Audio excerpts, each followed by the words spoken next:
Hey friends, welcome to my channel. So today we are gonna see what if Naruto X cute Tenten. Also check out my Patreon page for 18+ exclusive mature content. We will now proceed to the video. There she stood watching as her husband's casket was lowered into the earth. He was a hero, he was a lover, and now all of that was taken from him far too soon. Tenten loved him with all her heart and soul. Naruto hadn't started off well. Hell, he wasn't even on her radar of potential boyfriend material. When he was younger he was loud, crude, obnoxious, and if the villagers were to be believed, a nuisance. It wasn't until after the Fourth Great War did she start to notice him. The way he selflessly came to the aid of others, the gleam he got in his eye when he saw the people closest to him smile. She would never be able to see it again. However, Naruto had sacrificed everything for this village growing up, and no, he had finally sacrificed the one thing you can never get back: his own life. The day started off like any other. She woke up next to the man she loved. He would always wake up first, and when she finally woke he would be staring down at her with love in his eyes. She kissed him, he kissed her, and eventually one thing led to another. Once they had finally got out of bed and showered, it was back to their lives. Naruto had completed his dream of becoming Hokage, and Tenten had taken over the weapons shop after her father passed away. It was all a normal day till a large glowing purple armor was seen advancing on the Konoha outer wall. It turned out that Sasuke Uchiha had finally come to make good on his promise of destroying Konoha. With him it seemed he brought the remaining army of White Zetsu. In the end, Sasuke had failed. There had been casualties on both sides, and Naruto had been driven into a corner, so he used his final trump card. He unsealed the Kyuubi. In doing so he had given his life for the village he grew up in, the same village that had hated him for many years of his life. Kurama sat and watched his previous host and partner being lowered into the ground. He felt a feeling akin to loneliness as he watched Naruto's wife cry silent tears. He wrapped one of his tails around her for comfort. She buried her face into his tail and wailed. "I can't believe he's gone," she sobbed.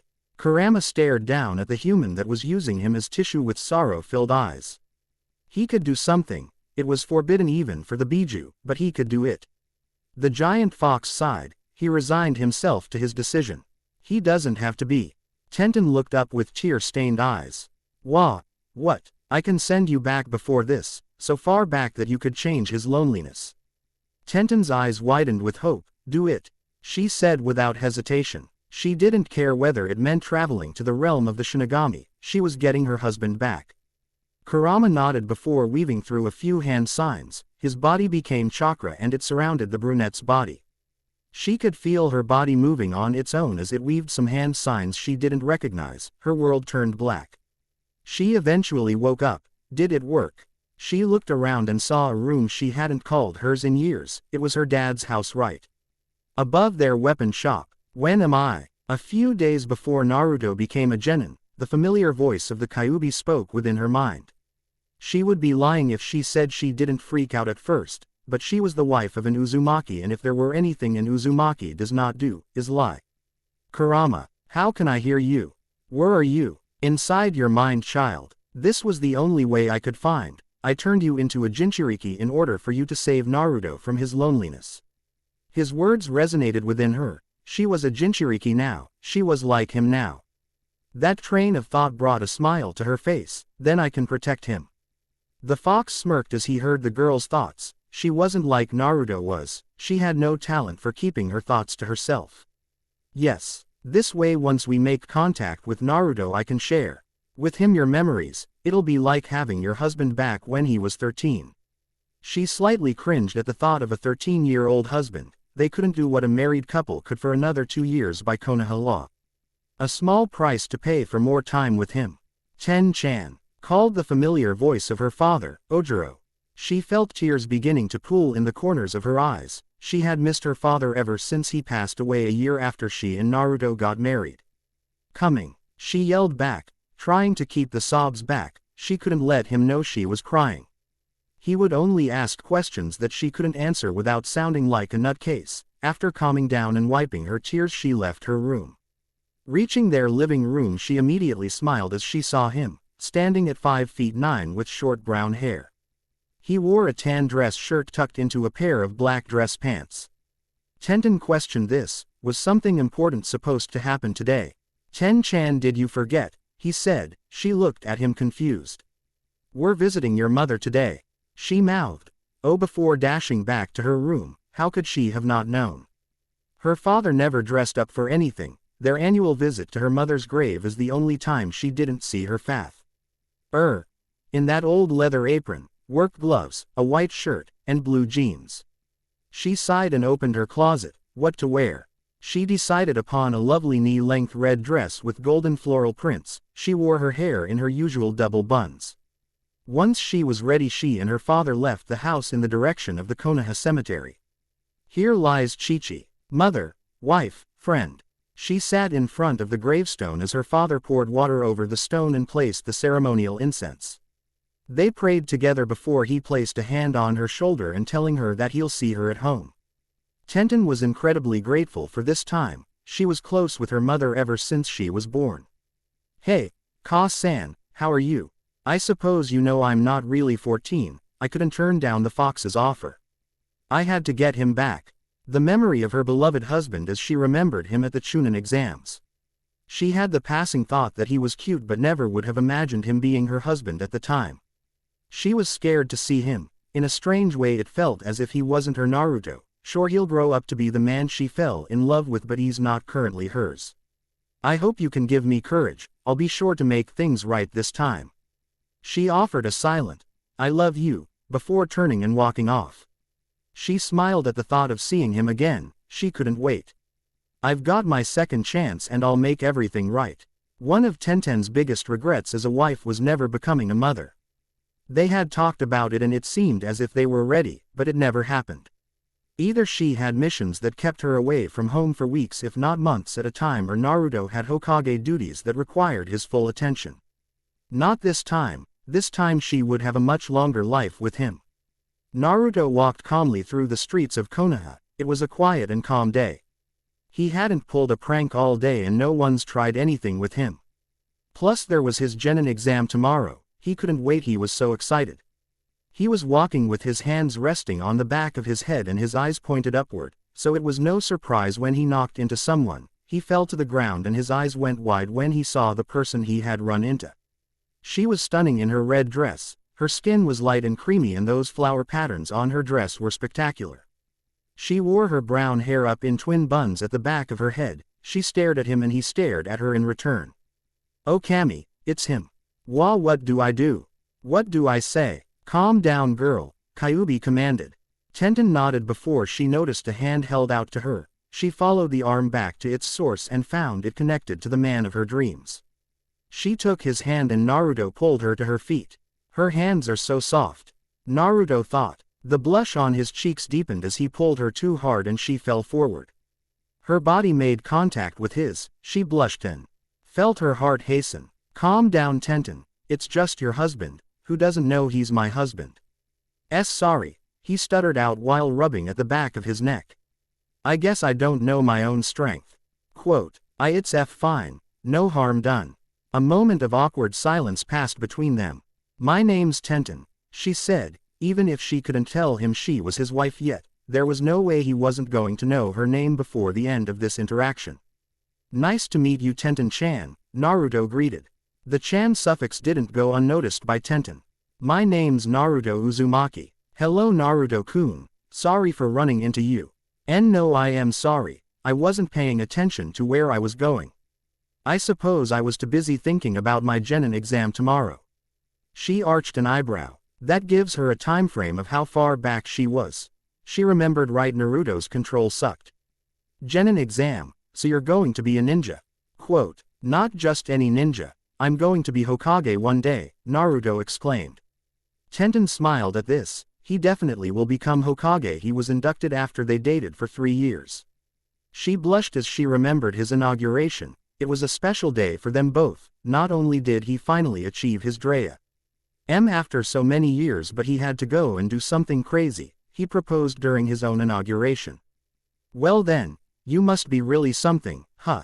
I will be, I just have to get through the exam.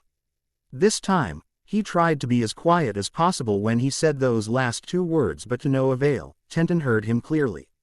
This time, You having trouble with something? I've been a genin for a year already, maybe I can give you some advice. Quote. Naruto looked at her suspiciously. Well, I've got everything pretty much down, and I am pretty confident when it comes to the written portion. But I am terrible with the bunshin, Naruto explained.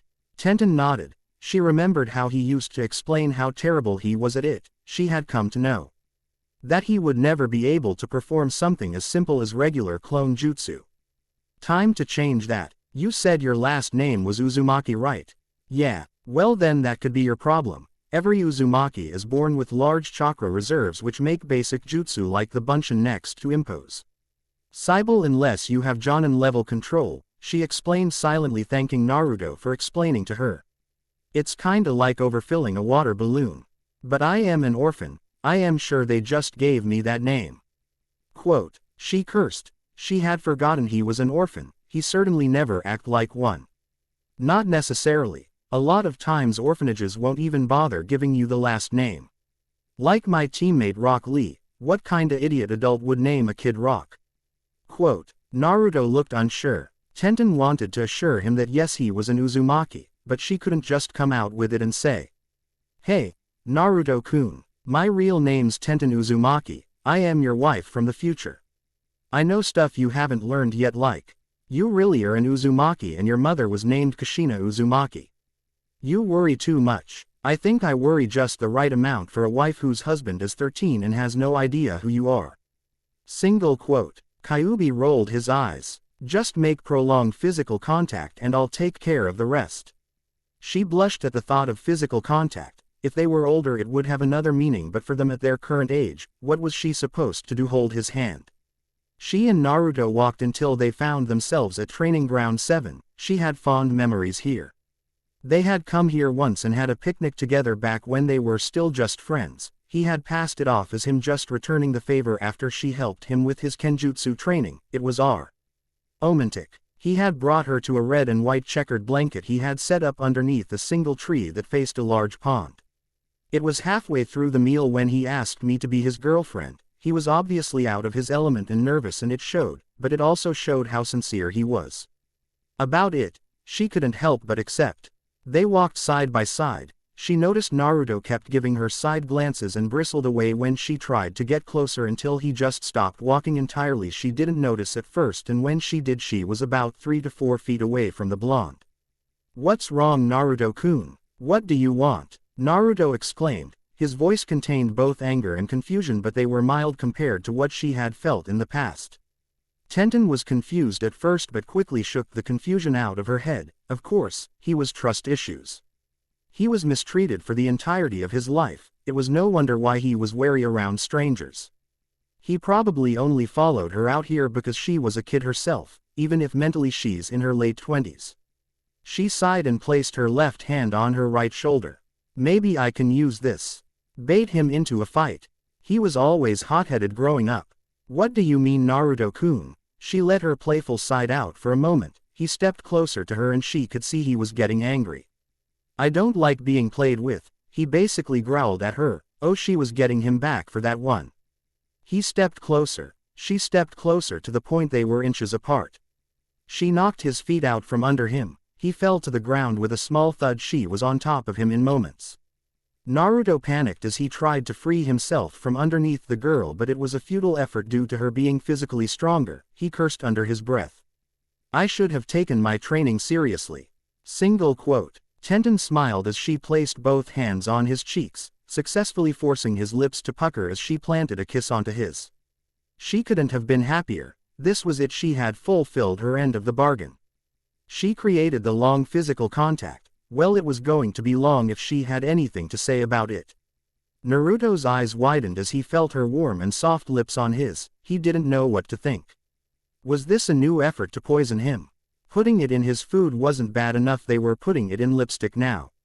He tried to resist but couldn't stop her from intruding into his mouth with her tongue. His and hers wrestled for supremacy as Naruto moaned into the kiss. "If this is how I die, it's not so bad." Single quote. "That's perfect," Kyuubi exclaimed as their bodies started to bubble with the beast's red chakra. She cracked open her eyes to see his red demon eyes looking back into her own matching pair of red orbs before closing them and melting into the kiss. The Kyuubi's chakra making quick work of restoring Naruto's future memories. She could feel his hand caressing her cheek. She couldn't hold back any longer. She needed this. She needed the man she loved again. They parted. No evidence of their intimate moment except for the silvery line of saliva that connected the two. All the memories that he had spent with her started flooding back to him. Their first date, the second, how he proposed to her during his inauguration, the feelings of happiness and joy as the tears left her eyes, she couldn't say yes fast enough.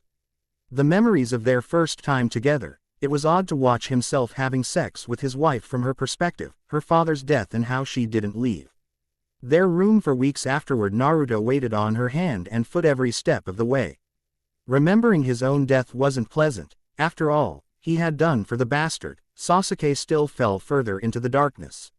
He was beyond saving. He was reminiscing on the memories of the Kyuubi's offer and his wife's acceptance before he felt warm water droplets falling from the heavens. He opened his eyes and saw the most sinful thing he could imagine, tears streaming out of his lovely wife's wonderful eyes. He sat up still with his beloved in his lap. He felt tears pooling into his own eyes as he embraced her. He rubbed her back as he had done time and time again. He placed small butterfly kisses up and down her cheek. She wrapped her arms around his neck and buried her head into his shoulder. "I've missed you so much," she managed to say between sobs. "Shish, I know my love, I know," Naruto whispered into her ear as he gently stroked her back. He felt as if he should be angry with her for throwing away her future as she had done, but after the memory sharing, he couldn't really blame her. She was alone and scared. She felt as if her whole world had crashed down upon her. "You know, experiencing sex from the perspective of the other person might have been the weirdest thing I have ever seen. And I've seen Zetsu," Naruto joked. She chuckled as she lifted her head from his shoulder and placed her forehead onto his. They stared lovingly into each other's eyes for what seemed like forever. The couple sat together in Naruto's apartment. Tenten was curled up on the couch with her feet up as she lay on her husband's lap. Naruto smiled down at his wife's content face as he gently stroked her forehead with his thumb. She stared up at him. She had done it. She had her man back and there was nothing in heaven or hell that could take that away from her. "Ten-chan, I should get you home before your Two-san starts to worry," Naruto said while rubbing her cheek with his thumb. Sure, he wanted her to stay. They were technically married, or at least as far as they were concerned, but to the outside world they were not, and a young maiden shouldn't be staying over her now boyfriend, future husband's house. "Can't I stay the night?" she whined before adopting a sultry smirk. "We could always." "No, Ten-chan, we may be bound together, but I am still 13 while you're 14. Besides, if I accidentally got you pregnant at such a young age, your father would kill me." Tenten pouted. "You're right, I am not looking forward to losing my virginity again," she said as she sat up. Naruto kissed her passionately before getting up from the couch and walking to the door. "Says you, how many guys can say they claimed the virginity of the same girl twice?" he joked as he walked out the door. She rolled her eyes before following close behind. "Besides, I have a big day tomorrow and need my rest." Quote, "Speaking of the Genin exam, what are you going to do tomorrow?" "What do you mean?" Tenten rolled her eyes as she smiled. "You know what I mean. Are you going to show them just what Naruto Uzumaki can do?" Quote, Naruto pondered this for a moment while adopting a thinking pose. It was a good question. Along with her memories of their relationship, he received memories from Kurama about the life he lived without her. He had the knowledge to perform all the jutsu he had used in the future. He could intentionally fail and let the timeline play out just as it's meant to, or he could ace the test. "The first time I failed and Mizuki Tem used that chance to get me to steal the Forbidden Scroll. No need putting myself in harm's way," he said after having decided to pass. Though he wouldn't go too far, no need raising suspicion. The test was simple enough. First a henge, then a kawarimi, and finally a bunshin. He could perform the henge and kawarimi in his sleep, and he had become so proficient with the cage bunshin to the point he didn't even need to make a hand sign in order to mold his chakra. "It won't be too hard to pass. I might even get Rookie of the Year," he shrugged as they walked up to the front steps of her house. "I have very little doubt in that," she said as she walked onto the front step. She turned around and stared at her beloved. She wanted to scream when she saw his orange jumpsuit. It had taken her months of constant work to get him to wear something a little more traditional for a ninja and ditch full body jumpsuit. Promise me you'll get some new clothes. Ah, he whines. But Ten-chan, orange is my favorite color. Well, you don't have to wear a full body orange jumpsuit. She exclaimed. It wasn't a yell, but it wasn't an indoor voice neither. Fine, thank you. He grabbed her hands in his own and smiled as she blushed. I love you, Ten-chan. I love you too, Naru-kun, she said before leaning in and giving him a chaste kiss before turning and moving back inside. It was such a long day, so much had happened, she was exhausted. But it seems she couldn't just go to sleep, because as she turned the corner to head up the stairs she came face to face with her father, who wore a large smile that threatened to split his head in two. Naruto sat at his table as he ate a breakfast that consisted of a ham omelet. He had a big day today, which means he needed all the energy he could get. He wore a plain black shirt with the Uzumaki swirl in the center of his upper back and a pair of cargo shorts. Once finished with his meal, he deposited his dishes into his sink before slipping on his ninja sandals and walking out the door. Today was a fresh start for him. He couldn't afford to be the class clown he once was. He had a future to prevent and nothing would get in his way.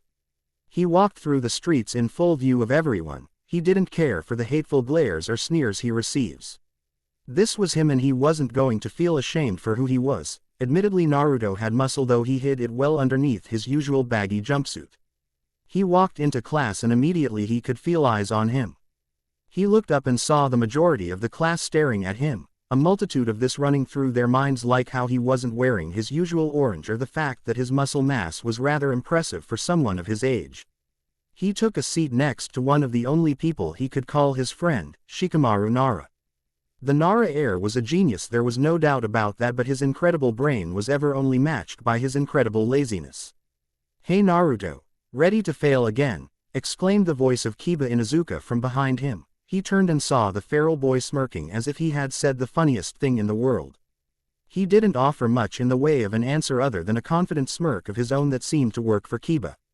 He turned around just in time to watch the daily spectacle of Sakura Haruno and Ino Yamanaka racing into the classroom in hopes of sitting next to Sasuke Uchiha.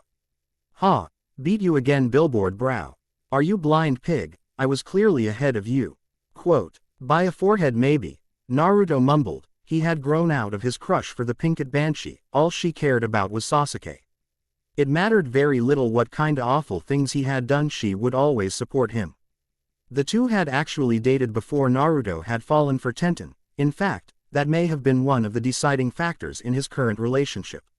One day while he and the pink-eyed were getting intimate, she moaned out that traitorous bastard's name. That was the last straw for Naruto. He didn't know what to do, but one thing was clear: he had to get away from her. In the end, Tenten comforted a depressed Naruto and he ended whatever remained of his relationship with Sakura. Last he had heard, she left the Leaf saying she was going to find the man she loved. All right class, take your seats, Iruka Yumino said as he walked into the room. Naruto had to make a conscious effort not to run up to the man and tackle him with a hug. Iruka had been the one to attend his wedding in place of his own father. Then came the man Naruto most hated, Mizuki. All right, let's jump straight into it. Mizuki-san and I will be conducting your graduation exams. Mizuki nodded and plastered a fake smile onto his face. The exam will be broken up into 4 portions: the written test, kunai and shuriken throwing, a tai jutsu test, and finally the ninjutsu test, where you will be expected to do 3 jutsu. The henge, kawarimi, and bunshin. Naruto sighed as they started calling students. Sometimes he hated being an Uzumaki. It always meant that when something was done in alphabetical order he would always be towards T. He laughed. He zoned out the Chunin as he began thinking about his beloved. She had done so much for him already and he felt the need to do something for her. She uprooted her whole life and accepted a demon inside of her in order to travel back in time to be with him. What could he possibly do to rep? That. While Naruto was busy with his genin exam, Tenten was busy watching her father freak out about how his baby girl having her first boyfriend. Chu-san, calm down, she exclaimed, having become tired of watching the man pace back and forth. He sighed before sitting down at the table in the chair just opposite from her own. Okay, what's his name? He said with a smile. He was very proud that his baby girl had found a boyfriend. He was worried that she would end up with one of the guys from her team. Not that they were bad guys, but they were strange. Neji was arrogant while Lee was just strange.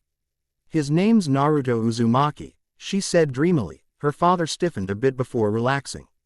He knew of Naruto and it pained him to see how others treated him, being an ex-shinobi as well as owning a W. Ippon's shop. He was quite knowledgeable when it came to sealing scrolls.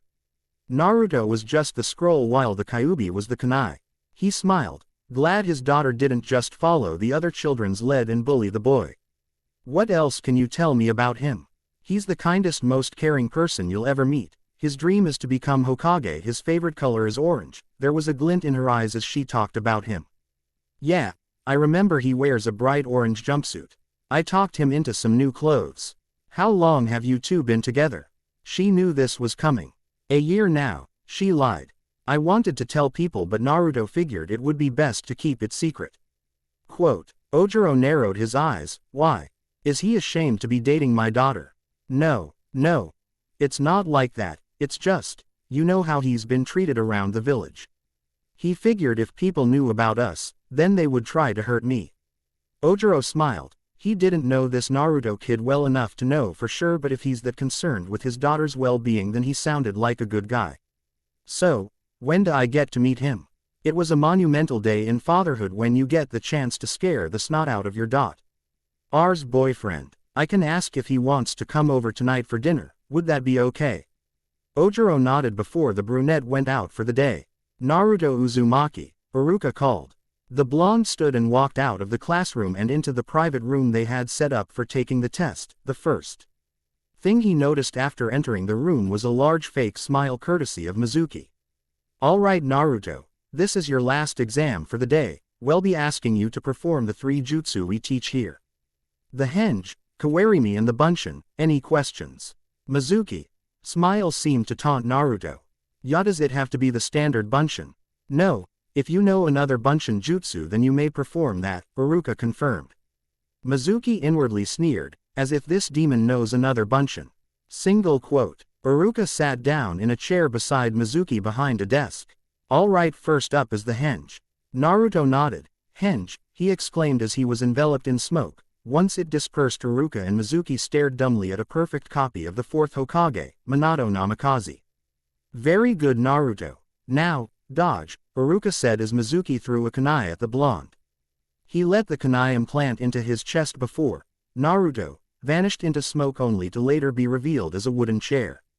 Mizuki sneered, how can he do these with little to no trouble?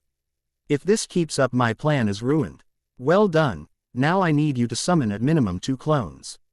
Naruto dug his hands in his pockets, his blue chakra surged and for a moment became visible.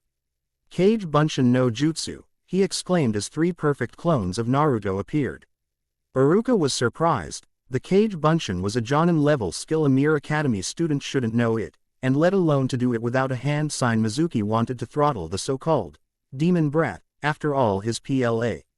NNING and tricks Naruto passed, which means he had to resort to plan B to get him the Forbidden Scroll. Very good Naruto-kun. Come get your headband and you may go for the rest of the day, Iruka said proudly as he watched his brother walk up and grab a headband before turning and walking away. Naruto walked out of the academy. Tomorrow would be his last time in the academy, when he came to be placed on a team. If everything went as history depicts, he should be placed on a team with Sasuke, Sakura, and Kakashi. He was not looking forward to that. Kakashi clearly showed favoritism to the Uchiha, whether it be because of some sort of debt he feels he owes Obito or the civilian council pressuring him to do it, he didn't know. Sasuke was arrogant and despite being privately trained by Kakashi still betrayed the leaf for the snake Sannin. Sakura was the worst part. She would hit him over the head all because Sasuke showed no interest in her. He kept walking until he saw a familiar set of buns. Tenten was running up to him with a bright smile on her face. Once she made it to him, she practically tackled him in a hug. He had no problem returning it and gently rubbed her back. I passed Ten-chan, he whispered into her ear. She broke the embrace much to Naruto's chagrin.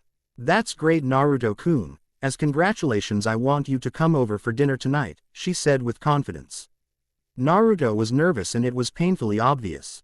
You don't have to be nervous, you've met my Two-san before. Yeah, and last time he tried to kill me while screaming about how I deflowered his daughter.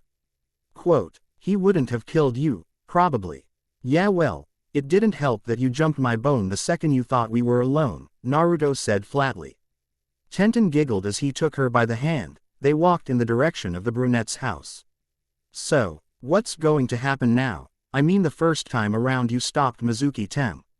Not to worry, Iruka-sensei will be enough to stop him, and if not I may have accidentally slipped a note onto Gigi-chan's desk about his plan in the meeting place.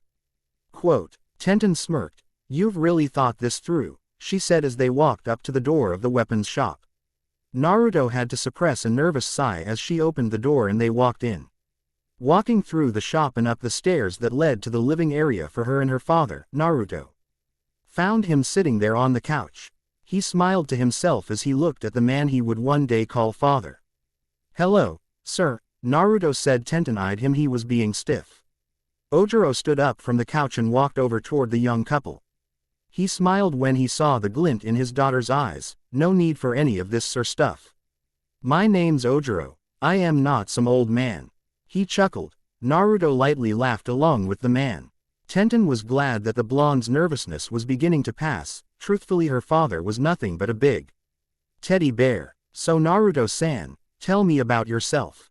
Ten-chan tells me you two have been together a year but didn't want to tell anyone to keep her safe. Naruto glanced at Tenten, who shrugged before he turned back to Ojiro. Yeah, I didn't think people would like me having a girlfriend, Naruto said, completely submitting to her story. Tenten beamed being called his girlfriend again, but couldn't help the annoyance that also filled her heart at not being called his wife. Let's see. Naruto trailed off while adopting a thinking pose. I like ramen, I like to learn new things like jutsu and cooking. I just passed my genin exam today, so I am excited to find out what team I'll be placed on. Quote, you only just graduated. Oh yeah, I am a year behind Ten-chan, but I have faith I'll catch up, Naruto exclaimed. Ojiro nodded. He had to admit he was worried that the blonde was too young, but if it's just a year it's no big deal. Naruto sighed with relief when Ojiro got up saying the dinner was ready. Tenten smiled at her boyfriend and kissed him lightly on the cheek. Break. Naruto sighed when he woke the next morning in his old bed, in his old apartment, and not beside his wife in their lovely home. Soon, Naruto, soon. Today was the day of his team placements, and if all goes according to history he should be placed with both Sakura and Sasuke. The thought of dealing with those two again caused him to shudder. The only solace was that once Sasuke tries to defect the village, Naruto can put an end to him. At that point, he would be a missing nin, or at least should be if the stupid civilian council keeps their noses out of it. After eating a full breakfast and tying his headband around his forearm, hour left for the academy. In his last life, he wore his headband tied around his head where it belonged. However, Tenten seemed to like his hair being let down. His hair was short and spiky and definitely not how he preferred it to be, but that can be fixed in time. He preferred for his hair to be a bit longer, like his father's. Entering the room, Naruto was greeted with the sight of both the pinkett and the platinum blonde fangirls arguing in front of the door. Again over something as trivial as Sasuke Uchiha. Get the hell out the way, Naruto growled, allowing a bit of Kyuubi's chakra to seep out of him. The girls turned wide-eyed to see who the voice belonged to, only to see it belonged to Naruto. Ino saw the deep scowl that played across her fellow blonde's face and decided to grant his request and get out of his way. Sakura, on the other hand, did not. What the hell, Naruto baka?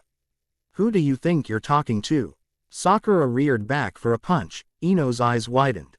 Was she really going to hit him? They were the ones in the wrong. They shouldn't have been arguing in the doorway, to begin with. She released a breath she didn't even know she was holding when, instead of taking the punch and being sent flying into the adjacent wall, Naruto caught the fist before jerking her sideways, effectively knocking her off her feet. She hit the ground with a thud. I am in no mood for your bullshit, Haruno-san. The venom in his words was practically palpable. The class stared wide-eyed at the so-called dead last. One thought bounced around the girls' minds. He didn't call me Sakura-chan. Single quote. All right everyone, that's enough. Everyone glanced from Naruto to the origin of the voice. Directly behind the blonde genin was Iruka Yumino. Naruto went and took a seat next to Shikamaru Nara as Sakura sat next to her Sasuke-kun. The blonde's Jinchuriki narrowed his eyes once he saw the Uchiha. His time will come. All Naruto had to do was bide his time, his future will not come to pass. Alright everyone, I would like to congratulate you all for graduating. From this day onward you are shinobi of Konohagakure, be sure to represent the village well.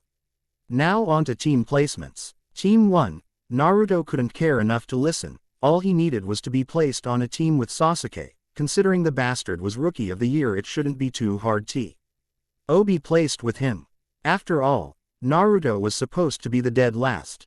Team 7 will be Naruto Uzumaki, Sakura Haruno. A loud groan could be heard from both Naruto and Sakura. And Sasuke Uchiha. Sakura triumphantly raised both fists into the air while yelling something about true love. Naruto sighed. He hated that history was repeating itself. Your Jonin-sensei will be Kakashi Hatake. Iruka read through the other two teams that made up the Rookie 9. They mattered very little in the grand scheme of things. Sure, they each played a role in his life, but neither of them played a role in creating the future Naruto was determined to prevent. Waiting for their sensei was just as boring as the young Uzumaki remembered 2 whole hours of Sakura trying to get Sasuke's attention. Luckily Naruto decided it best to sit at the far side of the room, away from the two. The door slid open and a head entered the room. The silver-haired Jonin Kakashi Hatake stood looking at his new team. Sasuke was currently glaring at Kakashi for being late and wasting the Uchiha's valuable time, while Sakura was screaming about how he was late and how unprofessional it was.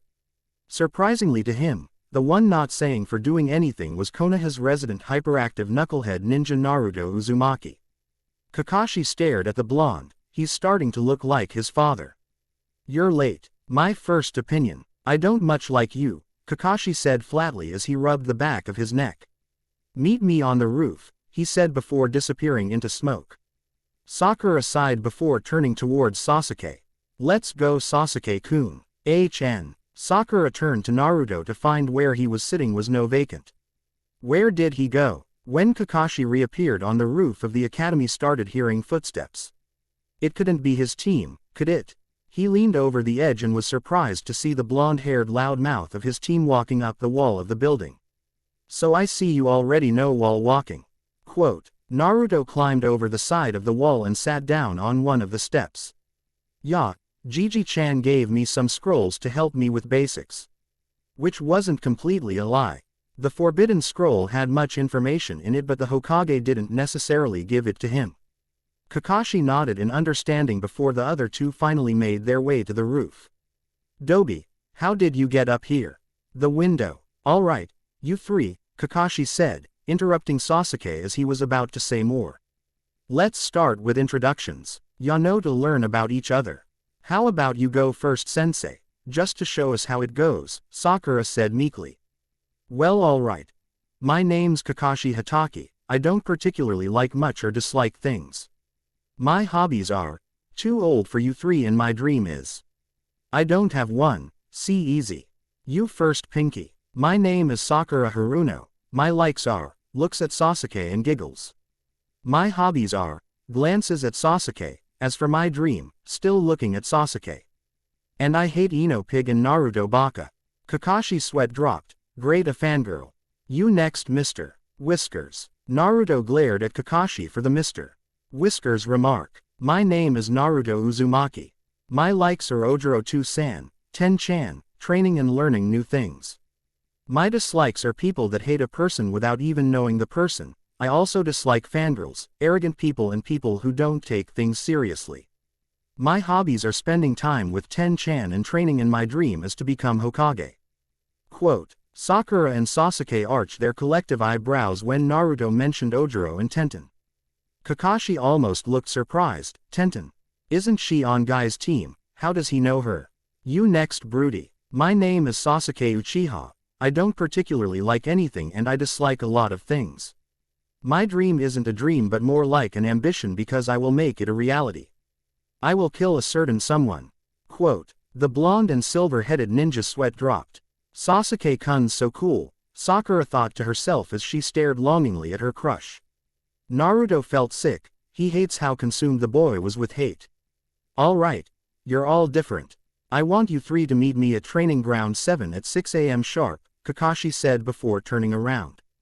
Oh, and you might not want to eat anything for breakfast. Tomorrow will be your real Genin exam. Wait, Sensei, what do you mean?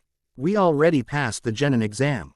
Oh, that was only to weed out the weak. Tomorrow your real test starts. It has a 66% fail rate, so get some rest, Kakashi said before disappearing in a puff of smoke. So, Sasuke-kun, here it comes, Naruto thought. He looked at her through narrowed eyes, trying to give her some sort of hint, but alas, it had no effect. Do you want to go do something later? No, Sasuke shot her down without a moment's hesitation. Even Naruto felt bad for the pinkett. Sakura's demeanor changed and she became quiet. Sasuke left towards the Uchiha compound. Naruto sighed, having decided to try and help her. Perhaps this will do it. Perhaps if Sasuke had someone left in the village he wouldn't betray them. Look, Sakura-san, Naruto begrudgingly said. Sakura turned towards the boy, angry at first. She figures he would try and ask her out like he always did after Sasuke turned her down. However, her anger subsided when she realized that he didn't call her Sakura-chan. Sasuke-tem will never date you as you are. He prefers strong women. You may not want to hear this, but you don't really take your training seriously. What do you suggest I do? I love him, but when I train too hard I pass out. Naruto turned to the pinkett and placed a hand on her shoulder. I suggest you stop dieting. The reason you pass out during training is that you burning calorie that you don't have. So if I stop dieting, Sasuke will look at me, Sakura asked with pleading eyes. I am not saying that, I am saying it will help. Quote. Sakura nodded. She would consider his words. Say, Naruto-san. The blonde in question turned and looked at her. Why are you helping me? I thought you liked me. Simple, Sakura-san. I moved on. I found the love of my life and I couldn't be happier. He smiled before turning around and disappearing into a swirl of leaves. Sakura stared dumbfounded at the spot of leaves where Naruto had just been. The advice about Sasuke was sound. It would even save her life on C rank and above missions, but what was this about him finding his true love? She felt a small pang in her heart. She had always thought Naruto would pine after her affections, but now, to hear he moved on didn't quite sit right with her. Naruto arrived late to his team meeting the next day, or at least late as far as his teammates were concerned. He was still early as far as their sensei was concerned. He wasn't even there, and if the blonde remembered right, wouldn't be for another 15 minutes. Sakura looked annoyed by the tardiness of her sensei. Once Naruto arrived he got an earful. You're late. Yeah, Naruto answered in an almost bored tone. You'll learn, Kakashi-sensei's late a lot. Sakura sighed in defeat. Sasuke grunted in annoyance. Well, I am glad to see you all made it. The trio turned and saw Kakashi standing behind Naruto. The blonde seethed inwardly. It wasn't that he hated the Jonin, but he didn't particularly like how he acted, especially toward the Uchiha. Alright, you three today will be doing your real Genin exam, Kakashi started as he pulled 2 silver bells from his kunai pouch. In this test, you'll have to get one of these bells. In order to get a bell, however, you have to come at me with the intent to kill. But sensei, there are only 2 bells but 3 of us. Sakura questioned. That's right, which means the one who doesn't get a bell will be sent back to the academy. Sakura gulped while Sasuke and Naruto just looked bored. Begin, he said before the 3 genins jumped into the trees. Naruto cursed his luck. If he wanted to pass, he would either have to trick Sasuke somehow into working with him or get tied to a stump, again. Convincing Sakura wouldn't be impossible. She seemed to take his advice about dieting, but Sasuke was more likely to try and kill him. Naruto sighed as he walked up to Sakura, pissed. Sakura-san, the pinkett in question jumped slightly before turning around. Don't sneak up on me, she hissed. What do you want? Help. Sakura was taken aback. Here was Konoha's most hyperactive knucklehead asking for help. Had she died and traveled into an alternate dimension or something? Why would you want my help? Think about it, Sakura-san, we're freshly graduates genins. We don't stand a chance against Kakashi-sensei. There's no way one of us can take on a Jonin. Sakura nodded. Yeah, you have a point. That's why I've been thinking. There has to be another reason behind this. I think he wants us to work together.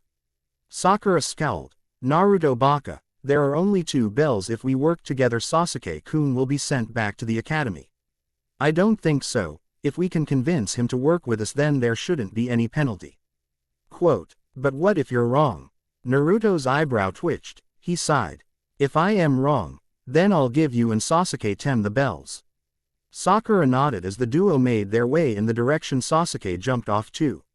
As they walked for what seemed like hours, Naruto's eyes narrowed. Years of training had made him pretty good at detecting genjutsu. Sure, he may not have the talent to perform them due to his insanely high chakra reserves, but he knew when he was trapped in one. He had to be when fighting an Uchiha. Despite being amongst the smartest kunoichi in their class, Sakura still hadn't noticed that they had passed the same tree 3 times. Sak, Ura, Naru. 2. Sakura stopped in her tracks before turning around so fast it surprised Naruto. She hadn't given herself whiplash. The blonde sighed before turning around himself. What he saw was Sasuke laying on the ground, bloodied and covered in kunai. Help me. Sasuke managed to get out. His voice sounded pained. Sakura ran up to him while screaming his name. She bent down and sobbed into his bloodied back. Sakura-san. Sakura-san, calm down. It's just a genjutsu, Naruto said as he shook her before forming the ram seal and dispelling the Sasuke illusion. Up in a tree, Kakashi smiled underneath his mask. Come on, we still need to find the tem, Naruto said as he pulled his pink-haired teammate to her feet. She nodded and the duo ran forward in hopes of finding the Uchiha. Sasuke-kun, Sakura exclaimed before running up to him and throwing herself onto him in a passionate hug. Sasuke looked up with irritation in his eyes. Naruto took a glimpse at what Sasuke was doing, and if he wasn't mistaken then he Uchiha seemed to be making a rough sketch of a battle plan. Sakura, get off. Naruto winced at the Ravenette's volume and pulled Sakura off him by the back of her collar. Sasuke stood and glared at the 2 dead weights as he called them. What the hell do you 2 want? Can't you see I am busy? We need you, Naruto stated, which got both Sakura and Sasuke's attention. We believe we figured out the real meaning behind this test.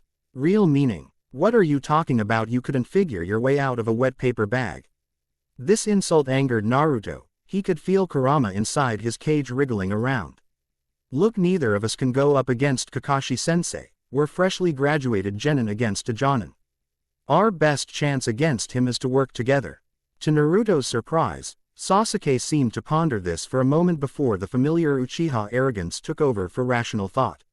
I don't need you. I am an Uchiha, an elite, while you're just a no-named idiot with no clan, he spat before turning to Sakura, and you're just a talentless fangirl from a civilian family. Sasuke-tem, we need. No, I am going to get those bells by myself and show you the difference between you and me, Sasuke said before turning and storming off. Naruto sighed. Why Kami, why was it so hard for the Uchiha to understand that you can't go it alone? Even with the almighty Sharingan, he was blind. So, what about you, Sakura-san? Naruto stated. Sasuke-tem's not going to work with us. So what will you do? Sakura looked from Naruto to the direction her beloved Sasuke walked off to. She turned back to the blonde. I think you're right, Naruto-san. We can't take Kakashi-sensei alone, he's too powerful. Quote, for the second time in 5 minutes, he was speechless. He had believed she would scoff at him and tell him off, but instead, she accepted the fact she couldn't do it alone and accepted his help.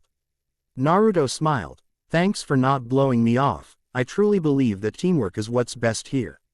Quote, Kakashi stood in the center of the clearing reading the latest issue of Ika Ika Paradise. He was just getting to the good part where the main character Imagi and his student Hubby had just finished their interrogation of the latest criminal that was brought in. Hubby had been shooting her sensei, secret lover, lustful looks all chapter, and on their way from the interrogation room, she tackled Imagi with a passionate kiss before dragging him into a broom closet.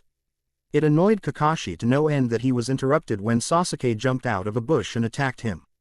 The Uchiha went for a lower body jab which was easily countered before he leapt and kicked downward. His left was blocked by Kakashi's arm. Sasuke made a tisk noise punching at the Jonin's right side. Kakashi blocked it with his right hand. Though this attack was just to distract the Jonin, as Sasuke's other hand went for the bells. In the bushes, Sakura's eyes bulged as Sasuke's finger tipped the bell before he was pushed off of Kakashi. Damn, this kid's good. Sasuke turned his body in midair and started to weave through a few hand signs. Kakashi's eyes widened. Genin shouldn't be able to use fire-style jutsu, it takes way too much chakra. Single quote. Fire-style. Fireball jutsu, Sasuke muttered as he blew a giant fireball from his mouth. It engulfed the area around Kakashi. Sasuke smirked as he landed, no way he got out of that. Once the fire dispersed, Sasuke's smirk disappeared when he saw the Jonin was in fact missing. Sasuke took a step forward, which proved to be a mistake as he was then pulled into the earth under him. Earth style. Headhunter jutsu, the voice of Kakashi said from behind him. Sasuke seethed with anger. How could he, an elite, be defeated by anyone? Kakashi was standing alone in a clearing reading the latest issue of ICHA and giggling like a schoolgirl when he felt the presence of his most knuckle-headed genin. Peering over the book, the Jonin eyed Naruto with annoyance. He had just gotten to the best part of the story too. You know, a head-on attack like this won't work on me, the Jonin said as he dog-eared his page and placed the book back into his kunai pouch. Naruto didn't say anything, instead opted to attack. Pushing off with his right foot, the blonde sped towards the Jonin. Kakashi was surprised that the Socie LLED dead last was so fast.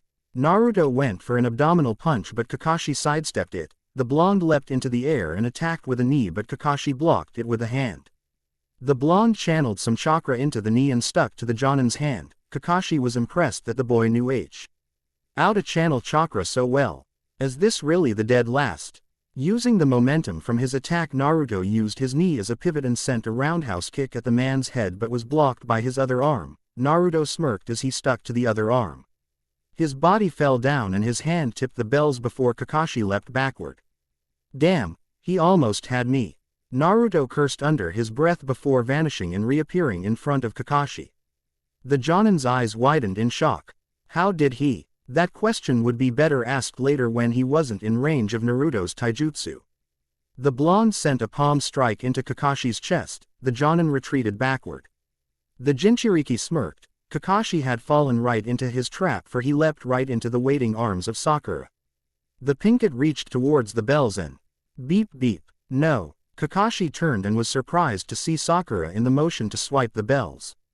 How did I not sense her? Kakashi eyed the duo suspiciously.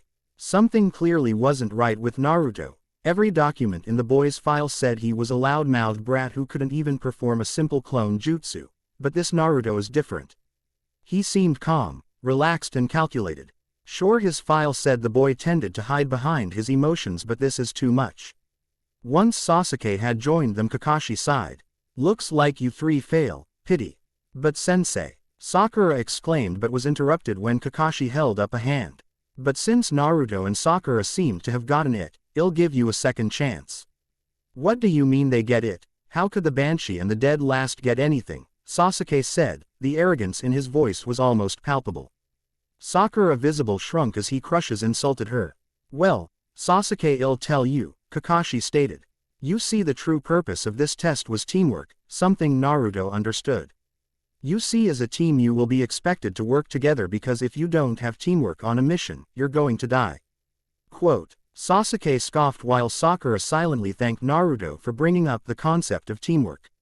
The blonde, on the other hand, was silently cursing himself for getting carried away and using the Hiraishin. He wasn't supposed to know that jutsu until after the war. It was even worse since him being Minato's son was not common knowledge yet. Kakashi eyed the blonde with suspicion. Not only because he did not act as the reports said, but because of the jutsu he used. The Jonin decided it would be better to get the boy alone and have a meeting with the Hokage. A few moments passed and the blonde and pinkett were not happy. Why are we being tied to a pole? Naruto mused. Sakura nodded in agreement. Kakashi merely ignored them and walked over towards a black stone. Do you all see this? This is a memorial stone for ninja who died in battle. Heroes, the lot of them. On this stone are the names of more than one of my friends, one of them my best friend, Kakashi said while staring down at the Na. Me. Naruto looked over towards the man, his eyes filled with sadness. He used to say that a ninja that abandons a mission is scum, but a ninja who abandons their comrades are worse than scum. You ask why you're being tied up. Well, it's because you asked Sasuke for help, but after one failure you gave up. Quote. So Sasuke and I will be eating these 2 lunches in front of you as punishment. Sakura groaned as she saw the Avenger start to dig into the bento. Naruto had an everlasting confused expression on his face. This didn't happen before. Sasuke, Kakashi said, which got the Uchiha's attention. I have important business to attend to, so you can have my bento, but do not feed them. He pointed to Sakura and Naruto before vanishing in a swirl of leaves. Sasuke shrugged and continued to eat. If Kakashi didn't want to eat, that's fine by him. It only means when the second chance rolls around that he'll be more unprepared.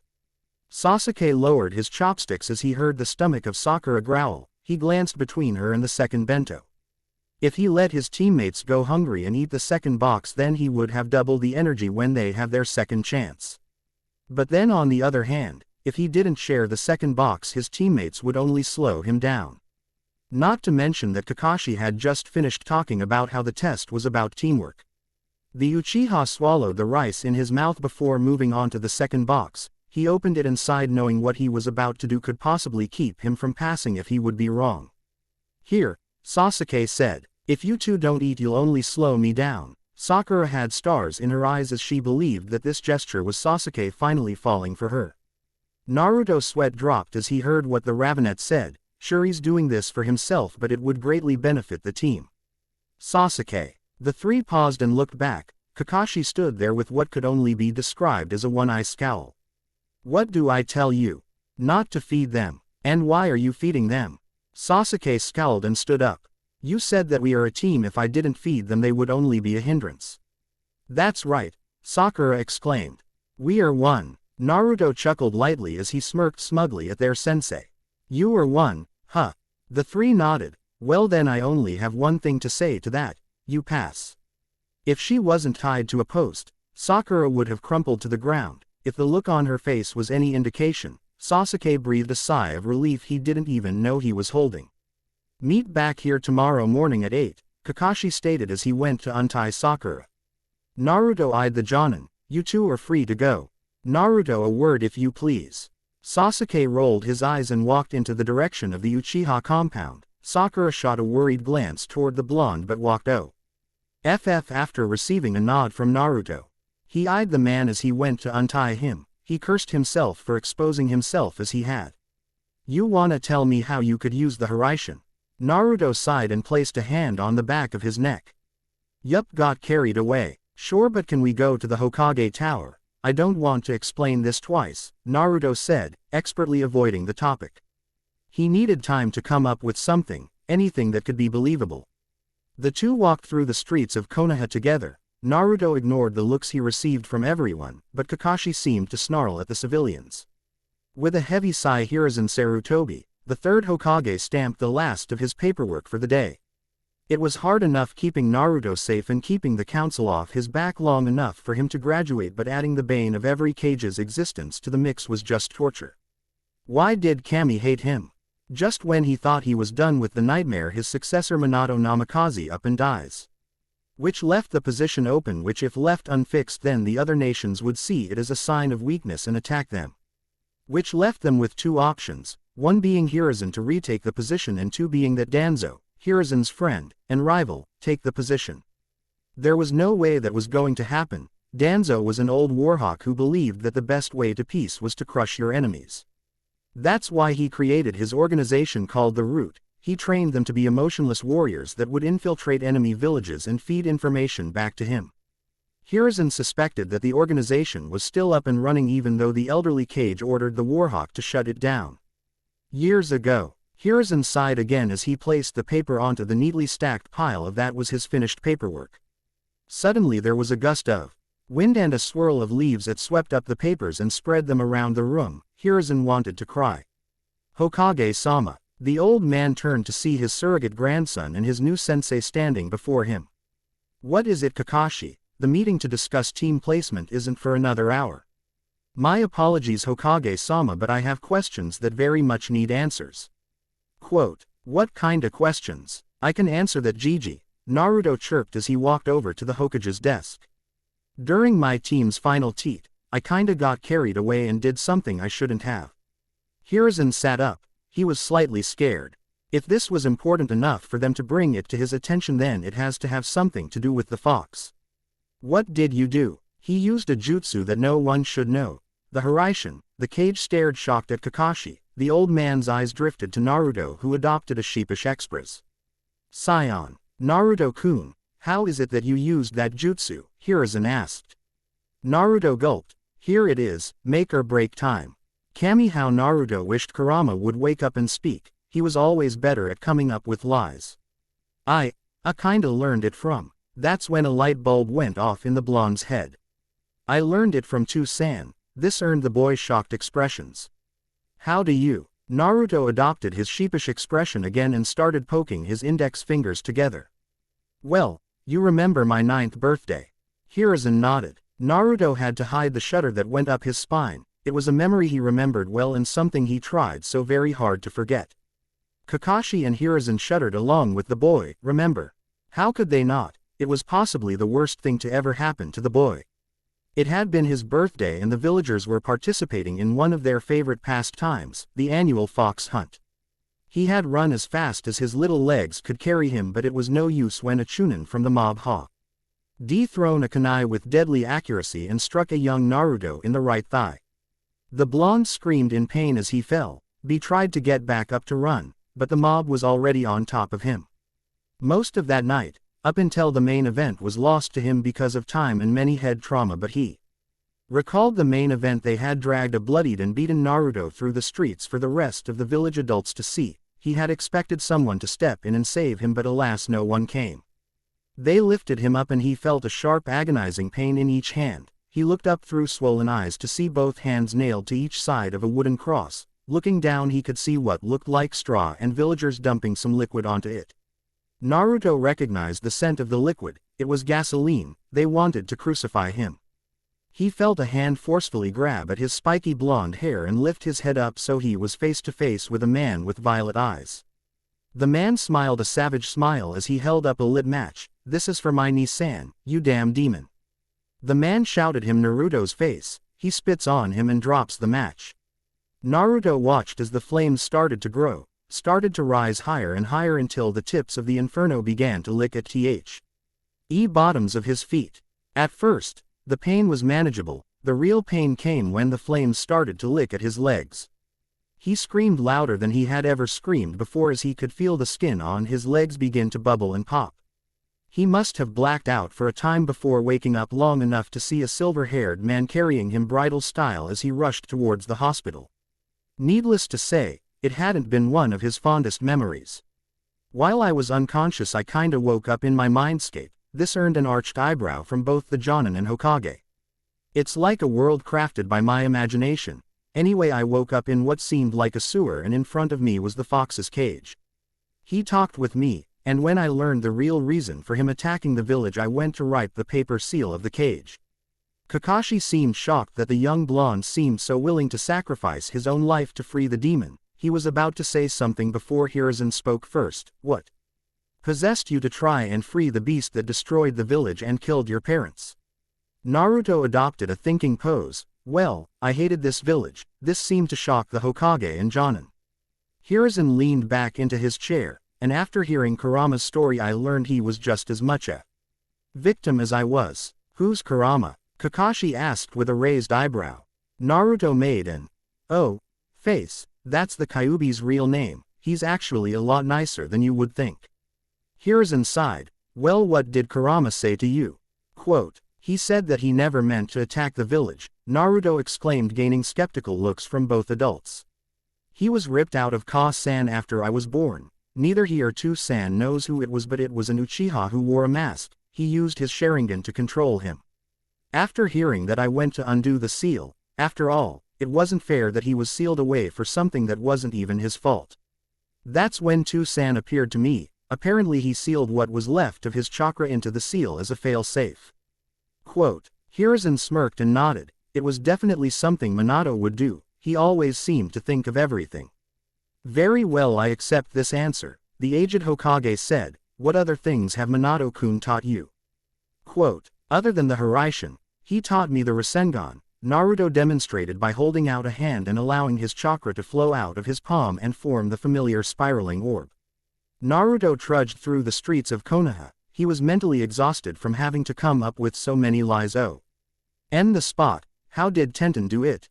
Mentally he was exhausted. Kurama was better at lying than he was if only he could contact the fox, but something was keeping him from entering his mindscape. Walking up to his apartment door, he noticed the door was unlocked, thankfully undamaged, but it certainly was not unlocked when he left this morning. Cautiously the blonde pulled out a kunai and slowly opened the door. The first thing he noticed was the lack of clutter on his floor. Sure, he cleaned up the mess when he gained his future knowledge, but he hadn't made it spotless. Now it was practically spotless. Moving through the apartment, the smell of something sweet caught his senses. Turning the corner into the kitchen, he struck a fighting pose before seeing Tenten standing in his kitchen with a tray of freshly baked brownies. "Where were you when I actually needed a knife? Ten-chan, what are you doing here?" Naruto stated. Tenten held back a chuckle. He was too cute when he was confused. "What, can I not welcome my loving husband home after a long day of training?" she stated while placing both hands on her hip and cocking them to the left. "It's not like that. I was wondering how you got in. Remember, you told me where you keep your spare key." Naruto arched an eyebrow. The location of his spare house key was a secret that many didn't know about. Right on the front of his apartment door he had carved a small "No. Okay" underneath the plaque. That said his room number, 435. It was not bigger than a key. He had told Tenten when they started dating where he kept the spare. Naruto sighed before collapsing onto the sofa. "It smells like lavender." "Ten-chan, did you clean all this by yourself?" The girl rubbed the back of her head. "Kinda, I used a clone to help me. I've seen you do it more than enough times." Naruto chuckled from his place on the sofa. Tenten walked over and sat next to her husband. "So why did you come over anyway, Ten-chan? Can't have been to clean my home." She giggled lightly and leaned against his shoulder. "Well, I figured that we could live together again, as a married couple should." Quote, "What about Ojiro-san?" To this, she just shook her head. Chu-san was upset at first, but after promising to visit every day he allowed it, under one condition: no grandchildren yet. Naruto could feel his face grow pale. He chuckled. The man was exactly the same as he was when he was older, well, except for appearance. He always did try to keep the two from having kids. For what reason Naruto will never know. When asked, Ojiro always answered, "A grandfather's an old man, I don't feel old." Ojiro would be Ojiro no matter what time period they were in. Tenten was many things: smart, beautiful, fierce when needed, and kind when the situation called for it, but above all, she was a wife and she took her role as a wife seriously, some would say more serious than anything. But who could blame her for being a supportive wife? She was after all married to the most wonderful man in all the elemental nations, or at least he was when it came to her. Sure, Naruto had his faults, but everyone does, like how he would leave the toilet seat up when they lived together in the who say they would one day own, or how he always put others first even if it hurt him in some way. She lay in the bed she and her husband had shared the night previous, and much to her chagrin nothing untoward happened. Sure, they cuddled, but that wasn't the only thing she wanted. She was his wife. In the future they hadn't been lucky enough to have a child before everything went to hell, but now they could change that. But he was against them starting their family so early. Yeah, she understood why, but it made her slightly angry. She rolled under the covers to look at the man she had just slept next to, only to frown with worry. Naruto didn't look like he was sleeping well. In fact, it looked as if he was having some nightmare. She snuggled closer to him, buried her face into his exposed chest. She understood why he was having a nightmare all too well. She had her fair share since she got back. Having to watch the love of her life die over and over again was terrifying. She could only imagine how much more petrifying it was for him, considering he was the one who died. "Naruto-kun," she said as she squeezed in tight enough to rousing the boy from his slumber, to which he was thankful. He looked down at her through drowsy eyes as she snuggled into him. He smiled and placed a kiss on top of her head. She looked up at him and smiled. "It's okay, Haim. Just a dream," he whispered as he placed an arm around her supportively. As she placed a hand on his chest, she smiled as she felt the telltale sensation of his pectorals. Naruto's body was beginning to resemble his future self a bit with each day that passed, thanks to the extra training he's been putting himself through to get his body in top physical condition. So what's the plan for today? Quote, Naruto hummed for a moment as he thought on his plans for the day. More D-rank missions. I am starting to remember why I hated those. Tenten chuckled at her husband's misfortune. She and her team have long since stopped having to do the chores the villagers felt they were too good to do themselves. Alright love, time to get up, Naruto said as he shifted his weight to get out of bed, though Tenten wasn't having this as she channeled chakra into the lower half of her body that was still sitting in bed to cling to it. She wanted to spend as much time with him as possible this morning and wasn't about to let him go. He was a wonderful source of heat. Come on Haim, I have missions in 3 hours. I don't care. Naruto sighed and moved to lay back down. Tenten smiled because this was another argument she won. He smiled down at her and started to run his hand through her long brown hair that was uncontained by her hair bands. She loved the feeling of having him play with her hair. Naruto frowned slightly as he remembered their purpose for being in this time. While it was nice to spend these mornings together, it still didn't stop him from worrying. I don't know what to do, Ten-chan. This got her attention as she lifted her head from his chest. She looked at him with confusion. This whole mess with the Uchiha, I don't know what to do. Quote, Tenten rolled her eyes, had swung herself out of bed. Well, that ruined the mood, she muttered. What do you mean? She narrowed her eyes at the man before her. Naruto-kun, can't we just have a nice morning together without worrying about the mission? She pouted. Was it too much to ask that she come first to him? Yeah, the mission to stop Sasuke from leaving was important, but it wasn't the most important thing, or at least it wasn't in her mind. It boggled Naruto's mind that she could say that. He would love nothing more than to spend a quiet morning with her. And do things a husband and wife should, but they didn't have that luxury of time to waste time with the mundane. He sighed. Ten-chan, as much as I want to give you my undivided attention, unfortunately, we don't have that option. I leave for Wave tomorrow, then comes the Chunin exams and I am still not convinced Sasuke-tem will willingly stay. She nodded. I understand that, but it's like the mission's all you think about. Can't today just be about us? She said as she threw on a shit. Naruto hung his head. Perhaps he had let the mission consume more of his time than he should have. At this rate, it would become a detriment to their relationship. He sighed. You're right. Tenten smirked and muttered that she was always right. Naruto decided to ignore it. I let this mission overshadow what matters. There was a pregnant pause before he continued. I am just scared is all. Scared? Naruto-kun, you're doing all you can do. If that's not enough, then he'll need to be killed. Quote, I agree, but what Hokage will I be if I don't give it my best shot? She was starting to get annoyed. She knew she shouldn't because it was a very real concern, but they still had a month and a half to figure things out. Granted, that's not much time in the grand scheme of things, but there was no need to rush.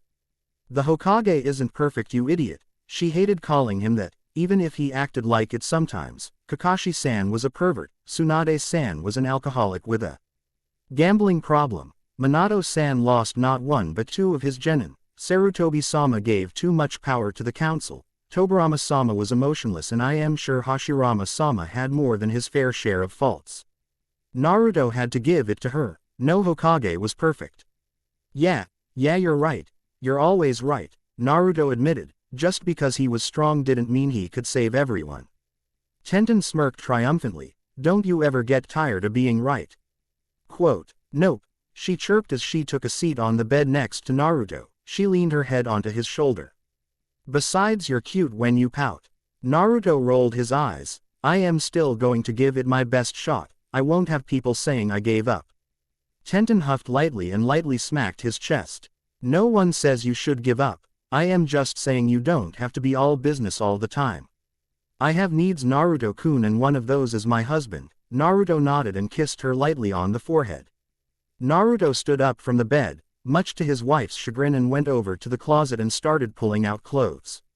Tenten watched as he dressed in a pair of black Anbu pants and a navy blue shirt with an orange Anbu caption tattoo emblazoned on his chest in orange. She chuckled slightly. Some things will never change, one being Naruto's love for his friends and 2 his favorite color being orange. What are you getting dressed for? She asked. Naruto's head popped out from the neck hole of the shirt and he turned back to his beloved.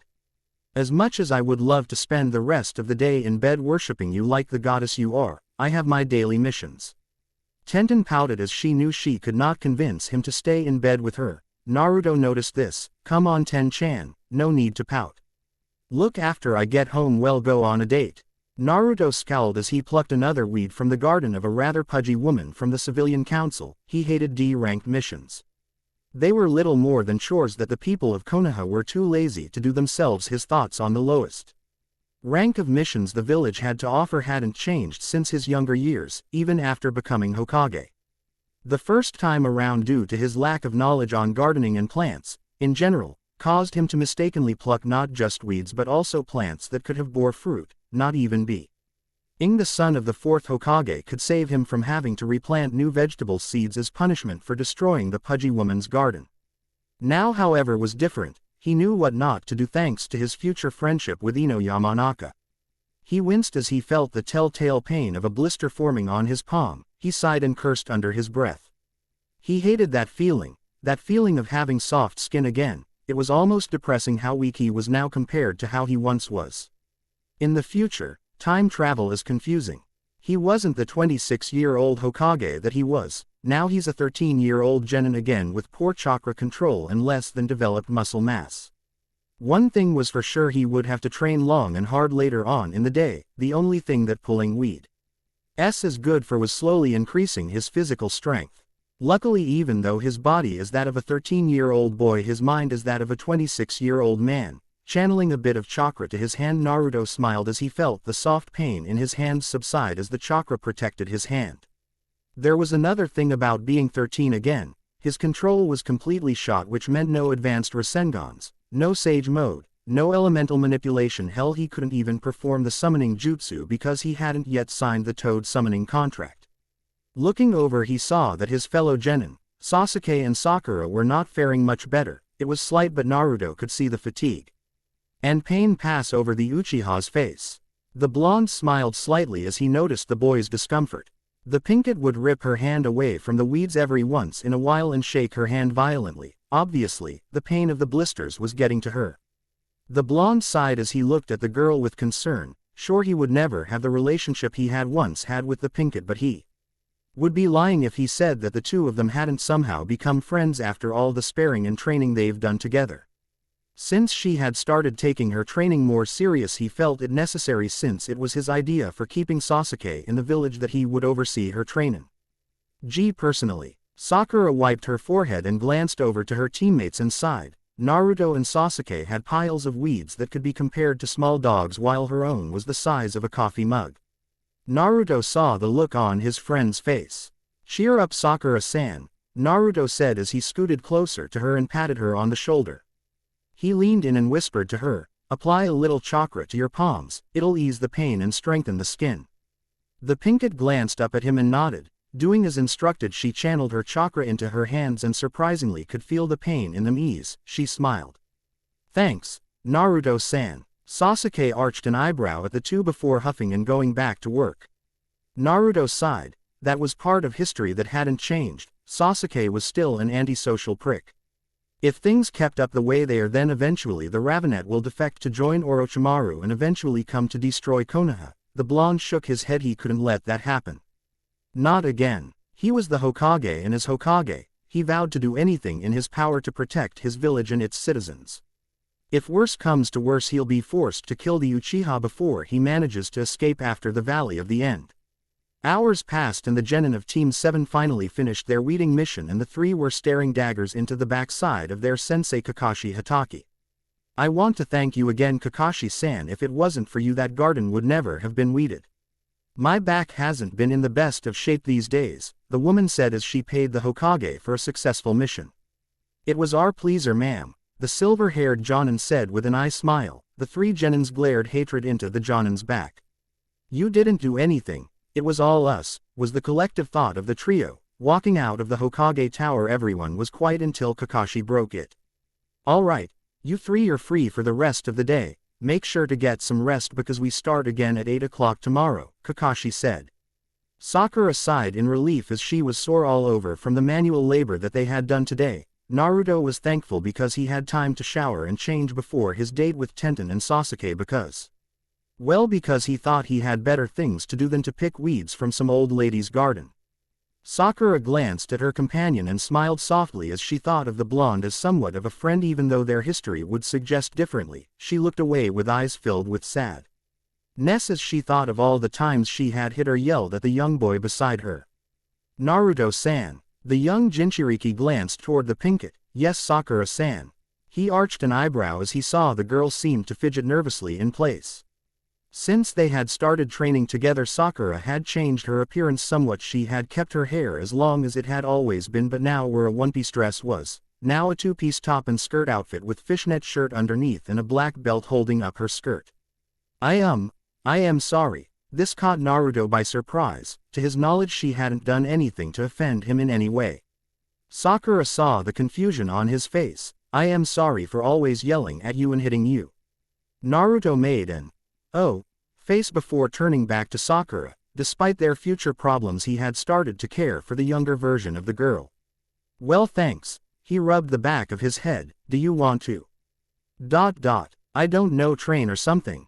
Naruto-kun, how do you still have so much energy? I am exhausted. Naruto's mind stopped as he heard her refer to him as kun. He smiled slightly. Perhaps a friendship with the Pinkett wouldn't be so bad. He dipped into his kunai pouch and pulled out a small brown pill and tossed it to Sakura. Eat that, it'll give you energy for about 5 hours. She looked skeptically back at Naruto before plopping the brown ball into her mouth and bit down on it. At first she didn't feel any different, but after 5 miles she felt her entire body become energized. It was almost like every atom in her body became electrified and started vibrating. Needless to say, she felt great. She felt as if she could run a marathon around Konoha's outer gate. Naruto saw this and smiled. Now that you have the energy, I have a technique that I would like to teach you, he said as they started walking to their team's training ground. I can't stay long. I have a dinner date later, but I will show you how it's done. Quote. Once they arrived at training ground 7, he walked over towards a boulder that was about twice the size of himself. He turned towards Sakura and silently prayed that Tsunade wouldn't hate him if revealing the secrets of her strength. All right, Sakura-chan. The Pinkett blushed slightly as he heard I am refer to her as Chan again. Watch closely, he said as he started channeling chakra into his muscles and fist. He turned toward the boulder and sent a powerful fist into it before the boulder exploded. Sakura's eyes grew to the size of saucers as she saw the once mighty boulder become nothing more than rubble at the feet of Naruto. What on earth was that? She exclaimed. That was Tsunade Senju's super strength technique. What you do is channel chakra into your muscles and your fist, you release the chakra through your fingertips, and then, he demonstrated again by sending a punch to the ground. To no one's surprise, the ground splintered under his fist. Now I want you to practice this until it becomes second nature for you. Quote. Naruto sighed as he opened the door to his and Tenten's apartment. He noticed the destined sound of talking. Walking through the hallway from the door to the living room, he smiled happily as he saw Tenten talking with her father, Ojiro. The man noticed his daughter's boyfriend enter the house and sent him a small smile. Tenten noticed this and turned and smiled as she saw the man of her dreams. Naruto-kun, welcome home. I didn't hear you come in. Quote. Naruto smiled as he walked over towards the table that sat the father and daughter duo. Yeah, well, I am not in the business of slamming doors, Naruto said, referring to how much the pair were talking. So Naruto-kun, how was your missions for the day? Ojiro said. Naruto sighed as he took a seat next to his wife. He then proceeded to slump down into his chair. Work. Seriously, they're just choirs that anyone could do. Tenten chuckled slightly as she placed a hand on his under the table. Maybe so, but every job brings money into the village, and living together means that we need all the money we can get. Naruto blushed a little at the sincerity in her voice. As a genin, the first time around he learned of how D-rank missions help support the economy of the village, and later in life as the Hokage he learned how vitally important those choirs were when developing your muscles as a genin. I know, but seriously, pulling weeds, walking dogs and grocery shopping. Our time could be better served training and preparing for higher ranked missions. Well, Ojiro interjected, what do you expect? We're in peace times. It's not like we're training children to fight wars, he said with a wave of his hand. Tenten and Naruto glanced at each other. If only he knew that a large-scale battle would be coming to Konoha's doorstep within the next few months, so much needed to happen before the start of the Chunin exams. While his attempts at making Sakura stronger had earned a positive reaction from the Uchiha, but he still seemed aloof, much like the first time around Kakashi had given them little to no training. "So Naruto-kun, how has your team been? Hope you're making friends," Ojiro asked. "Slowly, yeah," Naruto said as he smiled. Tenten glanced at him with an arched eyebrow. "Sasuke-san is still a bit cold, but he's lightening up. Sakura-chan and I have a steady friendship," he said with a smile. Tenten turned toward him. "Sakura-chan, wasn't that the pink-haired girl you had a crush on?" Naruto gulped silently. She gave him a cocky smile before crossing her arms over her chest. "I don't have to be jealous, do I?" Naruto put his hands up in mock surrender. "Of course, not Ten-chan. All I am doing is helping with her training. She never took it seriously in the academy." Ojiro chuckled at the boy's antics. Tenten gave him a curt, After an hour of talking between the trio, it had gotten late. "All right, kiddos," Ojiro said. "It's time for me to get on home," he said as he got up from the table. Naruto jumped up. "Allow me to walk you out, Ojiro-san." The elderly man nodded with a smile as Naruto escorted him to the door. As the door was swung open, the cold night air entered the warm apartment. Ojiro turned and looked at the boy. He was proud that his daughter had looked past the hate the villagers had shown the boy. "Say Naruto-kun," he said, gaining the blonde's attention. "Let me talk to you for a moment alone." Naruto gulped audibly but stepped outside anyway. It didn't matter how many times he had talked with the man alone, it always made him nervous. "How do you feel about my daughter?" Naruto let out a breath he didn't even know he was holding. Anyone could tell you how a conversation of this sort would make them nervous. One wrong step and you could be hated by your significant other's father for the duration of the relationship. Though Naruto didn't need to worry, he loved her with all his heart. "I love her." Quote. Ojiro stared into the boy's cerulean blue orbs and failed to detect any form of falsity. He sighed and smiled. "I am glad. Are you ready for this? You've taken a big step, and you're still so young." Naruto arched an eyebrow in confusion, but he assumed that he was talking about how they were now living together. "I know, sir, but I know I love her and she loves me." "Yeah," he said as he looked up thoughtfully. "I've seen it in her eyes. She had the same expression Chi-Chi used to have." Naruto went silent at that. He hadn't known Chi-Chi, but from what future Ojiro had told him, she was a lot like Tenten, and he loved Tenten. The father waved his goodbye before walking off into the night. Naruto was confused because of the man's words but was happy nonetheless that he was accepting of his relationship with his daughter. Walking back inside, he noticed Tenten sitting on the couch with her legs on the couch. Her brown hair that was previously tied into double buns was now unbound by her hair ties. "So," she started, "did you and Tu-san have a good talk?" Quote. Naruto narrowed his eyes suspiciously. She knew something about his little talk with her father. "Yay. He said something that odd to me." She hummed. "What was that?" "He said I took a big step and if I was ready for this. I know living together is huge, but I don't know if I would describe it as a big step." Tenten smiled lightly as he pucked up her legs and sat down before putting her legs in his lap. She looked over at him and felt her heart flutter. "Well, I may have told him you asked me to marry you," she said with a smile. The blonde's eyes widened in surprise. That was something he was not expecting. Sure, he had every intention of remarrying her, but it was still so soon. They were still young. Ten-chan were too young to get married. "But Naru-kun," she pouted. "We're genin," which means in the eyes of the village we're adults. Naruto nodded. "Yes, that is true, but the legal age for genin is 15. Quote. Tenten huffed and crossed her arms over her chest before looking away from Naruto. The blonde looked at the lovely brunette as she pouted. "Well," he started. "It seems like a date's out of the question for tonight, it's pretty late." Quote. She seemed to slouch down into the couch even further before her expression brightened and she leapt up from the couch. Naruto stared at her as she walked towards their shared bedroom. Once she was standing in the doorway, she removed her top, making the blonde blush furiously as he saw her the back of her black bra. She turned her head and all he could see was her seductive smirk, sultry eyes and the crest of her left breast. "There's more than one way to worship me like a goddess." She turned fully toward him and beckoned him with a single finger as she backed into the room. Naruto gulped audibly. He had to admit that even though he wanted to wait until they were older than even he had needs that could only be satisfied by the women he loved. "I've taken all I can and I can't take no more," he said as he walked into the room after his weapon mistress. Naruto watched from behind a tree as the daimyo wife's cat pranced about freely on the floor of the woods outside of Konoha. He groaned internally as he watched the four-legged menace roll around in the leaves without a care in the world. Little did it know that it was being surrounded by 4 ninjas of the Hidden Leaf Village. Above all else, Naruto hated retrieving the woman's cat. It was seemingly a weekly event. A crackle came from his earpiece as the familiar voice of his sensei broke from its speaker. "Do we have eyes on the target? This is Whiskers. Yeah, I see her. Canary here. She's about 10 meters away from us. HN," could be heard from the speaker. "Avenger targets in my sight." Naruto smirked at their codenames. Whiskers would definitely not have been his first choice. He would go by something cool like Maelstrom or something, but there was a certain beauty in how simple their codenames were.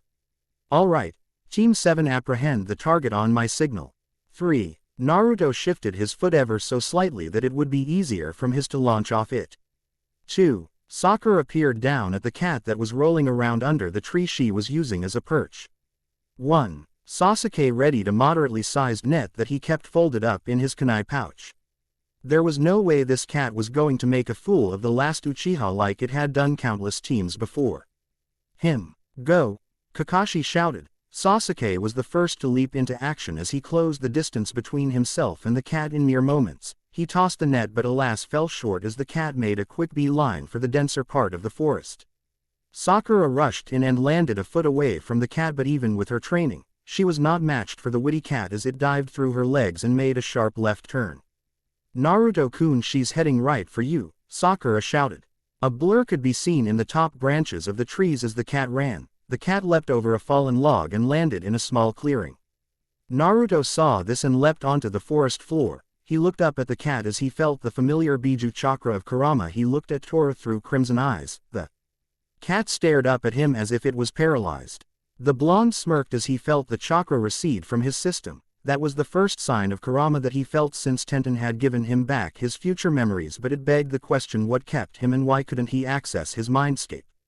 He shrugged it off before picking up the cat. It served him no purpose dwelling on it. Kurama will come around in his own time. "Target captured," he said. "Can you confirm that she has a red bow on her left ear?" Quote, "Yeah, it's Tora all right," the blonde said with a sigh. "Can we get a real mission now? A kunai in time." Team 7 stood in the mission room watching helplessly as the wife of the fire daimyo smothered the cat in her meaty arms. Sakura felt bad for the cat while Sasuke sneered at the feline as it had the air literally crushed out of its lungs. Naruto sighed as he saw the cat struggle in its owner's grasp. He would be the first to admit that in his younger years he hated that cat, but as he was being groomed to take the positi on of Hokage, he became quite familiar with the daimyo, his wife, and her cat. He became quite fond of that lazy fluffball. It reminded him of another fluffball that kept giving him a hard time. "All right, Team 7, the Hokage started. You did a fine job.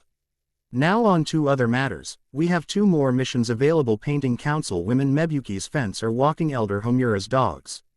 Naruto groaned loud enough to gain the attention of the other occupancy of the room.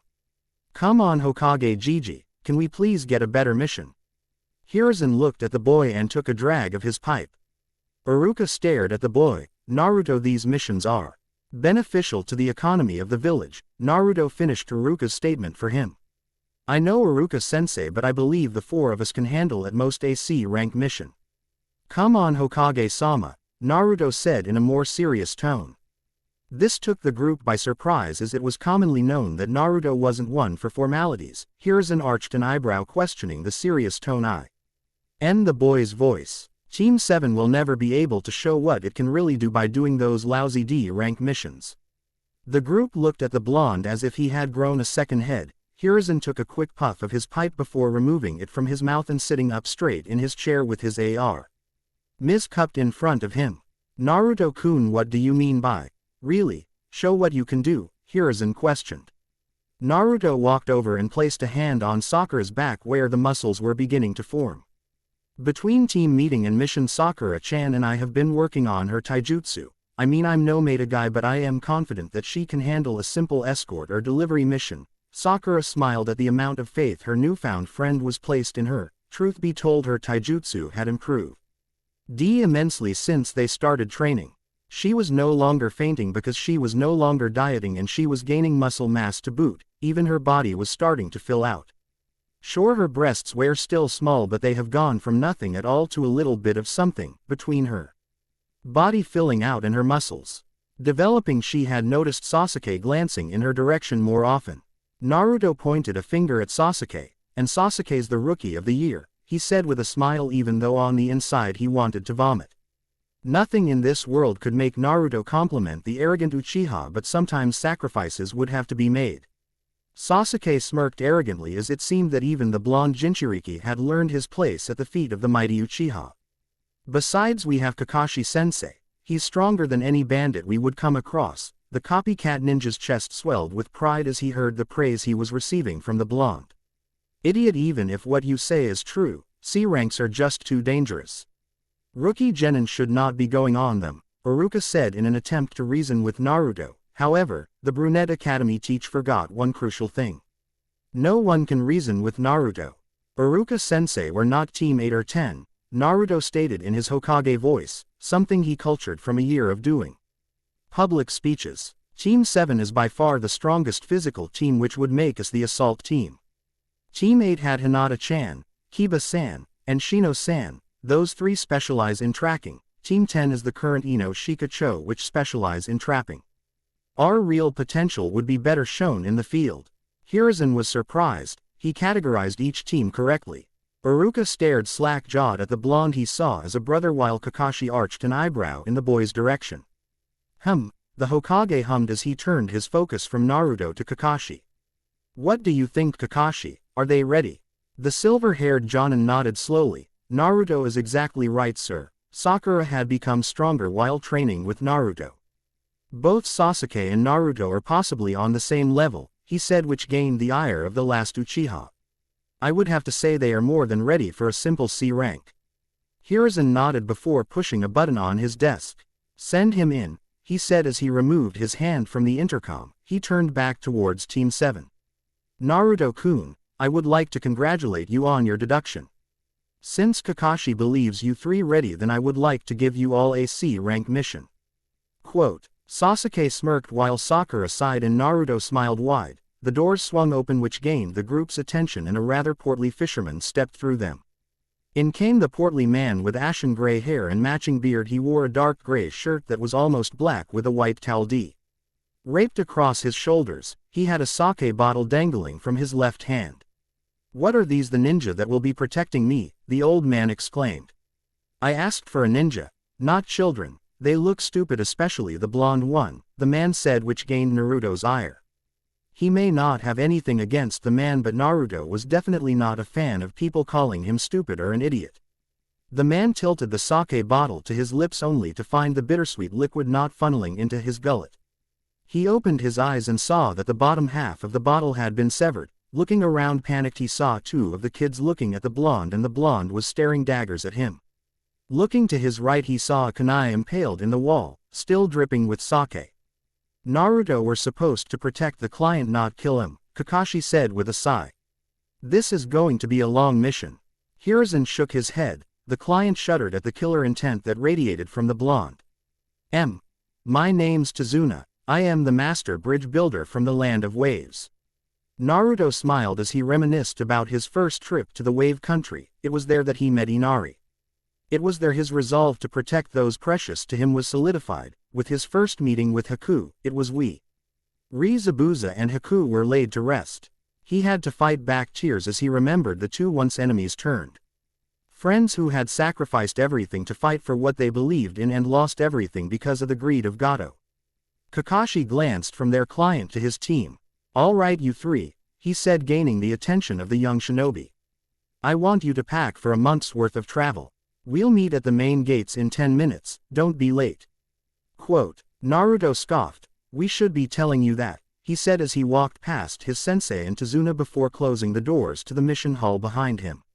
He smirked as he vanished in a flash of yellow before appearing back in the small apartment of his and his soon-to-be wife. If he was to be perfectly honest, he was nervous that Tenten had told her father he had asked her to marry her. This time around he would have liked to have done things right and asked the mont's blessing. Last time they had gotten married because last time it was a spur-of-the-moment thing he just did. He was so overwhelmed with happiness that he couldn't contain it. He had been planning on asking her, but he had put it off because he hadn't asked Ojiro. Once he looked over the crowd of people as they watched the blonde take his rightful place as Hokage, he was overcome by a sense of pride. His speech was one he had spent more time working on more than any other. He thanked Iruka, Kakashi, Hiruzen, Jiraiya, and Tsunade for giving him the tools to succeed in his shinobi career. He thanked his friends for all the times they had his back when things became hard. Naruto smiled fondly as he remembered the words that followed, and above all else, I want to thank the love of my life, my girlfriend Tenten, for standing by my side when life grew too much for me to bear alone. He turned his cerulean blue eyes towards the women and smiled lovingly as he beckoned forward. Tenten reluctantly stepped up and in front of the crowd that consisted of everyone that she had fought beside and for. Naruto took her hand in his as he got down on one knee. There was an audible gasp that spread throughout the crowd. The weapon mistress cupped one hand over her mouth as Naruto pulled a small box from his pocket. Will you marry me? The words rang within young Naruto's mind as he walked through the apartment. He turned the corner of the hall into the living room and saw what might have been the most angelic sight he had ever seen. Laying there before him was his beloved wife to be curled up on the couch asleep. He smiled as he walked over and scooped up the unconscious girl in his arms bridal style and walked her into the bedroom before laying her down and collecting the things he would need for the trip. He grabbed 3 outfits, some underwear and socks before throwing them in a backpack and making his way out of the room as quietly as possible as to not wake the sleeping girl. Moving onward to the kitchen, he threw a few cups of instant ramen in his bag. Normally Tenten would yell at him packing the cups because they were not very good for a shinobi in training, but it was the most readily available meal he had. He only packed 3. Anything else he needed he could hunt for.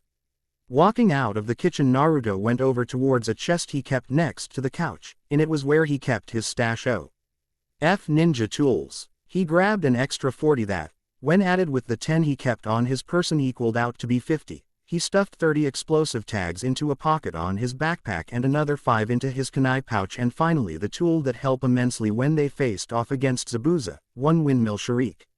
Naruto-kun, came the tired voice of his weapon goddess. He turned around and saw her standing in the doorway. What you doing? He smiled. Just getting my things together. I have 8 minutes left to get to the main gates for the mission to Wave Country. Tenten nodded before walking over and sinking down to his level and throwing her arms around him. She stared into his deep cerulean pools and he in return stared into her rich earthen eyes before closing the distance between them in one searing kiss. She pulled away. I am going to miss you, she said softly as she rested her forehead on his. Naruto smiled before moving in for another quick kiss. Don't say that. With your missions and team training the month will fly by. He paused and looked at the girl. She was pouting and giving him her signet. Your Tenten puppy dog eyes. I'll miss you too, Haim. She smiled as she buried her face into his shoulder. She loved it when he called her his princess. It always made her feel special. She still didn't like that he was going to be away for a month and was half tempted to sneak off and follow them to Wave. It's not like they wouldn't need the help, what with the demon brothers and Zabuza, not to mention Haku. But she couldn't do that. Her team needed her in the village for missions and training. At least let me walk you to the main gate, she pleaded. Naruto took one look at her and responded with an, of course. Soon after, the duo exited the apartment and made their way to the main gates that connected Konoha with the rest of the world. Along their way they talked idly about this and that, nothing too overly important until the concept of marriage came up. I want something traditional, like our first wedding but a bit bigger, Tenten said with a slight gleam in her eye. Their first wedding was simple, just their friends and family. The clan heads came to wish the Namikaze couple luck in their future together. The Akamichi catered the event. You should have seen Choji's mom frantically planning out the hors d'oeuvres and appetizers. Choji had suggested having all you can eat barbecue and ramen. You should have seen the look of rage that passed over both her and Tenten's face. Hinata and Hanabi helped with the bride's dress, and if Naruto had any room to talk he would say they outdid themselves.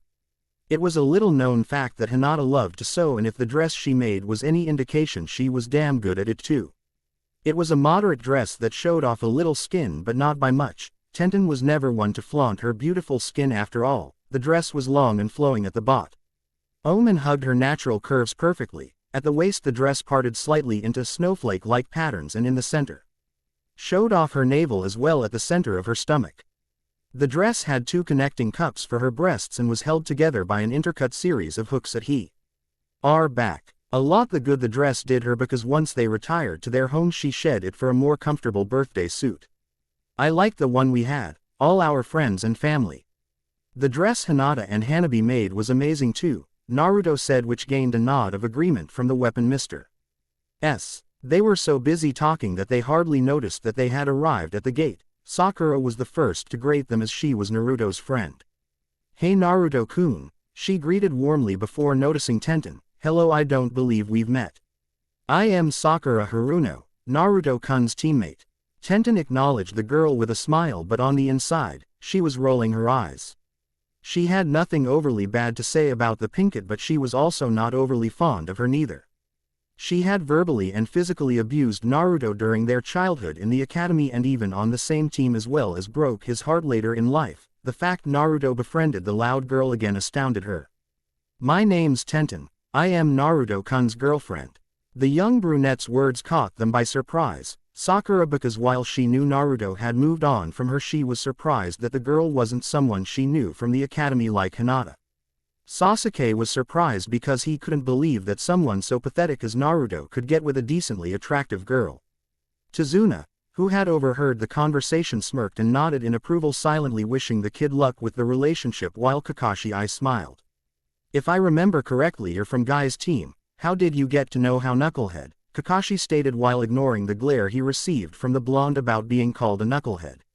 "Well, I found him training in one of the old training grounds a few years ago and we became friends." Yuto couldn't help but respect how easy his wife found it to come up with lies. He himself struggled with it when he was confronted with using his father's technique during Team 7's final test. Luckily he wasn't some ordinary child, or he wouldn't have gotten away with it. After kissing Tenten goodbye, they made their way out of the main gates that led out of Konoha. Being the experienced ninja Naruto was, he was constantly using his ability to sense negative emotions ever since he left the village, and it located two individuals that seemed to be stalking the Genin team. The blonde time traveler smirked slightly as he felt the presence of what he could only assume was the demon brothers moving from their position to where they would attempt to ambush the team. Last time Kakashi allowed the demon brothers to attack without doing a thing about it, leaving his woeful unprepared Genin to fight off the Chunin missing nin by themselves. This time, however, they were ready. What he had said was no lie. Sakura was well on her way to being a great shinobi. There was little to no doubt in his mind that when the Chunin exams rolled around, that this time she would make it to the final round. As for Sasuke, as much as it made him sick to think about, was one of the best Genins that had come out of Konoha. While he wasn't nearly at his peak physical condition, he could use a fraction of his future power. "Tazuna-san." The silence that surrounded them was broken by Sakura. "You're from the land of waves, right?" This question gained the attention of all her companions. "Yeah, well, why hire us and not ninja from your country?"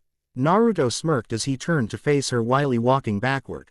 "Sakura-chan," Naruto said, interrupting his sensei that was about to speak. His sudden voice gained the attention of his team and client. "The land of waves don't have a shinobi village anymore," he said while stressing the word anymore. He was in the unique position to make his life a bit better as he resigned to letting his team know of his clan. The Pinkett arched an eyebrow in confusion. Kakashi raised his one visible eyebrow as if questioning his blonde charge. Naruto sent him a reassuring nod and smile. The Jonin decided that he would trust the boy's judgment on this matter. "What do you mean, anymore?" The young Jinchuriki turned around to face the path. His face adopted a sad expression.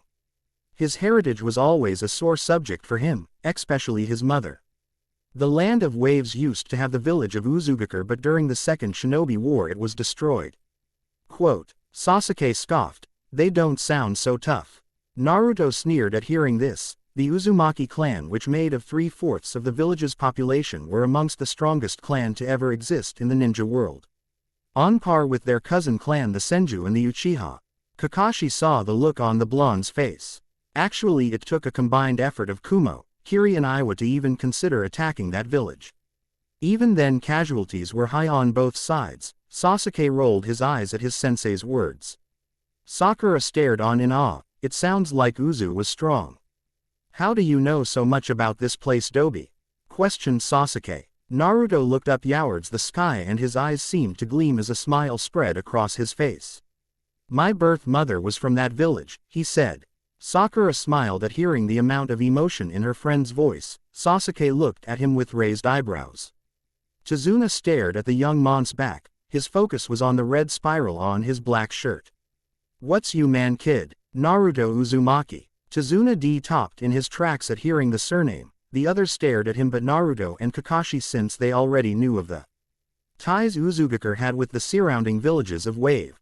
Uzumaki is in. Yup, Kakashi said in a lazy voice. Naruto here is the son of the last surviving member of the Uzumaki clan. This got a reaction from the three who had not already known of his heritage. Sakura stared wide-eyed at the blonde's back. She had no idea that his family originated from another village, let alone a clan. Sasuke stared harder at Naruto's back. The ends of his lips curled up slightly to the point that if you looked close enough you could make out the smallest of smiles. Wow, I had no idea, Sakura said while rushing up and standing beside the blonde. You never said anything. Naruto nodded. One person doesn't make a clan, so I never saw much of a point. They walked insolence before Kakashi noticed his blonde charge's eyes snapped to something in the road, following his gaze the silver-haired Jonin noticed he was looking at a puddle. He smirked underneath his mask with pride that the boy noticed something so many would have overlooked. He sighed however when he noticed the other two seemed not to have noticed it. Suddenly the blonde snapped back towards the puddle as he sensed the chakra spike and noticed the demon brothers charging them. Sakura gasped as the brothers wrapped Kakashi in their chains and ripped him apart. One down, exclaimed one of the missing nin. Sakura's eyes widened, but thanks to her training she knew that if she stuck to what she was taught that she could handle nearly anything. She pulled a kunai from her pouch and stood protectively between Tazuna and the missing nin. Naruto saw this and SMI. RK proudly that after all that training she had started to develop a backbone. One of the demon brothers charged at the blonde, but in contrast to last time when he froze, he was ready as he sidestepped the jab that was aimed for the center of his chest. Naruto gathered his chakra into his palms as he slammed them into the side of the missing nin's chest. The effect was instant as the man was shot off, creating distance between him and Naruto, though even then he wasn't done as he shot a poisoned chain dagger in the blonde's direction that was deflected as the Jinchuriki channeled chakra into Hi's foot and used the appendage to guide the dagger above him before he grabbed at the chain and pulled with all his chakra-enhanced might. Having underestimated the genin, the brother had little chance to protect himself from being pulled into the blonde's waiting fist. Naruto punched the man in the jaw with Tsunade's super strength, sending the scraggly-haired man into a large boulder. The brother slumped his head as he fell unconscious. Naruto smirked as he looked down at his fist and clenched it. His power was slowly returning. Little by little, he was becoming his true self. Maizu! Shouted his brother Guzu, which gained the blonde's attention as he turned to face his next opponent. In his peripheral vision, he saw Sasuke weaving some very familiar hand signs and backflipped away before Guzu's gauntlet could impale its elf into his chest. Fire release. Fireball jutsu. A large ball of fire was blown from the Uchiha's maw, which made Guzu retreat briefly before he recollecting himself and lashing out at what he assumed was the weaker amongst the three genin. The straight-haired brunette jabbed his gauntlet towards Sakura's head, but she was expecting it and parried it before kneeing the man in the chin. The remaining demon brother fumbled backward as he clutched his chin. Regaining his composure, he glared heatedly at Sakura before attempting another attack. Sakura was ready for it as she winded up for straight jab, but before she could, Kakashi jumped down from a tree and caught the brother in a lariat. The silver-haired Jonin turned to face Sakura and I smiled. Good job protecting the client, Sakura, Kakashi said before walking over and patting Sasuke and Naruto on the head. You all did great. Naruto couldn't help the smile that broke out across his face. Sasuke grew annoyed at the physical contact. The blonde turned to gaze at his pink friend and a sense of pride filled his heart. He had taken a fangirl with little to no physical training and turned her into a functioning genin. Sakura saw that his eyes were on her and smiled back at him, offering him a silent thank you. Now, Kakashi stated as he turned towards the elderly bridge builder. You have some explaining to do. Chizuna's sweat dropped before explaining the situation in Wave Country, how Gato not only transported good but also drugs, money and anything else illegal. How the country was poor because of their inability to export or JM port trade and how the tyrant had monopolized it. How anyone who opposed the man would find thugs being sent after them or their families being either threatened or physically abused. I see, the silver-haired Jonin said as he adopted a thinking pose. That is indeed awful. Chizuna looked at the man with hope in his eyes. So you'll help. Kakashi at the man and saw the hope that filled them. He sighed and looked at his genin. This was supposed to be a C rank mission, but now it's early a B rank, maybe low A rank. He sighed again while rubbing his neck. We should return to the village. He glanced at Naruto. What do you kids think? Quote. The blonde snorted. I say we continue, Naruto said with confidence even though his instincts as a whole was telling him otherwise. He knew he could handle it. Sakura was getting better and could only improve from where SGE currently was, and Sasuke, as much as it pains him to say, can handle high MSELF in a fight just fine. We easily took care of those two. He motioned with his nose where the two unconscious missing nin were tied up. I think we can do this. Sasuke chuckled arrogantly. I am an Uchiha, an elite. Naruto scowled at the self-proclaimed avenger. If Naruto-kun and Sasuke-kun are going, then so am I, Sakura said with a smile. She would not let them outdo her. She was already so far behind them that it wasn't even funny. She would be damned if she let them get farther away. Tilda a kunai in time tilde. Wow, it's so huge, Sakura said as she stared at the incomplete bridge above them. Kakashi I smiled at his students as he read his little orange book. Keep it down please, said the fairy man. We gotta remain quiet or they might tax notice of us. Sakura quitted down and they enjoyed the rest of the boat ride in relative silence. The only sound that could be heard was the subtle crashing of wakes in the water they found themselves floating in. Before long they made it to the shore before they resumed traveling by foot. The forest surrounding the village they were heading to coated the ground. The blonde started using his Jinchuriki ability to sense for any form of negative emotion. It wasn't too hard to sense Zabuza's presence. He smirked as he moved his hand to his kunai pouch without alerting Zabuza or his teammates. There, he shouted before hurling the kunai at the place that he knew the missing nin was. He sensed his disappear and reappear on a tree behind him. Sakura's knees were shaking from the sudden outburst of her blonde friend. Naruto walked into the bush to retrieve him kunai, and to Sakura's surprise it came back with a snow-white rabbit. Naruto Baka, are you trying to give me a heart attack? Sakura shouted. Naruto just looked at her and shook his head. You're too young and healthy to have a heart attack. Besides, you should thank me for catching dinner, he said with a smile as he held the rabbit by its ears. Kakashi stared at the rabbit. Naruto may be able to fool Sasuke and Sakura but not a well-trained and experienced jonin like himself. He knew someone was there. A white rabbit. It's spring, it should be brown. Single quote. That's when he felt the hairs on the back of his neck stand on end as he heard the faint shoot of a blade being hurled through the air. Everyone get down, Kakashi shouted as he grabbed Chizuna and at the ground. For his part, Naruto dived at Sakura and tackled her to the ground. Sasuke ducked as the blade passed over his head. A part of Naruto's mind cursed as he had hoped that he would have got caught by the blade and died. It would save him the trouble of killing himself. The large blade buried itself into a tree and the group saw a man appear on the hilt of the massive blade. Well, if it isn't Kakashi Hatake. Naruto stared up at where the man, known as the demon of the hidden mist once was but now was replaced by dense fog. He mentally smiled as he remembered his first encounter with Haku. He was important to the young blonde. After all, he taught young Naruto what made a person truly strong. To protect those precious to you, that is what makes you truly strong. Those were the words that were spoken all those years ago. Returning his attention to reality, the young Jinchuriki could physically feel the killer intent rolling of Zabuza, and Naruto had to admit that for an unexperienced genin it was suffocating.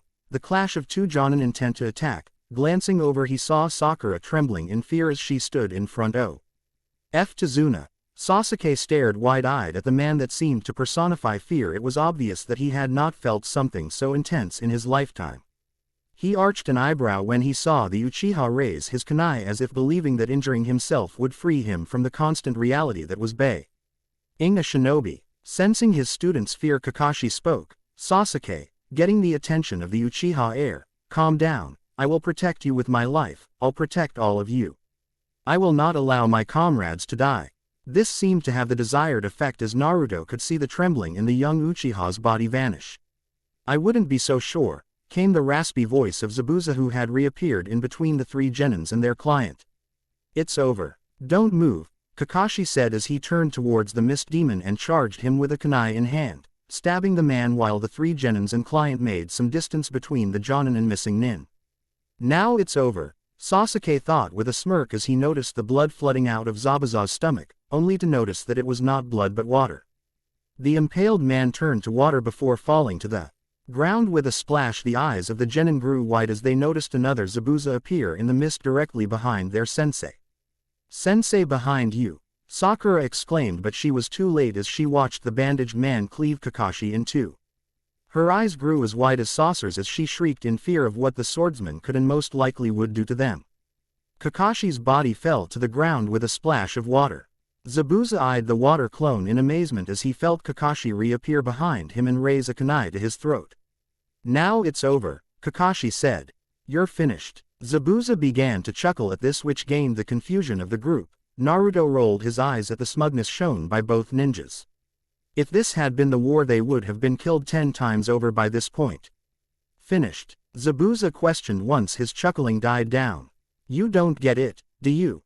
Your technique is nothing more than an imitation. I'll never be defeated by a mere copycat ninja like you. Zabuza seemed to sneer the words, copycat ninja.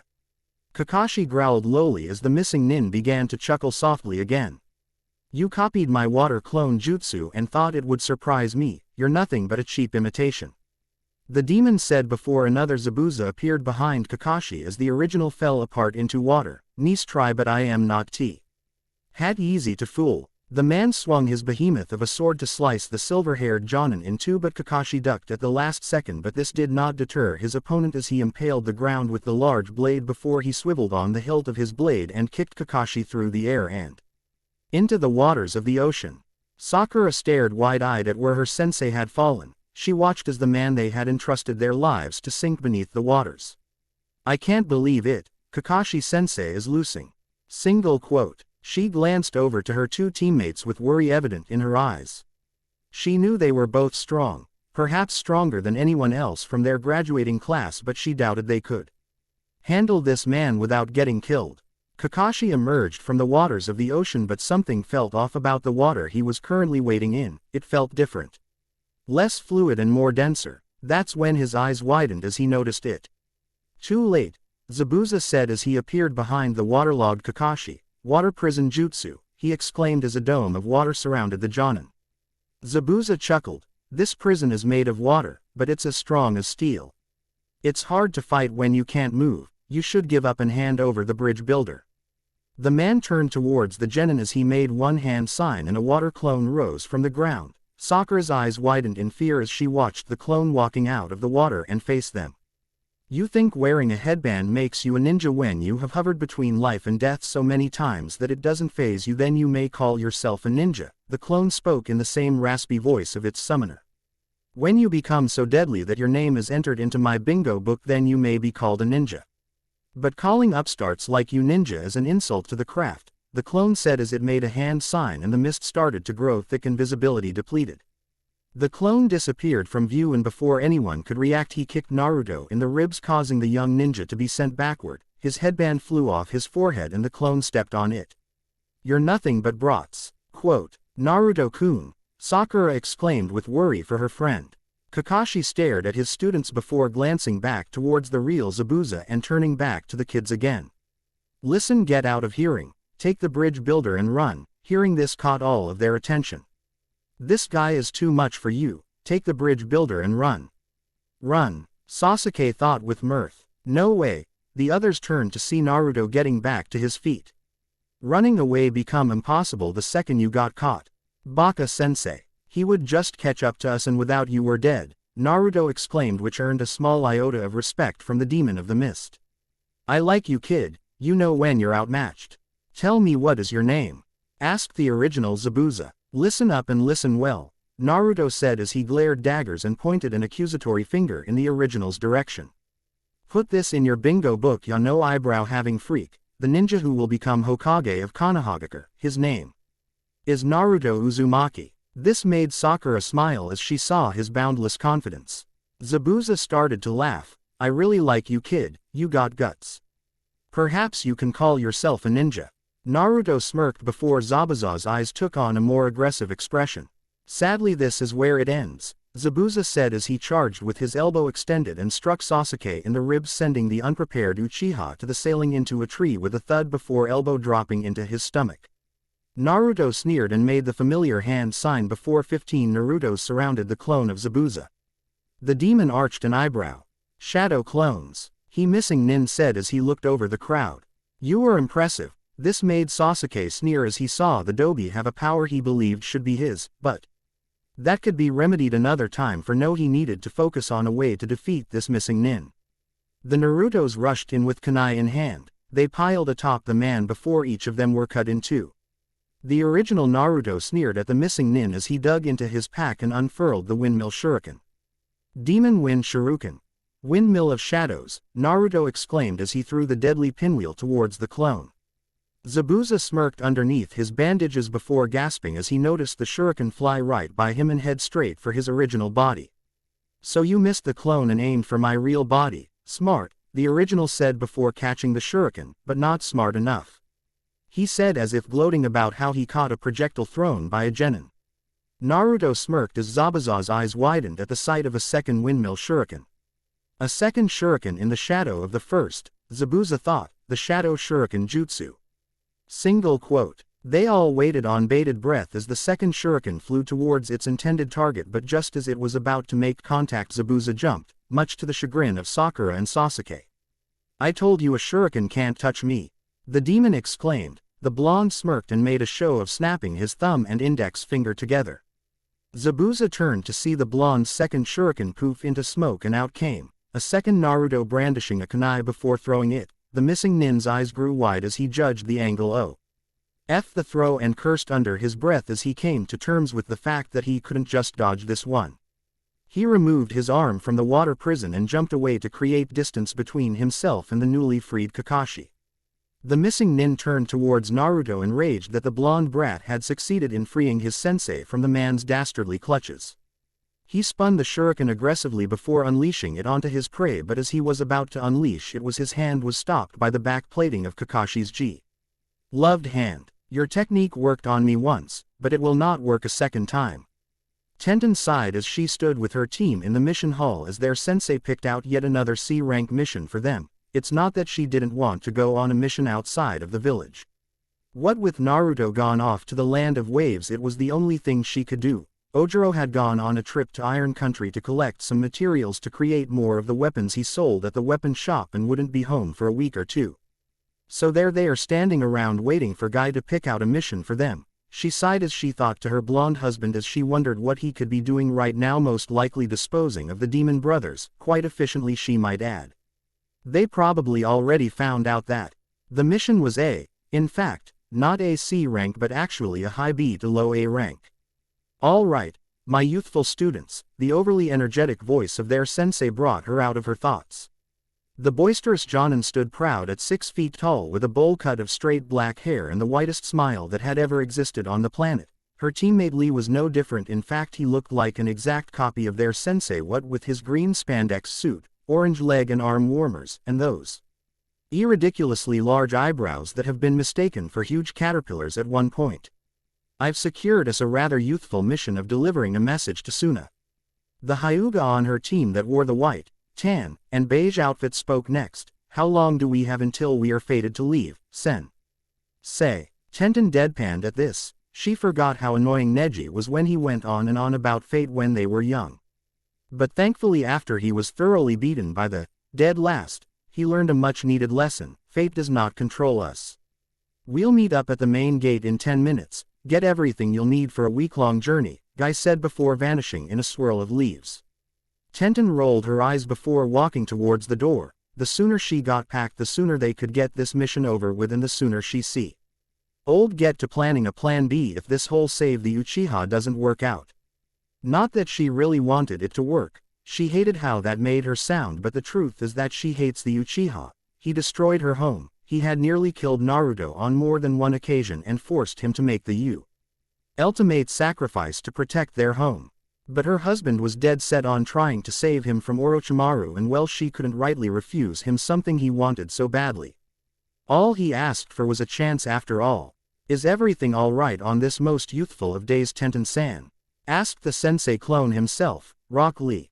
She looked at him as she walked. Their houses were in the same direction, so he would be walking with her most of the way, while Neji lived at the Hyuga compound, which was in the opposite direction. I am fine, Lee, just got a lot on my mind, she said to avoid the conversation. People take Lee for an idiot, but that wasn't the case. He was damn smart. She knew she couldn't lie to him repeatedly and not expect him to eventually figure something out. It's just my boyfriend. You have a boyfriend, Lee said in excitement. That is most youthful. Who is he? The weapon mistress looked at her ninjutsu-challenged friend and smiled. His name's Naruto Uzumaki. Lee nodded as she spoke about the boy that had won her heart. To the young taijutsu specialist, this Naruto person sounded like a good guy. Selfless and caring, or as Lee would, most youthful. He's gone on a mission right now and probably won't be back until the Chunin exams roll around. Quote. Lee nodded. And you miss him? Well, yeah. I wouldn't still be with him if I didn't love him, she said with a smile. I am more worried that he'll come home broken, she said, earning a confused look from her bowl-haired friend. You know, first kill and whatnot. Lee nodded and gave her a reassuring smile. Well, when he does come back, he'll have you right there to cheer him up, he said before turning and disappearing behind a corner as he walked home. Tenten watched as her friend walked away. She didn't like lying to her friends and least of all her teammates, but she couldn't really tell Lee that she was thinking about how to kill a fellow Leaf shinobi, assuming that Naruto's plan doesn't work. So she walked away, her destination being not too far away from where she parted ways with Lee. "San, I am home," she called out to her father as she made her way into the weapon shop. Ojiro poked his head around the corner of the wall that separated the sales floor from the staring way.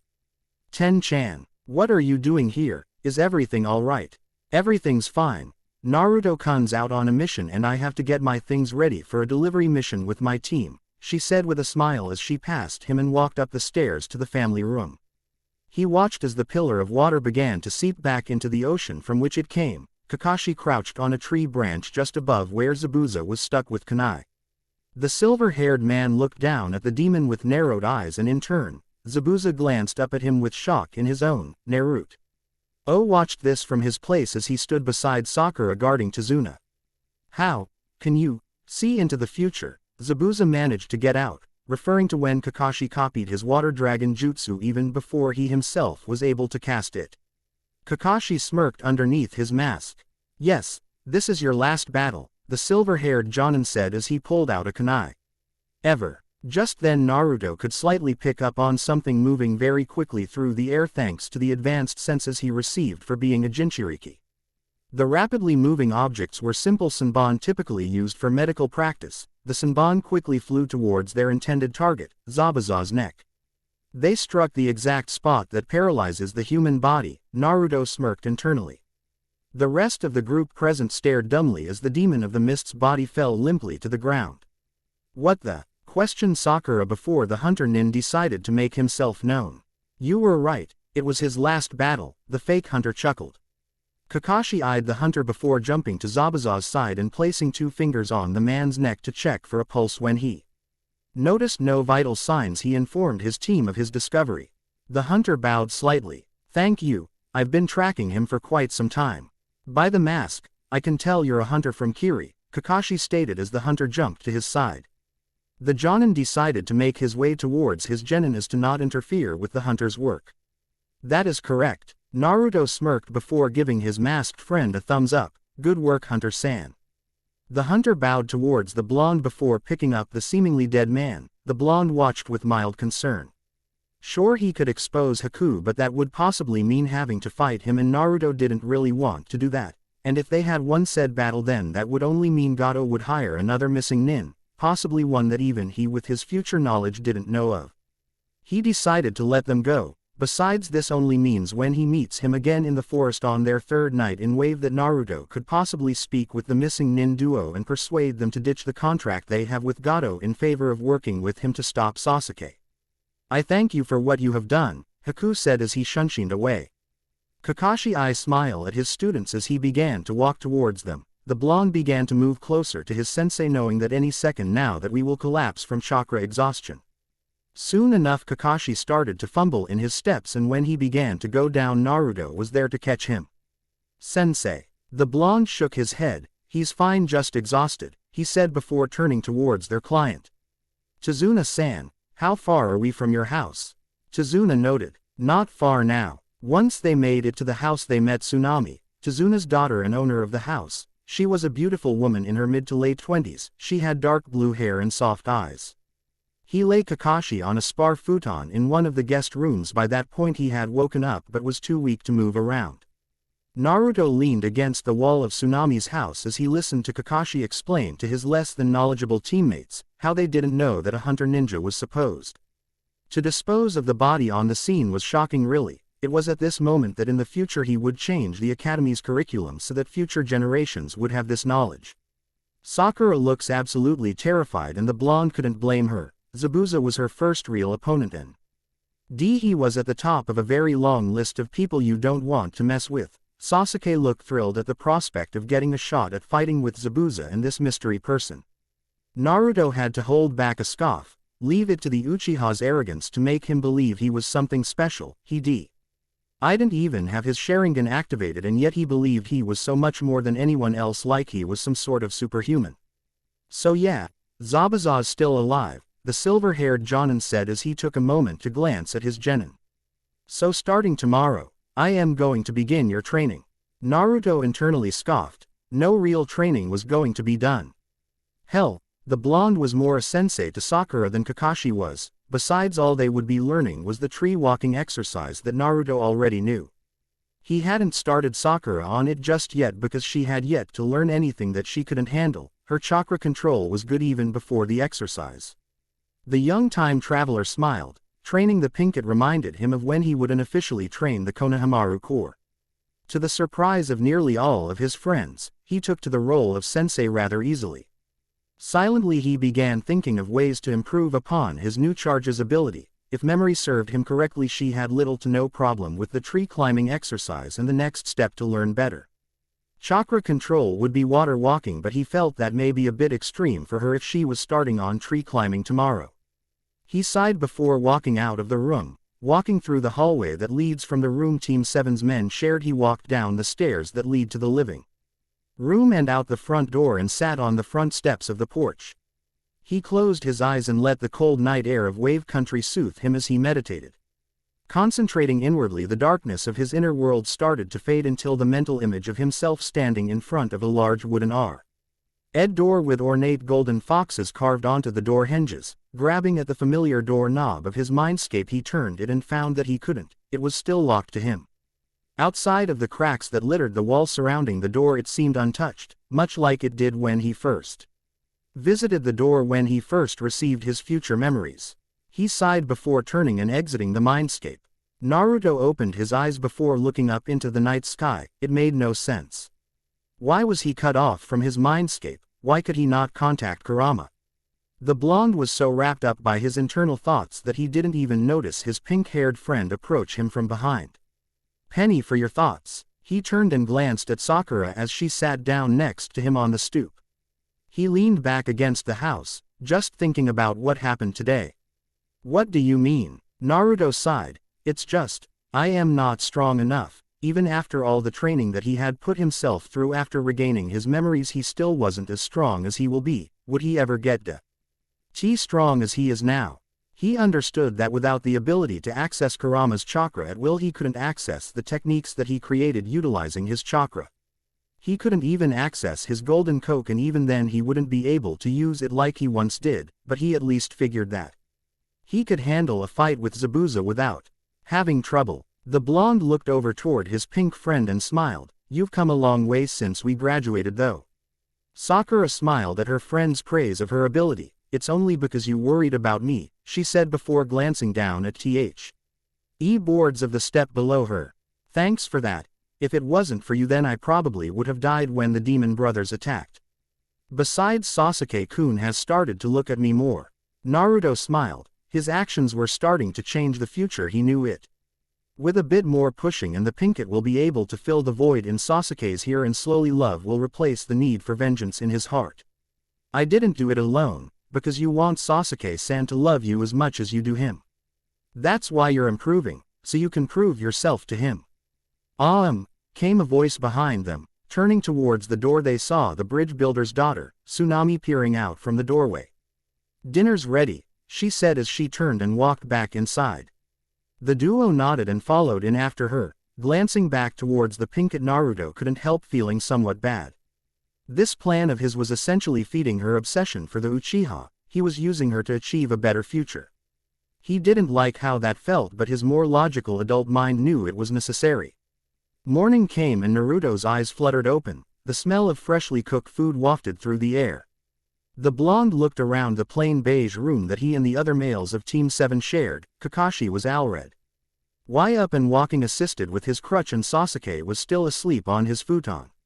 The blonde walked up next to the raven-haired boy and peered down at him with cold eyes. It would be too easy for Naruto to pull a kunai out of his pouch and dig it into the Uchiha's skull. Orochimaru wouldn't be able to give him his curse mark. Sasuke would no longer be a threat.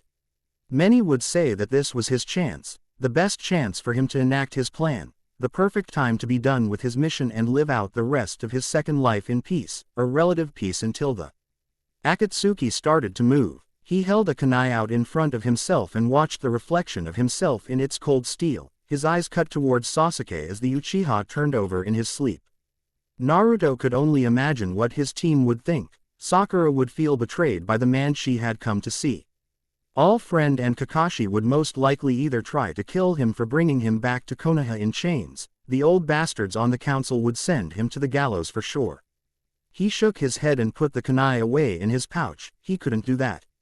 While Sasuke was his most hated enemy, even he deserved a chance at life. He may be arrogant and annoying, but life is life, and Naruto had no right to take it before that life had a chance to turn down the dark path. Rest assured, Sasuke Uchiha, the moment you do something unforgivable, your life is mine. Naruto placed a hand on the Uchiha's shoulder and shook him awake. Sasuke looked up at the boy through sleepy eyes. Dobi. What do you want? Time to get up, Naruto said as he tried to not sound annoyed at the name of Dobi. Breakfast should be ready and we have training. The Uchiha nodded and the duo made their way down the stairs where their other two teammates were. The Pinkett saw the two first and smiled. Kakashi saw this and turned to glance at his two students. Morning, you two.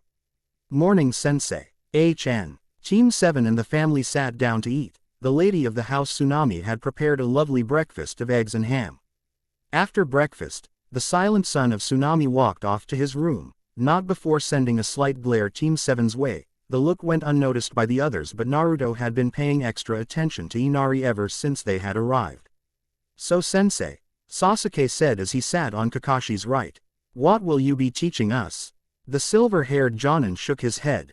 I'll tell you when we get there, he said as he began to stand but fumbled slightly. Sakura saw this and quickly moved under him. Kakashi grunted before grabbing at his crew.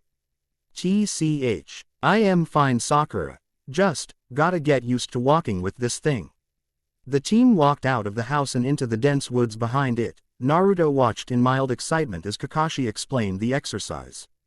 Tree climbing is simple once you get the hang of it. Simply channel chakra into the soles of your feet and walk up a tree. It's not only good for building up your control and reserves but also for building muscle mass since you're constantly defying gravity. If too much chakra is applied then you'll shoot if the tree, if not enough then you'll slide off. He watched as the Pinkett walked effortlessly up the tree. She was able to execute the exercise perfectly the first time, but this time, due to her extra training, she walked up the tree as if she was a seasoned shinobi. Naruto chuckled as he watched the prideful Uchiha fall off the tree and land on his head. Sasuke turned and glared at the blonde. Why don't you do it, Dobi? He said with a smirk, unless you're chicken.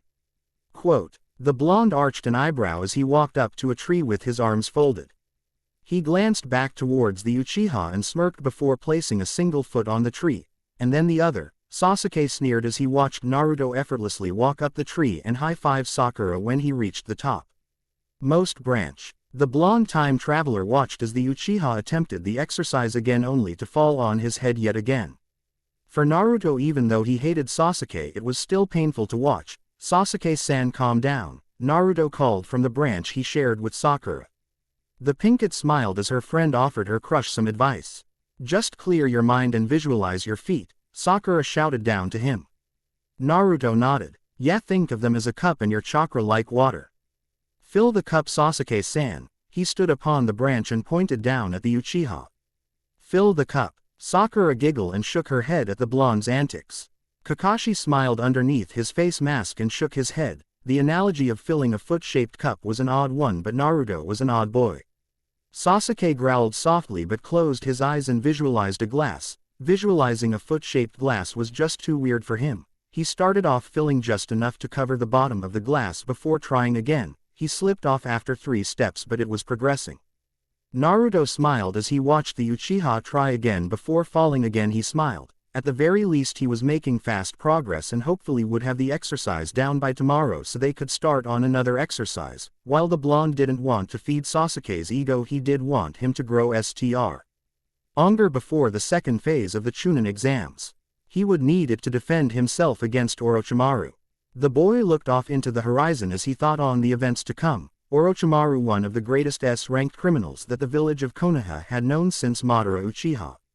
During the Chunin exams, Sasuke was given the Snake Sanin's curse mark, which gave the Uchiha a taste of the power he had always craved, which had only made him crave even more, which led to him running to the snake bastard. Sakura noticed the look of intense contemplation on her blonde teammate's face. Naruto-kun, are you okay? Her sudden voice had snapped the Uzumaki out of his thoughts and the one activity that he had sworn he would never do. He was brooding, not over his fate of having to relive some of the more difficult events of his younger years, or that he would have to re-kill the Akatsuki. No, he was brooding over the Uchiha. Nothing. Just thinking. She arched an eyebrow. About. Naruto shook his head. He was prepared for the Pinkett to ask and had an appropriate lie ready to use. He didn't know how he felt about how easy it was becoming to lie. I may have asked Ten-chan to marry me and she may have said yes. He couldn't tell his pink friend that he was thinking about the fate of the man she loved, the same fate that would lead to him killing said love interest. Besides, it's not like he wouldn't remarry her in time. It'll just happen a little quicker than he would have thought. Sakura's eyes widened and she squealed in joy as she heard the news. She may not know much of the girl, but from the way Naruto talked of her, she was something special to him and that she was an experienced weapon specialist. The Pinkett hugged the blonde in excitement. That's amazing. I am happy for you. Naruto smiled as the Pinkett pulled herself off him. He looked down and saw that Sasuke was halfway up the tree. Things were progressing well. Perhaps tomorrow they could get Kakashi to show them some jutsu that could help them with their future fights. The blonde looked off into the direction that he believed that Konoha was. Tenten was familiar with waking up in the forest with the sound of the birds' morning songs, or the cool breeze of early mornings blowing through the trees above her. What she was not used to was waking up to her ever-energetic sensei screaming of youth. She zipped open her tent and peered out. What she saw was Guy and his clone Lee embracing with tears falling from their eyes. Guy broke the embrace when he noticed his lone female student before approaching her and lunging at her in an attempt to embrace her. She dodged the lunge and scurried away. Guy looked back at her. Tenten-san, my most youthful female student, I am overcome with youthful energy at hearing about your relationship. She arched an eyebrow in confusion as Neji walked up beside her. Lee told us about your relationship with Naruto Uzumaki, the fate-believing man said. Tenten blushed before glaring at Lee. The bowl-haired boy smiled and struck a cool Guy pose. Guy stood up before clearing his throat, which gained the attention of his 3 charges. As much as I would like to congratulate young Tenten on this relationship, I am afraid we must continue on our journey to Suna. The bowl-haired teacher said before the 4 of them. The young weapon mistress traveled at high speeds through the trees alongside her team with a smile on her face as she anticipated meeting with the Sand siblings again. However, Gaara would still be the murderous psychopath he was when they had first met him. Seeing Temari and Kankuro could be nice. It wasn't long before they arrived at the gate of Suna. Halt, said Asuna Jonin as he approached the Konoha ninja. State your names and business. Guy strolled up to the Suna-Jonin. The man looked apprehensively at the bowl-haired man. My name is Misato Guy and these are my students Negi Hyuga, Tenten, and Rock Lee. We come to deliver an invitation to the Cage about the upcoming Chunin exams, he said with a smile.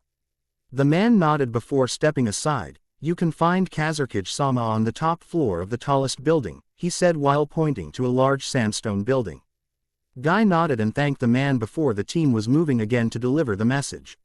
As the group walked, Tenten was glancing around at the people in the marketplace. The vendors sold jewelry while others sold ninja tools. However, the merchandise wasn't what eventually caught her eye. Know that Honor was her future blonde friend Tamari. The Wind Mistress stood at a stall looking through the merchandise, each of her brothers on her flanks. The shop owner looked terrified, perhaps too scared to refuse service to anyone in the company of Gaara. The young weapon mistress glanced at the red-haired boy and was startled to find that he was staring at her. She smiled and waved nervously before running to catch up with her team, unaware that Gaara's narrowed eyes were following her. Once they reached the Cage's office, she noticed the Suna leader sitting at his desk reading over paperwork. She hummed in amusement as she knew the true enemy of all Cage, paperwork. More than once Naruto had come home late for came home complaining about the mountain of paperwork that he had waiting for him once he opened the door. The sand leader looked up from his paperwork before putting the paper down. Ah, Konoha-nin, the man said. His voice seemed to radiate with power and his posture seemed to demand respect. I was made aware of your arrival. Yes, Kazurkage-sama, we were sent to offer you an invitation to this year's Chunin exams held in Konoha, Guy said as he approached the man's desk. The leader nodded. Very well, you may tell your Hokage that I accept his invitation. Most youthful Kazurkage-sama, Guy said before turning towards his team and smiled. Now let us return to Konoha so we can inform Hokage-sama of this decision. Quote, the wind shadow stood. No need, you all must be tired after your long journey. Please rest your heads for the night. Are you sure, sir? We would hate to impose. The Cage simple nodded. Guy smirked. Very well. He turned towards his genin. What do you all think? Sure. My dogs are barking, Tenten said with a smile. She cared very little if she could stay in Suna or sleep in the forest. What she wanted to do was see Tamari again. Even if they weren't friends now, they will be with time. That, and she wanted to know why Gaara seemed to glare at her when she saw him at the market. Might as well, Neji said flatly. He could care less. It is most youthful of you to offer. I would gladly accept, Lee said with a glint in his eye as he struck a cool guy pose. Later that afternoon, deep within the mind of the young weapon mistress lay a sleeping fox. He had been sleeping for months at this point, slowly regaining the power he had lost to force his host and himself back in time and to transfer the memories of the future to her mate. Kurama had risked quite a lot to enact their plans of changing the future. No longer could he call himself the nine-tailed fox, strongest of all the Biju.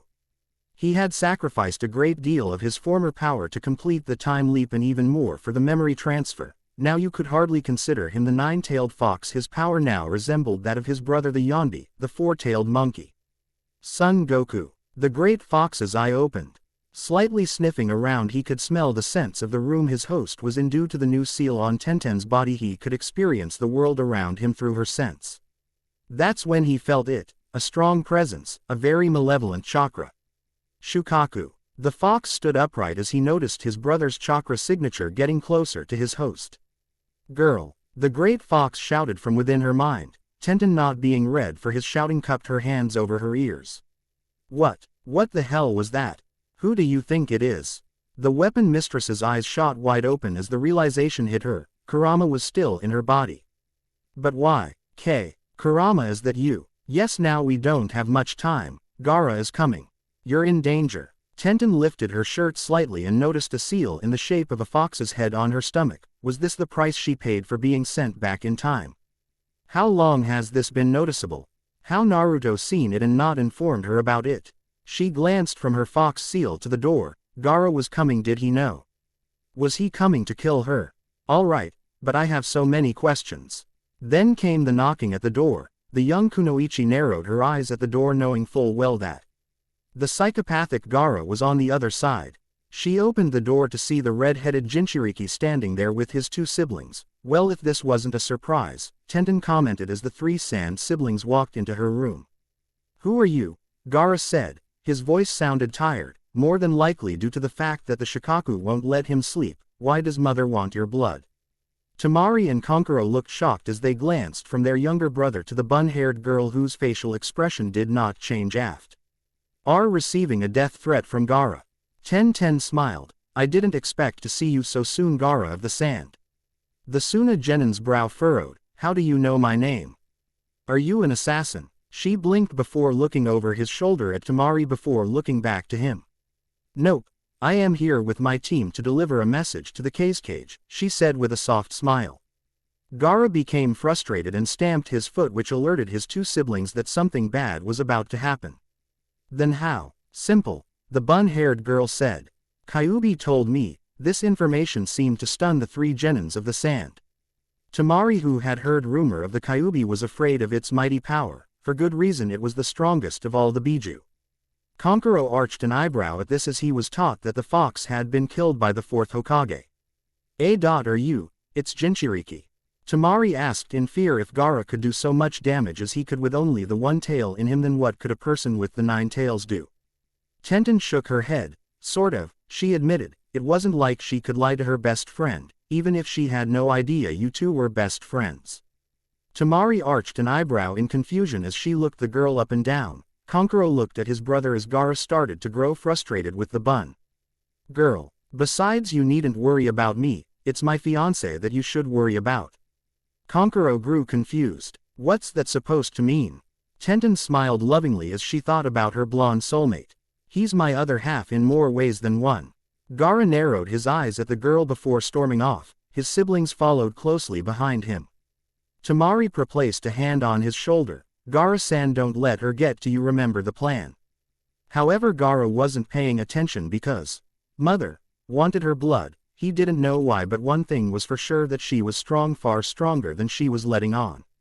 He could practically feel the Biju chakra. Tenten watched as the trio left until the sound of her rumbling stomach began to growl. She frowned before heading out for the local food stand. Walking out of the inn, she turned towards the small cafe next door, unaware she was being watched.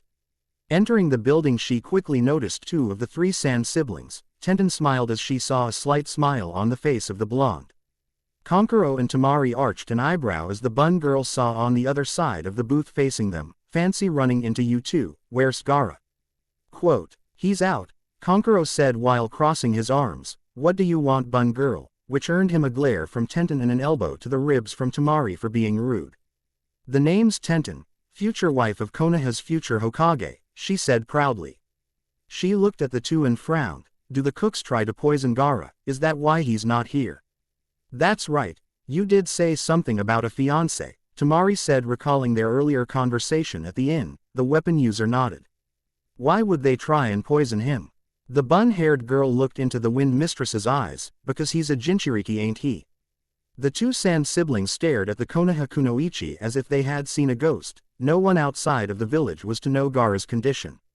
How do you know? Konkuro said with a certain edge to his voice that alerted the 2 Kunoichi that the wrong answer promised pain. Tenten smirked. Living with a Jinchuriki, I've gotten pretty good at finding the others.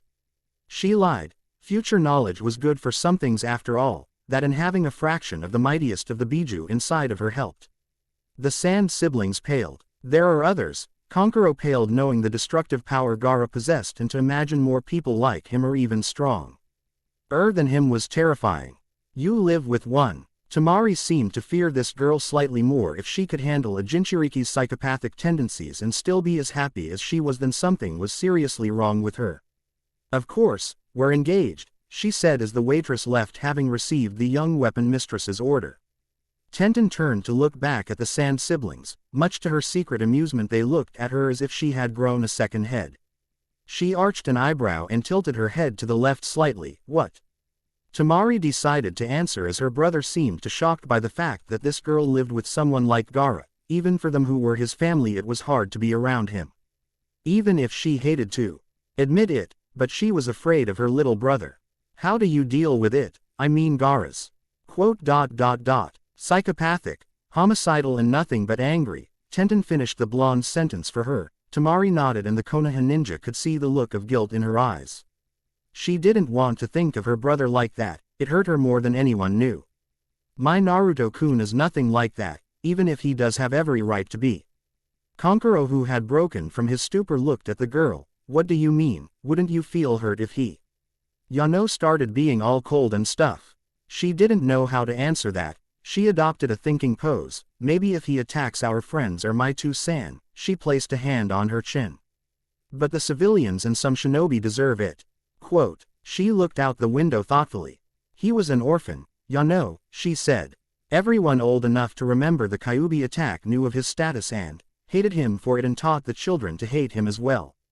The Sand siblings look at the girl with carrying emotions on their faces. Temari felt bad for this Naruto person, if only because Gaara could have easily lived like that, hated by the village, hated by the children, but instead they feared him. In some ways to be feared is better than being hated. Tenten shook her head of the thought of the violence that was Naruto's childhood. Luckily meetings were minimal, but it truly was a sad existence to be ignored. He could have turned out just like your brother. How so? Kankuro asked. If he didn't have people who genuinely cared for him growing up, she shook her head. That little tidbit of information made the wind specialist think about their childhood with Gaara, how their father kept them separated from him along with the assassination on attempts. No wonder he turned out the way he had. The blonde time traveler lay there in the grass of the forest as he dreamed his dreams. The night prior he had blown up at young Inari for the words he spoke about suffering. He spent the rest of the night aining and thinking about how he spoke to the boy and felt bad for yelling at him. It's just that it was so infuriating.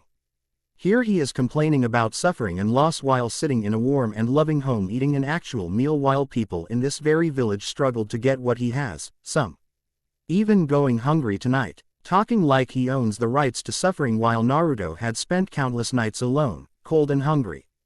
Even Sasuke had more of a right to brood than he did. Naruto had woken slightly when he started to hear the unmistakable sound of footsteps. He kept his eyes closed and his face as neutral as possible, but smiled internally because he knew it was Haku. He only opened his eyes when he felt the ice ninja poking at his cheek. He cracked open an eye. Oh, Haku said tentatively, I didn't mean to wake you. Quote. Naruto sat up before holding a hand over his mouth to hide his yawn. It's fine, really shouldn't be sleeping out here anyway. Haku stood up while holding his basket of herbs. What are you doing out here? Quote. Training. The long-haired man arched an eyebrow. Training, are you a ninja? Naruto nodded at the question and smiled. Yup, and not just any ninja, he said before standing. I am gonna be the future Hokage of Konoha. Quote. Haku smiled slightly at hearing the boy's dream. It was nice to have a dream. Hokage, huh? Then you should know that to be strong what you need is someone to protect. Naruto finished for him. Haku nodded. So do you have that someone? The long-haired boy asked. Naruto nodded. It wasn't like he had just one person he was to protect, but instead an entire village. Sure, he could say something cheesy and romantic about Tenten and it would be true. He would sooner die than let anything bad happen to her. Though she would probably kick his rear end all the way back to Konoha for saying such a thing. She was a fierce kunoichi whose skill with a blade was unmatched. The blonde looked at Haku. Can I ask you something? Quote. The brunette smiled. You just did. Naruto deadpanned at this and the boy chuckled. What is it? He said with a sweet smile. What's with the basket? Picking flowers, the blonde said with his hand cupped behind his head. Haku looked from him to the basket. I am collecting herbs, my friend, you see. They're sick. The blonde adopted concerned features. Well, I hope he's okay, which alerted Haku slightly. I didn't say it was a he. Single quote. Though the fake hunter ninja kept his stoic expression as to not tip of his enemy that he didn't trust him. Thank you, I too hope he recovers quick.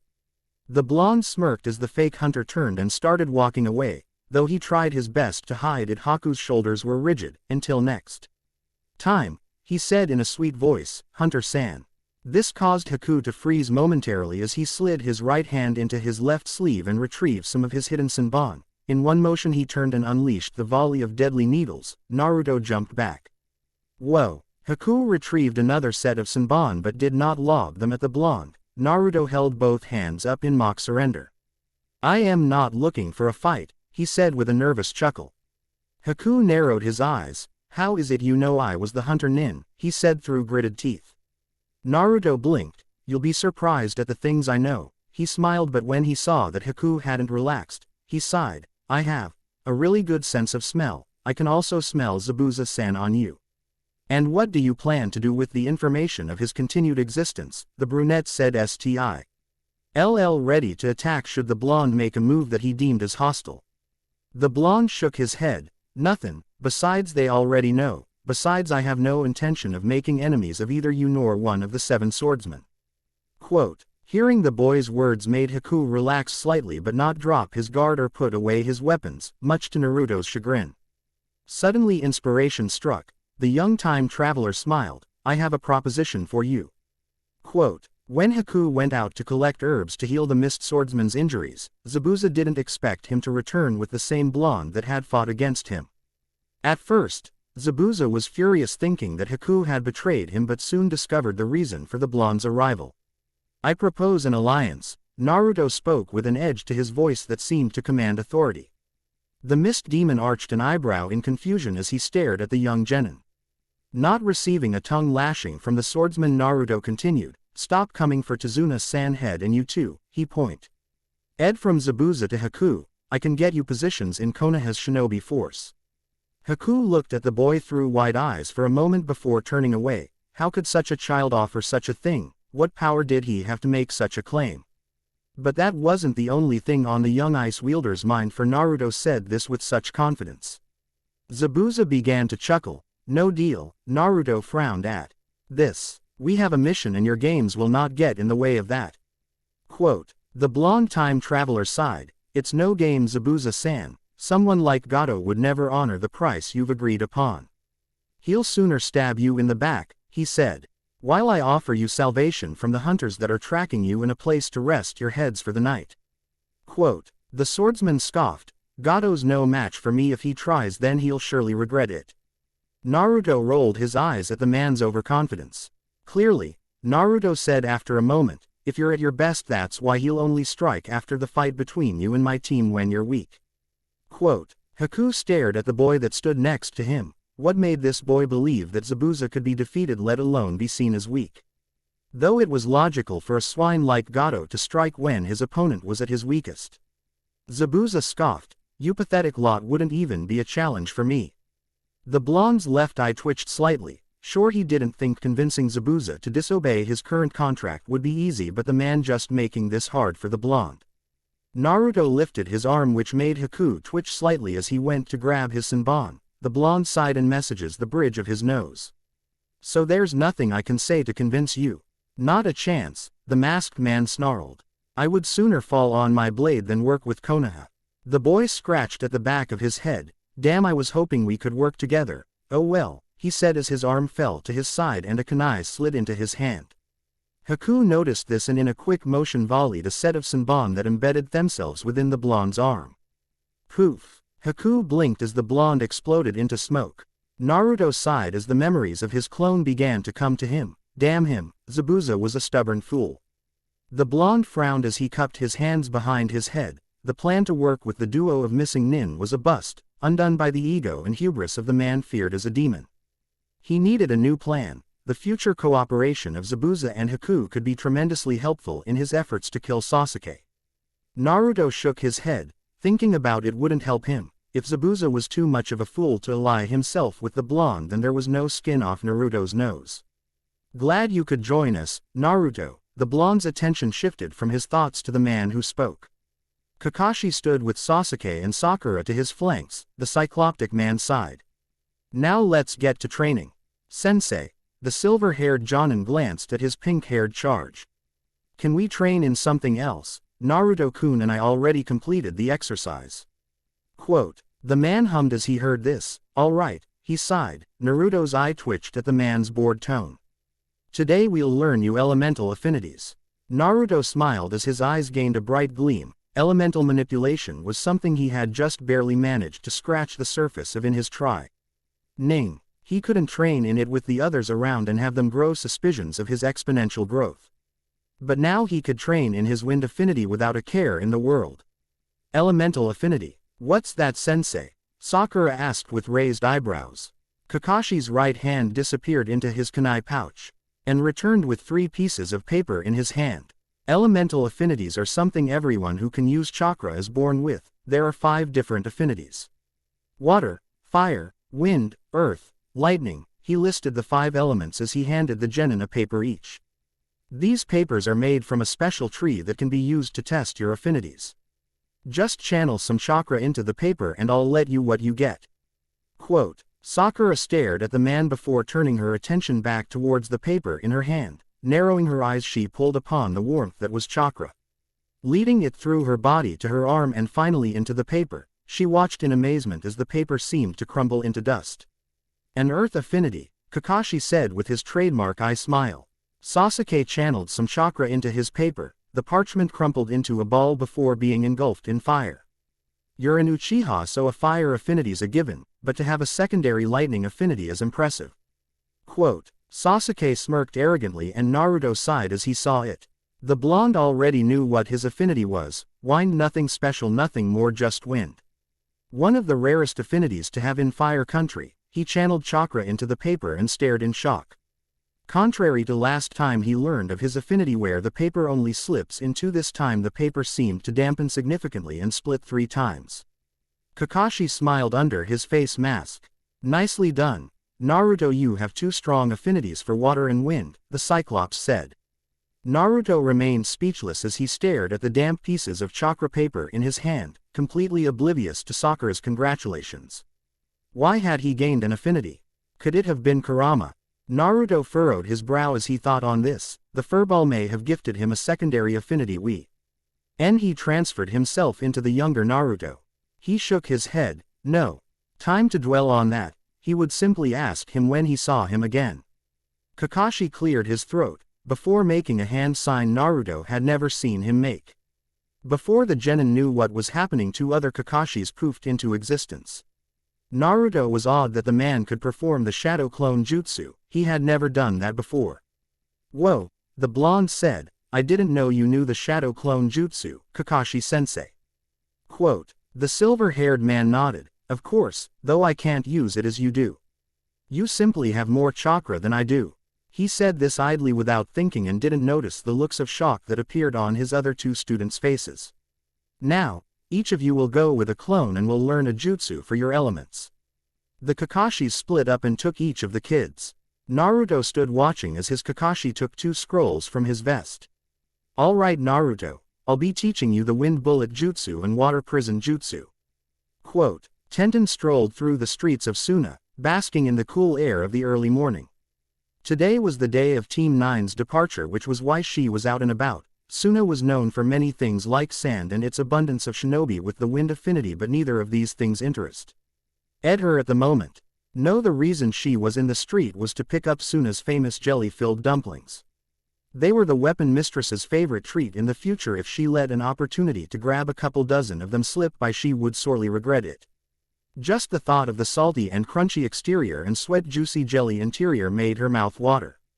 Tamari would often bring them when she came to visit for diplomatic reasons. In a few years, the small stand would expand, but in this time period, the stand was no bigger than Naruto's favorite Amen stand. The shopkeeper, an older man with rich brown eyes and matching hair, smiled at her. Hello ma'am, what can I get you today? Tenten smiled and took a sniff. The aroma of the dumplings filled her nostrils. I would like 2 dozen of your jelly dumplings, please. Quote, the shopkeeper looked at her. All right, he stuttered out before going to work collecting her order. Tenten smiled in anticipation of the sweet and savory confection. She turned her back to the stall and watched as the people made their way through the street. Her smile widened when she saw Tamari-chan. She exclaimed. The wind mistress turned toward the voice before walking up to the bun girl. Morning, she said with a small smile. Shouldn't you and your team be getting ready to leave? Quote, the bun girl nodded. They are. I am just getting some treats for the road. The sand kunoichi arched an eyebrow. Treats? Yup. Buying 2 dozen jelly dumplings, she said as the man handed her 4 boxes that contained 6 dumplings each. She smiled before handing the kind shopkeeper his money. Tenten opened a box and handed Tamari a dumpling. Want one? Tamari accepted the treat before plopping it into her mouth. She smiled satisfactorily. Delicious. The weapon mistress nodded her agreement as she popped one of the savory sweet confections into her mouth. Her and Tamari walked down the street and nibbled on the delicious treats. They passed many civilians, some shopping and others loitering. Tenten couldn't wait to get home and rest in her bed and get ready for the upcoming Chunin exams. This time around things would be different. This time the wind woman standing next to her wouldn't come out victorious. She was a Jinchuriki, half Jinchuriki, pseudo Jinchuriki, whatever you call her. She was different from what she was then.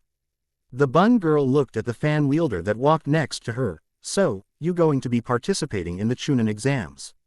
Quote. Tamari nodded. Yeah. Her eyes dropped slightly as she thought of how her brother, Gara, wasn't someone that should be led around other people. I can't wait to show you around, she said with excitement in her voice. Tamari glanced at her and smiled. And don't worry about Gara. What makes you say that? The Konoha Kunoichi swallowed another dumpling. Naruto-kun will set him straight, she said with a tone of voice that made her sound so certain. Tamari didn't know what to make of this girl. Where did she get this confidence from, and why on earth would it be placed in a Jinchuriki? Tamari was about to speak but was interrupted by a boy wearing an all-green spandex suit. Tenten-chan, the boy exclaimed, how is my most youthful teammate? The Sand Kunoichi was taken aback by the boy's boisterous personality. If it bothers Tenten, she didn't show it. I am fine, Lee-san, are we ready to go? Quote. Lee nodded vigorously before returning to the side of what looked like an older clone of himself and a boy with the unmistakable eyes of the Hyuga. The bun girl turned to Tamari. Welp, I am off, she said while handing the wind mistress another dumpling. Till we meet in the Chunin exams. The Sand Kunoichi nodded. You bet. Konoha's Team 9 left the village gates of Suna for their long journey home. Tenten couldn't help but be sad to be leaving her friend. She was all too accustomed to her living in Konoha. With a sigh, she joined her team up in the trees. Guy seemed to be smiling brightly as ever as he encouraged his youthful students. Lee seemed to be eating up every word of the man's tirade. Neji scoffed and glanced at Tenten. What, you shouldn't be consorting with the enemy, the Hyuga said in a superior tone of voice. Tenten scoffed. She hated this Neji. We were just talking. Besides, last I checked, Konoha and Suna were allies, she said before speeding ahead of him. The villages were allies and coming soon that alliance would be tested. She hoped they could do something to stop it. Not likely, she was startled by the voice in her head. She almost forgot she contained a fragment of Kurama within her, part of the yin chakra Minato severed from the Kyuubi before sealing its yang half into Naruto. What do you mean, not likely? Kurama smirked from within the weapon's mistress's mind.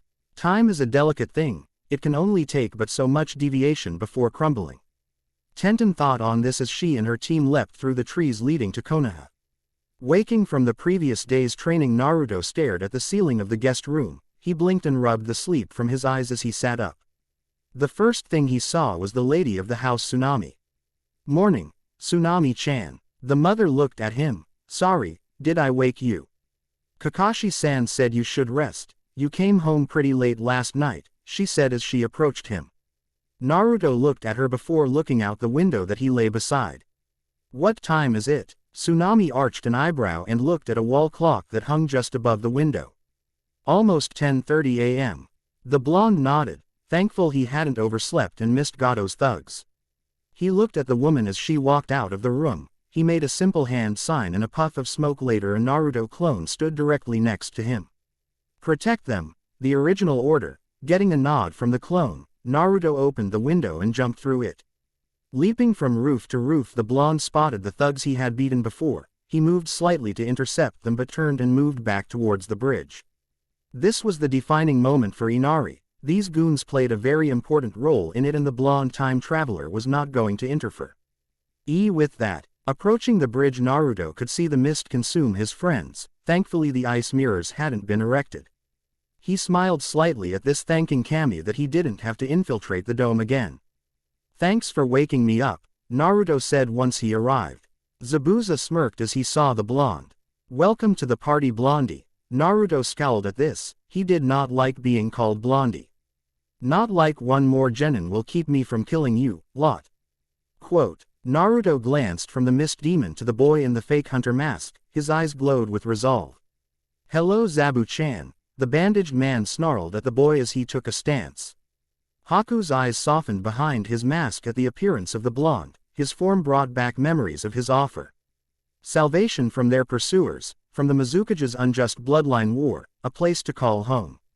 However, Zabuza was a stubborn man that is very set in his way, the freedom to do what he wanted when he wanted, to kill when he wanted. No, he wouldn't surrender that for a place to belong.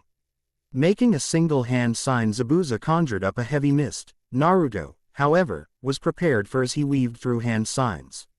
Wind style.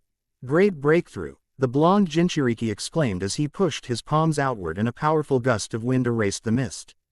Kakashi leapt into action and engaged Zabuza. Haku went to aid his master but was interrupted as Sasuke hurled a great fireball at the boy. Nice Sasuke-san, Naruto said as he watched the Ravenet end. The masked ninja stood kunai against kunai with the lone Uchiha, his eyes narrowed under his mask. As he watched the blonde approach. With a deep breath, he was thankful that the rain from the night prior had been as heavy as it was. Kakashi watched in amazement as the fake hunter weaved through hand signs using only a single hand. It was uncommon for this to be done and it took much concentration. To do, one had to be extremely focused or be very familiar with the jutsu, ice style, thousand sanban of death. Kakashi's one visible eye widened. Ice style was a Kekkei Genkei of the Yuki clan of Kurigakure no Soda. He had heard that the entire clan had been killed due to the 4th Mizukage's bloodline civil war. The leader feared the shinobi of these special bloodlines and sought to destroy them all. The cycloptic Jonin moved to aid his genin but was then stopped as Zabuza lunged toward him with his oversized blade. Kakashi blocked said blade with a kunai. Not so fast, Hitaki. Zabuza smirked behind his bandages. Your fights with me. The silver-haired Jonin watched helplessly as the ice needles barreled down toward his student. Sasuke glanced around before gritting his teeth and closing his eyes. Come on Sasuke, he thought to himself, remember the training, draw on my chakra. He focused inward, searching for the warmth that was his chakra. The Ravenet's eyes opened wide as he pulled upon the warmth. Remember the academy. Chakra can be used for many things, such as increasing physical abilities. Sakura watched as her longtime crush was helpless to dodge the ice needles. Haku sneered underneath his mask. He hated killing, absolutely detested it, but to complete the mission and protect his master he had to force himself to take life, or so he thought. Suddenly Sasuke appeared at his backside. Seems you're not as fast as you think. Quote. Sasuke kicked the fake hunter away. Haku twirled as his trajectory slowed. Naruto saw this and made a single hand sign before another Naruto popped into existence. The two blondes nodded at each other. The original clenched his fist tightly as he channeled as much Biju chakra into his fist as possible.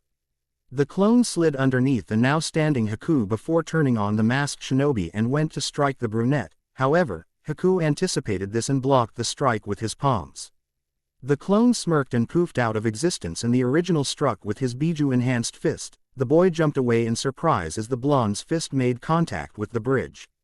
The ground splintered as Haku cursed himself for letting his guard down around Naruto. Rookie mistake, he scolded himself. From his position with Zabuza, Kakashi smiled underneath his face mask. Naruto had grown since they had become a team greatly. His strategy was sound. The fake hunter had already noticed him, and since the blonde's true skill set was still unknown to the enemy, he had created a shadow clone to distract the masked shinobi, and when he was distracted he struck. It was a sound strategy that would have worked if his opponent was anyone else. However, this shinobi had mountains more experience than Naruto did. Don't take your eyes off me, Zabuza exclaimed as he swung the behemoth's sword. Kakashi ducked to strike. Wouldn't dream of it, the silver-haired Jonin said. Inari watched as the two thuggish men entered his home. He stood there helplessly as he watched the men approach. The young boy trembled as he saw the two men. One was a man with ash-gray hair and a faded blue hoodie with a white sash around his waist holding up his katana. The other was a shirtless man with bandages on his stomach. He wore his brown hair in 3 buns, one on the bottom of his hairline just above the nape of the neck, nay on the center back side of the head, and another just above his forehead. He had a brown bears and wore an eye patch over his right eye. Inari stood between the men and his mother Tsunami, who he swore he would protect from the two swordsmen that had cut through the very wall of their home. You're the daughter of Tazuna, right? The ashen gray-haired man said with a devilish smirk plastered across his face that promised pain. Inari gulped. Sorry, but you're going to have to come with us. Quote. When it became clear neither Inari or Tsunami would move, the shirtless man moved in. He lunged forward and backhanded the small child across the face, making the boy crash against the wall. The ashen-haired man glanced at Inari. We're only for the women, he said before turning back toward the now kneeling Tsunami. Tears stung her eyes, not only because of fear for her safety but also fear for the well-being of her child. She'll make an excellent hostage. Quote. Hostage. The word echoed through the child's mind as if the word were screamed into a large valley. He couldn't allow these men to take his mother and do Kami knows what to her. The boy shakily stood his ground. I have to be brave, Inari thought to himself, to save Ka-san. The mother saw this. Inari-chan. She exclaimed, gaining the attention of everyone in the room. Don't move, I can't have you getting hurt. Quote. But, listen to your Ka-san, kid, the ashen-haired man said. He smirked as he placed a hand on the hilt of his sword. You wouldn't want to get hurt. He unsheathed an inch of the blade, would you? Quote. Stop, Tsunami shouted. If you hurt him, swear I'll bite my tongue off, the young mother said, hoping beyond hope that they valued her as a hostage enough not to attack her son. The man resheathed his blade with a satisfying click. It's your lucky day, kid, the man said. We need her alive, so you should be thanking her. The shirtless man narrowed his eyes in annoyance. Man, this isn't enough. Relax, you just tried out your new sword. You should be satisfied. The eye patch wearing man scratched his bandaged stomach. Boar blood is unfit to christen a fine blade, the man said as he turned towards Tsunami. Though I wouldn't mind christening my blade with her juices, the man said with a perverse grin as he went to grab the woman. Tsunami flinched away, and just as she did, a three-pronged kunai embedded itself within the man's hand. The shirtless man pulled his arm back in pain. What the hell? If you dare touch her, said a voice from the corner of the room. The thugs, including Inari and Tsunami, looked in the direction of He voice only to find Naruto standing there with hate in his eyes. Naruto Uzumaki was many things: Jinchuriki of the Kyuubi, proud holder of the title, prankster from hell, time traveler, future husband of Tenten. But there was one thing no one could dispute. Naruto Uzumaki hated rapists to the very center of his core. I'll kill you, Naruto said as he summoned a small portion of Kurama's chakra. The young Jinchuriki flashed awe of existence before reappearing in front of the man. His right hand gripped the kunai of his father while in his left was a LLY charged, Rasengan. The shirtless man was sent spiraling through the hole he cut into the side of the house. The ashen-haired man glanced from the path his friend had been shot out of to the boy who had attacked them. Quickly he went to grab at his sword but stopped when he felt a fist impact itself with his stomach. He fell to Naruto's Biju-enhanced strength. Naruto ni, Inari said as he stared in awe at the blonde who had saved his mother. Tsunami was doing the same with soft eyes and a wide smile. She was beyond thankful to the young blonde for not only saving her son but herself as well. Naruto turned toward the mother and son. You guys wouldn't have any rope, would you? Naruto watched over Haku's shoulder as Kakashi's hand glowed and the air around it crackled with electricity. This was the copycat ninja's only original jutsu, Chidori. Naruto stood above Sasuke. The young Uchiha looked like a pin-cushion watt with all the senbon sticking out of him. The blonde lunged at Haku. Kunai clashed with the fake hunter's senbon with an audible clang. It's a shame, Haku-san, we could be friends. The boy smiled underneath his mask. I would have liked that, he admitted. Perhaps in another life. There was a pregnant pause. I would have liked a home. Quote. Naruto smiled. Then why fight me? You don't have to be on the run anymore. The fake hunter shook his head. My life belongs to Zabuza-sama, he saved me. Haku pulled his senbon away before taking a single step backward and removing his mask. Where I come from, I'm hunted because I possess a bloodline. He saved me from that hell. Haku smiled at Naruto before turning around and rushing to Zabuza's side. Naruto's eyes grew panicked. He couldn't let it happen again, not again. Naruto grit his teeth as he felt himself draw upon Kurama's chakra. He felt his teeth grow and sharpen into fangs, his fingernails elongating into claws. Weaving through hand signs, water style, syrup trap, the blonde exclaimed as the water around them rose from the ground and gathered at his arm. He thrust his hands forward and the water stretched out and clung to Haku. The brunette's eyes widened before he tried to freeze the water that clung to him. As he tried, he saw this aura of red that surrounded Naruto travel from himself to the water. This aura was hot enough to prevent him from freezing the water. He turned and saw Kakashi's Chidori approach Zabuza. His eyes widened in fear before he threw a Senbon as quickly and accurately as he could. He smiled thankfully as the Senbon found its target in the Konoha Jonin's neck. Silence overtook them all as Haku fell to the ground. The red aura had started to encase him, and to his surprise, it wasn't as hot as it at first appeared. Then he felt a headache of unknown origin as he saw memories, not his own. Haku! Zabuza shouted to no avail. Haku wasn't responding to the man's orders. Clap clap clap. The group turned to face the source of the noise and saw a group of mercenaries, and in the center of the group was a short plump man. Naruto's eyes narrowed as he saw the man that had led Wave Counter. Why into poverty? Gato smirked as he glanced at the bandaged man. Well. Look at the so-called demon, beaten by children. Zabuza snarled. Gato, what's the meaning of this? The short round man looked to his small army of thugs and back toward the bandaged man. Business Zabuza, for what? I am paying you, I can afford all these men. He pointed his thumb behind him. So I decided to cut my losses. Zabuza's teeth ground together under his bandages. Glancing to his left, he saw the young blonde he had spoken with yesterday. Looks like we're no longer enemies. Looks that way, Naruto said as he walked up to Zabuza. I think I'll hold my I told you so for later, the blonde said, which earned him a slight chuckle from the missing nin. The young time traveler bent over and picked up Haku before smiling at him. Looks like we're friends again, Haku smiled underneath his mask as Naruto helped him up. The brunette moved to remove his mask. Looks like it, he said as he threw the mask to the side. Sorry about your comrade. Naruto shook his head. Don't worry about it, he's not worth being sorry over. The blonde said this last part as he turned back toward the group of thugs. He missed the questioning look Haku gave him. Blondie, Zabuza exclaimed as he bit through the bandages that covered his mouth. Naruto was seriously beginning to hate being called that. Give me a kunai. Quote. Naruto walked over to the man known as the Demon of Blood Mist Village and placed the hilt of the kunai in his mouth. Zabuza gripped the metallic weapon with his teeth. Naruto sighed as he wished Haku had incapacitated Kakashi sooner so Zabuza could have feeling in at least one arm.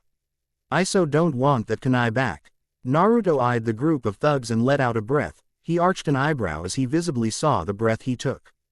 It wasn't cold enough for his breath to be visible. He turned and looked at Haku. The brunette looked at him with a questioning gaze. The young ice ninja looked at the blonde confused but slightly startled. He hadn't been using his ice techniques, so why was his breath visible? Haku glanced down at the bridge underneath their feet and was startled to see that the small water puddles around Naruto's feet were frozen. Brat! Zabuza started gaining the attention of the two younger ninjas.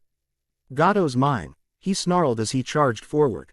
His arm flailed behind him limply as he approached his target. Gato's eyes widened in fear as he took a step backward. Kill him, he exclaimed in terror as he turned and ran to the back of the group. Two thugs smiled and stepped in the path of the mist demon before trying to draw their swords. However, Zabuza hadn't been made one of the 7 swordsmen for nothing. He plunged the kunai into the stomach of the man to his left and ripping upward before turning to the other. He eyed the man before turning back toward the midget tyrant. Haku had engaged the man before his master had the chance to. Naruto smirked. Glancing behind him, he saw Tazuna standing over and knelt Sakura as she wept for the unconscious Uchiha. Turning back, he charged in and blocked a man's sword as it was about to strike the demon of the mist. Nah, the young blonde said as he pushed the man's sword aside with a kunai.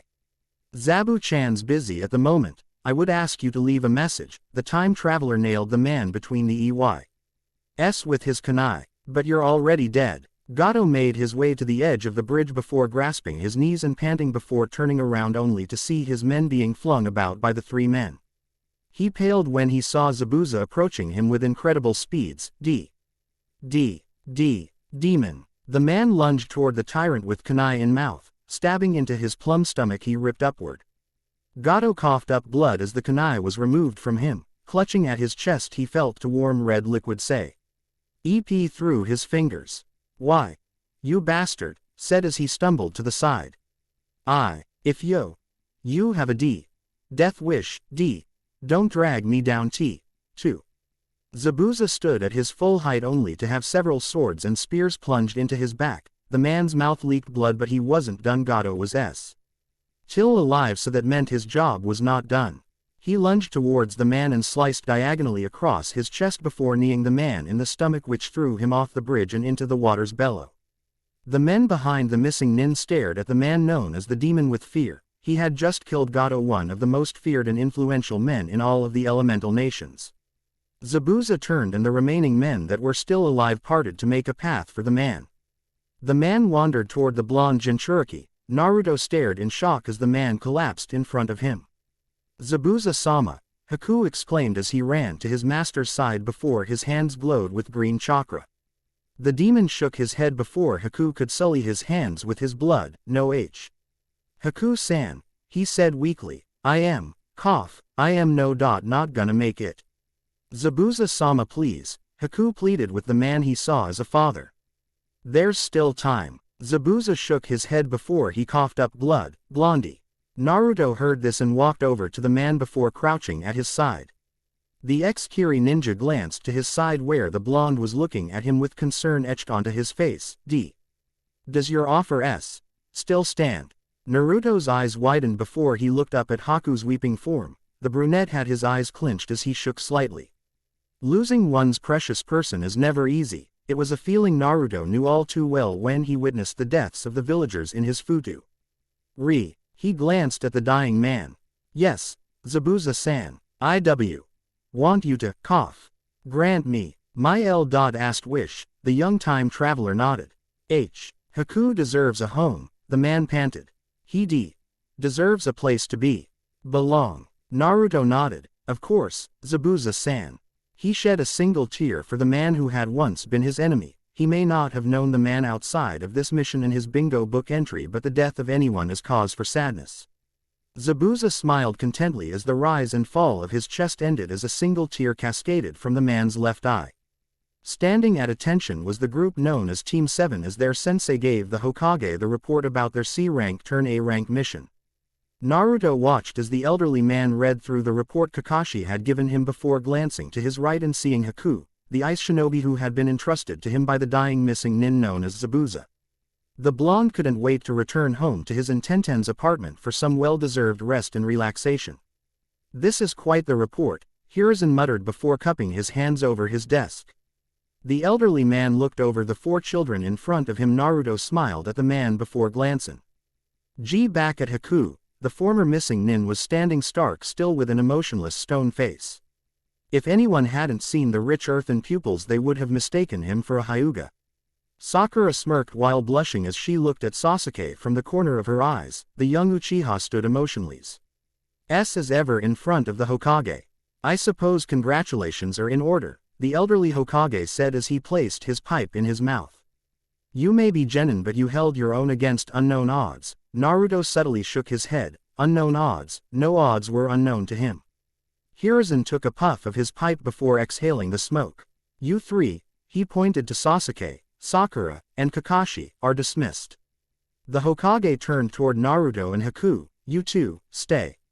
Sakura glanced at the blonde with worry in her eyes. Naruto saw this and nodded, signaling the pink at he wou. LDB alright. The young Kunoichi nodded before leaving the room behind Sasuke and Kakashi. Now, the Hokage said once the other 3 had left. What do we do with you? Naruto stepped forward. Gigi-chan, the blonde started. Zabuza-san asked for me to look after him. I intend to do just that. Quote. Hiruzen nodded. Yes, the report mentions something about a final request. What I want to know is where should we put Mr. Yuki? Haku Yuki. Right, Haku-kun. We can't allow a member of this village to be without a home, the elderly Hokage said. He can stay with me, Naruto chirped. Hiruzen looked into the eyes of the young Jinchuriki. From my understanding, you're living with your girlfriend. How do you expect to accommodate for the extra person? Quote. Naruto looked back at Haku. He couldn't let him be sent elsewhere in the village. That's when he remembered it, his birthright, the Namikaze estate. We can move into Two-san's estate. The declaration surprised Hiruzen. To move Naruto, Tenten, and Haku into the Namikaze estate. It would mean Revia Ling to the village, Naruto's true heritage. While Hiruzen liked the thought of seeing all the people who have hurt or mocked the young blonde beg for forgiveness, this would also mean Minato's enemies outside of the village would know. He sighed. He knew it was only a matter of time till Naruto asked for his birthright. Very well, Hiruzen stated. However, you can't move until after I announce your heritage to the council. Naruto nodded. Haku looked between them, wondering why the blonde would need permission to move into his Ather's house. Then you may move yourself, Haku-kun, and your girlfriend in. Naruto nodded before he and Haku started walking toward the door. The ice ninja walked through it before the blonde turned back toward the elderly Hokage. Oh, and she's not my girlfriend. Hiruzen arched an eyebrow. She's my fiancé, he said, walking out of the room. Hiruzen stared at the place Naruto had once been. Walking through the streets of Konoha was the young weapon mistress, the future Tenten Uzumaki. She smiled as the apartment she shared with her soon-to-be husband again came into view. In her hands was a katana her father made for Naruto as an early wedding. Sheath of the blade was a calming midnight blue, while the hilt of the sword was wrapped in orange-stained leather with a black cloth T.I.E.D. around it. Pinned to the side was a small metallic Uzumaki symbol. Walking through the front door, the young girl noticed 2 pairs of shoes. She arched an eyebrow before shrugging, able walking into the house. Entering the living room, Tenten noticed a very pretty girl sitting on her couch. Her right eye twitched. Who is this girl and what is she doing in Naruto's apartment? Hello, the girl said. The weapon mistress looked at her with narrowed eyes. All right, came the voice of Naruto as he walked back into the living room. The blonde glanced over and saw Tenten was home. Oh, Ten-chan. Welcome home. Naruto walked over and planted a kiss on her cheeks, much to the weapon mistress's delight. So love, he stated, what's with the sword? Tenten held the sword up for her husband to take. Chu-san made it for you. The blonde took the blade in hand. He removed the blade from its sheath and saw the blade had the kanji for fire engraved at the base. Wow, he said as he looked at the blade. He resheathed the blade. Remind me to thank him next time I see him. The bun-haired girl nodded before turning back to Haku. So, are you going to introduce us or what? Quote, Koi. Naruto said softly. This is Haku-kun. The girl nodded. She had been told of the young ice user, however she never expected him to look so feminine. He'll be staying with us from now on. Quote. Also he's a boy. Tenten looked at Haku, who in turn smiled and waved. The girl smiled back. Nice to meet you, Haku-kun. Haku bowed. Likewise, Tenten-san. The bun-headed girl smiled before taking Naruto by the arm and leading him into the kitchen. The blonde looked at the girl with confusion etched on his face. Naruto-kun, what's Haku-kun doing here? She whispered as to not alert the young ice ninja. He should be dead. The blonde time traveler nodded. Yeah, about that. He chuckled nervously and rubbed the back of his head. I stopped him from getting killed. Naruto-kun, she exclaimed a bit louder.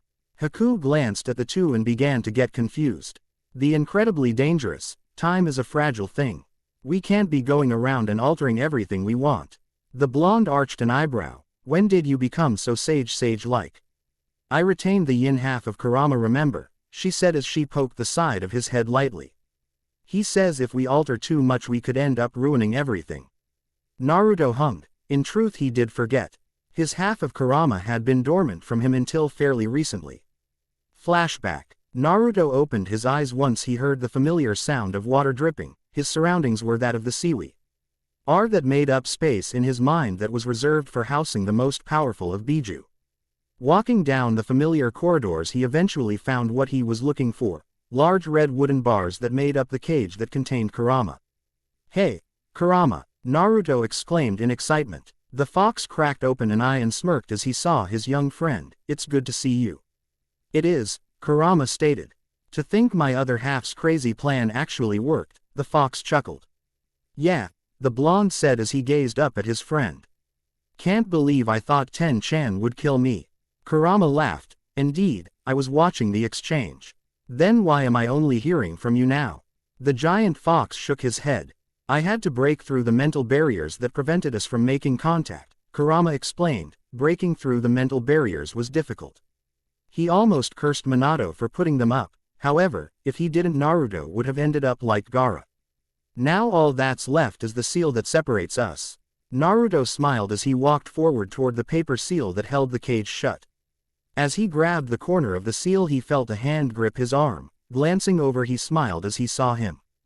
"Hello, Chu-chan." Minato Namikaze smiled as his son turned toward him before embracing him in a hug. "Naruto-kun, I am glad I get to see you again," Naruto added. Minato broke the embrace as he looked his son up and down. He looked as if he was growing up well. "Yeah, I am aware of your circumstance." The blonde father looked up to Kurama who sat behind the bars. "Thank you for saving my son." The fox shook his head. "You should be thanking my other half, it was his idea, not mine." Quote, "Yeah," came a voice from behind them. Naruto and Minato looked up and smiled as they saw Kushina Uzumaki. "I don't think I like how much you've been lying, Naru-chan." "Ka-chan," the young blonde said as he walked up to her before she glomped him in a bear hug. Minato's sweat dropped at the duo in front of him, thankful this was the boy's mindscape because if this was the real world Naruto's bones would have broken. "I am happy." The elder blonde smiled before glancing up at the once been the scourge of the shinobi world turned his son's dearest and closest fry. "And, is this really necessary?" Naruto glanced back at the man, his resolve evident in his azure blue eyes. "Yes," he said sternly, "the crimes of Sasuke Uchiha are irredeemable. I've given him every chance and continue to give him every chance." The young Uzumaki walked to his father. "If he betrays the village again, I will kill him." "But to kill someone so young," Kushina said as she walked up behind him. Naruto shook his head. "When you were sworn in as Hokage," he looked into his father's eyes, "what was the oath you made?" Quote, the man smiled, "To protect the village." Quote, "Whether it be to injury or death, the seventh Hokage finished for him." Minato smiled with pride. "I am still alive, so I am not done yet." The elderly man ruffled his son's hair. Kushina's eyes glowed with pride. Kurama looked at the three as they shared their moment. His young Jinchuriki had really devoted himself to the role they now play. The Uchiha's actions lead to the death of hundreds, if left unchecked maybe thousands, Kurama stated, which gained him the attention of the three humans. "If he starts down the path of darkness we will kill him." The fox looked at the young blonde. Together, Naruto smiled up at the fox as he walked toward the seal. Gripping onto the paper seal he ripped it off the door, successfully unsealing the gates. The large wooden gates flew open as the fox's red chakra mingled with the boy's own blue chakra. The blonde felt the amazing rush of power for the second time in his 2 lifetimes. This time, however, he had the chance to truly appreciate the experience. It was as if something in him was swelling up and bursting outward into the golden chakra coat he had once worn at the end of the 4th Great Shinobi War. Minato looked upon his child with pride in his eyes. Kushina smiled as both the image of herself and her husband disappeared from Naruto's minds. "Cape." "Yeah," Naruto mumbled as he and Tenten walked back into the living room where they rejoined Haku. The couple looked at the ice ninja before looking at each other, a silent agreement passing between them. "Haku-kun," Tenten said, gaining the attention of the feminine-looking male. "There's something you should know." "What would that be?" Naruto took a seat on the couch next to Haku. "Do you know what a Jinchuriki is?" The ice ninja nodded. Of course, he knew what a Jinchuriki was. After all, the current Mizukage was one. He was the reason Haku was nearly killed, the reason he was forced to kill. 13 years ago the Kyuubi attacked this village. Haku nodded as to signal Naruto he was following along, in order to stop it. "My father sealed it in me." Haku was surprised. A Jinchuriki ruins his life and here he was living with one. "I need a moment," he said as he got up and walked into the guest room. This was a delicate situation for the young ice boy as he had always held distance for Yagura who had started the bloodline purge. He was a Jinchuriki. He was a monster. Naruto is a Jinchuriki, but the blonde's Haru's friend, he accepted him into his home without a second thought. Looking at the door Haku had just fled behind, Naruto was silent. He wanted Haku to understand that he was more than a Jinchuriki, that he was his friend. If not, blonde turned to his bun-haired wife. "Think I should have waited until after I told him about the future stuff." Quote, the elderly Hokage sighed as he leaned back in his chair. "Time sure flies in when one is busy." It felt like only yesterday that the Konoha 9 graduated from the academy and already the Chunin exams were beginning. Hiruzen watched as the Jonin walked through the doors of his office. "Greetings everyone," the old man said as he placed his pipe onto the desk. "As you all know, that time of year has come again." "Yeah," a Jonin in the crowd exclaimed, "I saw the foreign genin arrive early this morning." Quote, the aging Hokage nodded, "Yes, so which of our own genin are capable of taking this exam?" The Jonin looked at each other before Asuma Sarutobi stepped forward. "I Asuma Sarutobi, Jonin Sensei of Squad 10 nominate Ino Yamanaka, Shikamaru Naru, and Choji Akamaiki for the Chunin selection exams." Everyone looked at the chain smoker with wide eyes. Kakashi smirked under his face mask. "I Kakashi Hatake, Jonin Sensei of Squad 7 nominate Sasuke Uchiha, Naruto Uzumaki, and Sakura Haruno for the Chunin exams." Quote, "Yosh," exclaimed the ever-youthful Maida Guy. "I Maida Guy nominate my youthful students as well." Everyone's sweat dropped at the man's exuberance. Iruka stared wide-eyed at the Jonin nominated their students, guy he understood since they had a full year of training, but the others. "I Kurenai Yuhi nominate my Genin squad Hinata Hyuga, Shino Aburame, Kiba Inuzuka for the Chunin selection exams." Now wait just a moment. The crowd turned toward the source of the proclamation to find that it was Iruka Yumino. "Forgive my rudeness, but those names that were just called, I know them and they are definitely not ready for these exams." Kakashi sighed. "Iruka-san, they are ready. I myself took these exams when I was no older than them." Quote, "They're not you," the academy teacher exclaimed. Kakashi shook his head. "No, they're better." This confused Iruka as he had been in charge of their training for 6 years. When they graduated he knew neither of them was ready for something like this. "Amongst my own team, Naruto's grown quite a lot," some shinobi quirked an eyebrow as the man talked. "Naruto Uzumaki, the most unpredictable knucklehead ninja, has grown up. It was almost unheard of. He's even taken it upon himself to help his teammate, Sakura Haruno, with her shortcomings, and Sakura's better for it." Others smiled at the thought of the young hero committing himself to teamwork so readily that he would help with the development of his teammate. Iruka, not seeing a way to poke a hole through his logic, sat down in a chair. He refused to believe these kids were ready. "Look," Kakashi continued, "if you don't believe me, test them yourself. I guarantee you'll be surprised by the people you meet." "Oh, he will indeed." Sparring was a great way to pass the time, which is why the genin of Squad 7 was having a light spar with Sakura to warm up for the day. As Sasuke watched, the blonde ducked a chakra-enhanced punch. He could practically hear her fist humming with chakra. The young time traveler struck her lower stomach before sliding around her. The pinkett disengaged the blonde and held her side as she channeled chakra to the afflicted area in order to heal the soreness. "Damn it," Sakura said faintly. "That was good," Naruto said while panting. "You got faster." Sasuke watched the two. The young Uchiha may have had his differences with the Uzumaki boy, but he would be lying if he said he didn't acknowledge the boy's strength. So finding out that the pink-haired Kunoichi had become strong enough to give Naruto a challenge was something to brag about. The Uchiha rose from his spot and walked over to the duo. Naruto noticed this, cutting his eyes at the Uchiha. "What's up?" Quote, "I want to spar," Sasuke said with determination in his eyes. Naruto sighed before stepping forward. The Uchiha shook his head. "Not with you, Dobi, with her." Me," Sakura stuttered out. "I can't." She shook her head fervently. "I'm just barely strong enough to challenge Naruto-kun. No way will I be able to beat you." The blonde internally sighed at this. His current strength was far superior to the Uchiha. With the added boost of his and Kurama's partnership, he could take on Kakashi with some difficulty. He grabbed Sakura by the arm and pulled her away. "Sakura-chan, you need to have more confidence in yourself," he told her. "You're really strong. You could push Sasuke-san no problem." Quote, Sakura looked at him before turning back to Sasuke and turning back toward the blonde. She was still unsure, and it was clear for the young blonde to see. "Sakura-chan," he said softly so Sasuke couldn't hear him. "You want him to notice you, right?" The pinkett nodded. "Well, this is your chance. Show him how strong a woman you are." "Right," she said with a newfound determination in her voice.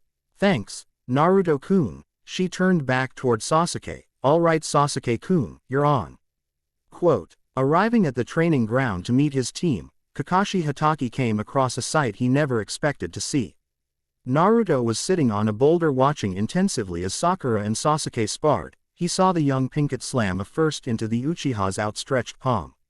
Sasuke smirked before leaping backward in order to create distance before running circles around the young Haruno.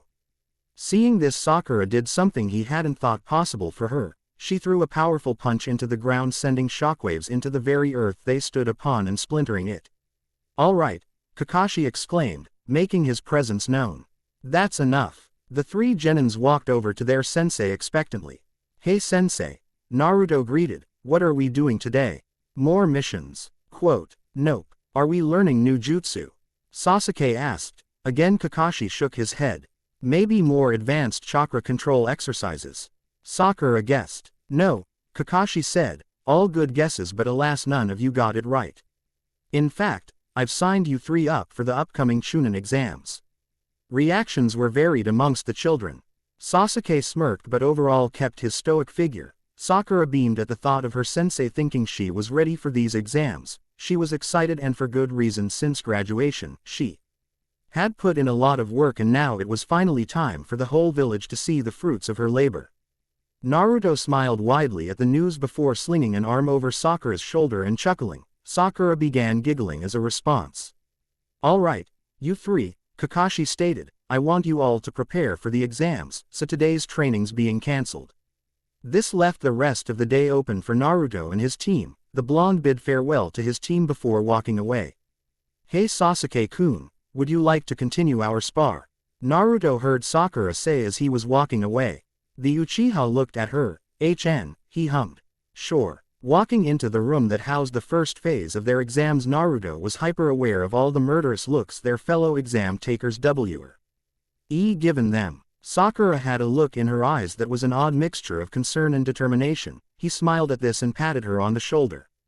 He liked that look in her eyes. It showed that she was confident in her ability to pass and showed that she wasn't cocky, unlike their third teammates. Sasuke Uchiha, both Sakura's childhood crush and Naruto's worst enemy, the Uchiha had an arrogant look in his eyes that spoke of how superior he was compared to the rest of these genin. "Sasuke-kun," came the ear-piercing shriek of one Ino Yamanaka as she glomped onto the object of her affection. Naruto sighed and shook his head. "I suppose some things never change." "Ino pig, get off of Sasuke-kun," Sakura exclaimed. "Yes, some things never change." Even after all the training and progress they had made in making Sakura a splendid kunoichi in hopes of garnering the affections of the last Uchiha and subsequently keeping him from breaking all ties with the village, after all that Sakura's still a fangirl in some aspect. "Oh forehead girl, I see they let you in," Ino said as she took her hands off Sasuke and placed them on her hips as she taunted Sakura. "I see they'll let anyone enter these exams. Speaking of anyone, where's that loser dead last?" This got Sakura angry, not solely because she insulted her but because she insulted her best friend. Naruto had selflessly sacrificed his spare time, which he could have used to better his own training or spend more time with his fiancée, but instead spent it correcting her own skills. The Pinkett was about to say something in defense of her friend but was stopped by a hand on her shoulder courtesy of Naruto. The blonde time traveler didn't want a fight between the two breaking out, especially not in a room full of enemies. So to end the argument he placed a hand on Sakura's shoulder and shook his head. The Pinkett backed down, fully understanding that Naruto could protect himself. "My, Ino-chan, I can't believe you've forgotten me," the boy said, gaining the attention of the group. "And here I thought what we had was special." The girl in question was speechless at the sight of her fellow blonde. Was this Naruto? Where was the hideous orange jumpsuit?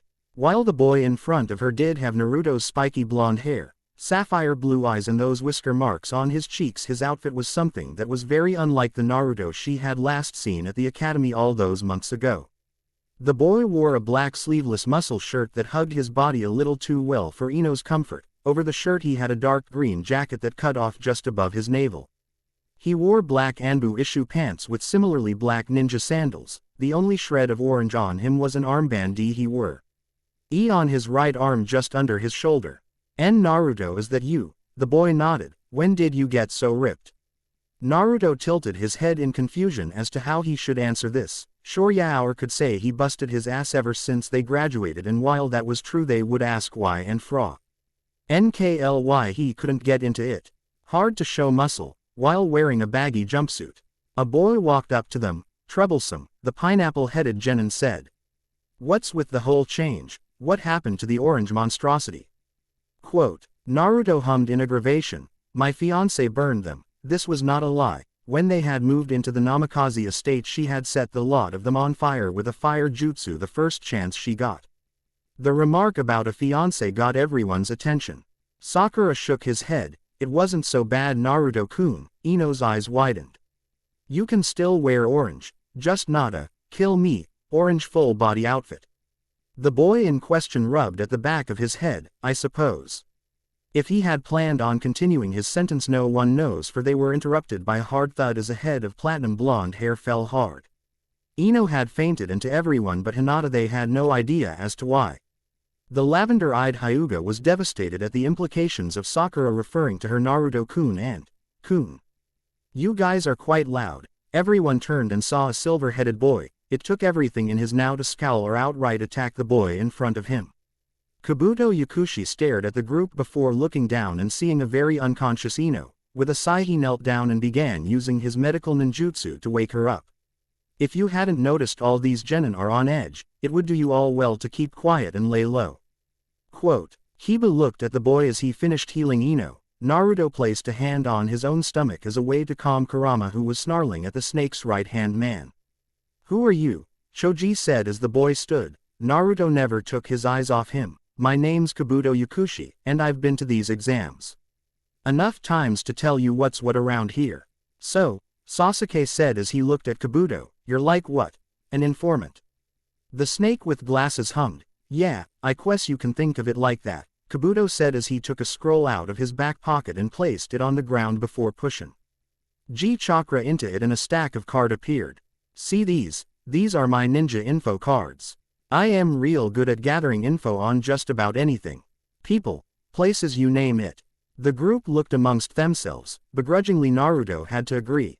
No informant was as in-depth as Kabuto, not even some of Jiraiya's spies. Do you have information of Rock Lee of the Leaf, Gaara of the Sand, and Naruto Uzumaki of the Leaf?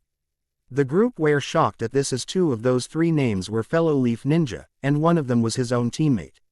Naruto looked at him incredulously, as if he could not believe what the Uchiha had just said. Oh, you know their names, Kabuto pouted. That's no fun. The boy shrugged. Oh well, let's see. First up, Rock Lee, he said as he pulled out a card and channeled chakra into it. Rock Lee, current age is 15. Is a member of Team 9 along with his teammates Tenten and Neji Hyuga. His sensei is Miyato Gai. He has practically no skill in ninjutsu and genjutsu, while his taijutsu is spectacular. He's completed 57 D rank missions, 23 C rank, 32 B rank, 4 A rank and 1 S rank as a gen. Next is Gaara of the Sand. Let's see, the boy grew shocked. He's completed 89 D rank missions, 74 C rank, 55 B rank, 22 A rank and 15 S rank missions as a genin. Everyone was shocked at this. Apparently he did all these without getting a scratch on him. Quote, finally Naruto Uzumaki. It says he's a war orphan of Konoha. Naruto rolled his eyes. He's on Team 7 along with Sasuke Uchiha and Sakura Haruno. His sensei is Kakashi Hatake. He, apparently completed 32 D rank missions, 0 C rank, 1 B rank, 1 A rank and 0 S rank missions as a genin. He's currently engaged to Tenten from Team 9. This surprised everyone that didn't already know. Kiba glared at Naruto. What the hell, man? You skipped C ranks altogether and did both A, B and A. The dog boy was angry for sure. He was supposed to be the kick-ass genin of the rookie 9, not the dead L.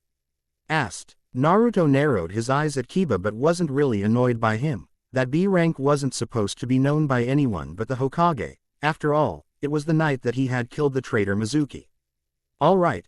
A man wearing a black jacket said as he bursts into the room. Naruto recognized the man as the Proctor Ibiki, also known as the head of torture and interrogation. Everyone sit down and shut up. Quote, Naruto sat down next to Hinata and sighed as he saw the girl flush and fidget. This was something he would have to deal with. He couldn't let her still be chasing after him romantically. He was engaged after all, which meant this was a job for Naruto Uzumaki, professional matchmaker. The first choice was obviously Kiba. But the dog boy was far from the ideal boyfriend material he believed Hinata deserved. Sure, in the future he was kinda good enough, but was he good enough was the question. Shikamaru was also a good choice. He was smart and caring, but he ended up married to Tamari and there was no way in hell he was going to mess that up. Shino was a good choice being on the same team as her and all. Choji was an option, but that made Naruto shudder at who may end up with Karui in the future. The blonde sighed as he thought about it. Who was left? Shrugging these thoughts off, the young Uzumaki returned his attention to the sheet of paper before him. He might as well answer at least some of these questions, nothing else to do until the 10th question was announced. The blonde got to work. Was it technically cheating if he was using future knowledge he had obtained? After all, he didn't know this stuff until after he became the Hokage. This question perplexed him so much that he didn't even notice when he had answered 5 of the 9 questions. With a sigh he turned the paper over to the blank side and began to write a note to Ibiki. Keep an eye on Kabuto Yakushi, he has information that only the Hokage should. He wrote before turning the paper back over and resting his arms on it and his head on his arms. Knowing Ibiki, the young time traveler knew he would report this directly to the Hokage, and without a doubt, Naruto would be called in to talk with the old man. All right, Ibiki said when a large majority of the teams had been eliminated. Naruto raised his head and looked at the man. It's time for your 10th question. People cheered as this signaled the approaching end of the first exam. This test made Naruto a mental wreck the first time around, so he could relate to everyone's elation. But first I want to give each of you the chance to back out now. Why the hell would we back out now? Kiba's unmistakable voice shouted. Because, if you were to get this question wrong you would be barred from taking the Chunin exams ever again. Gasps of shock were heard all around the room. Naruto internally chuckled at this and remembered once when he had acted as a proctor for these exams. It was fun messing with the kids. What the hell? There are people here who've taken this exam before.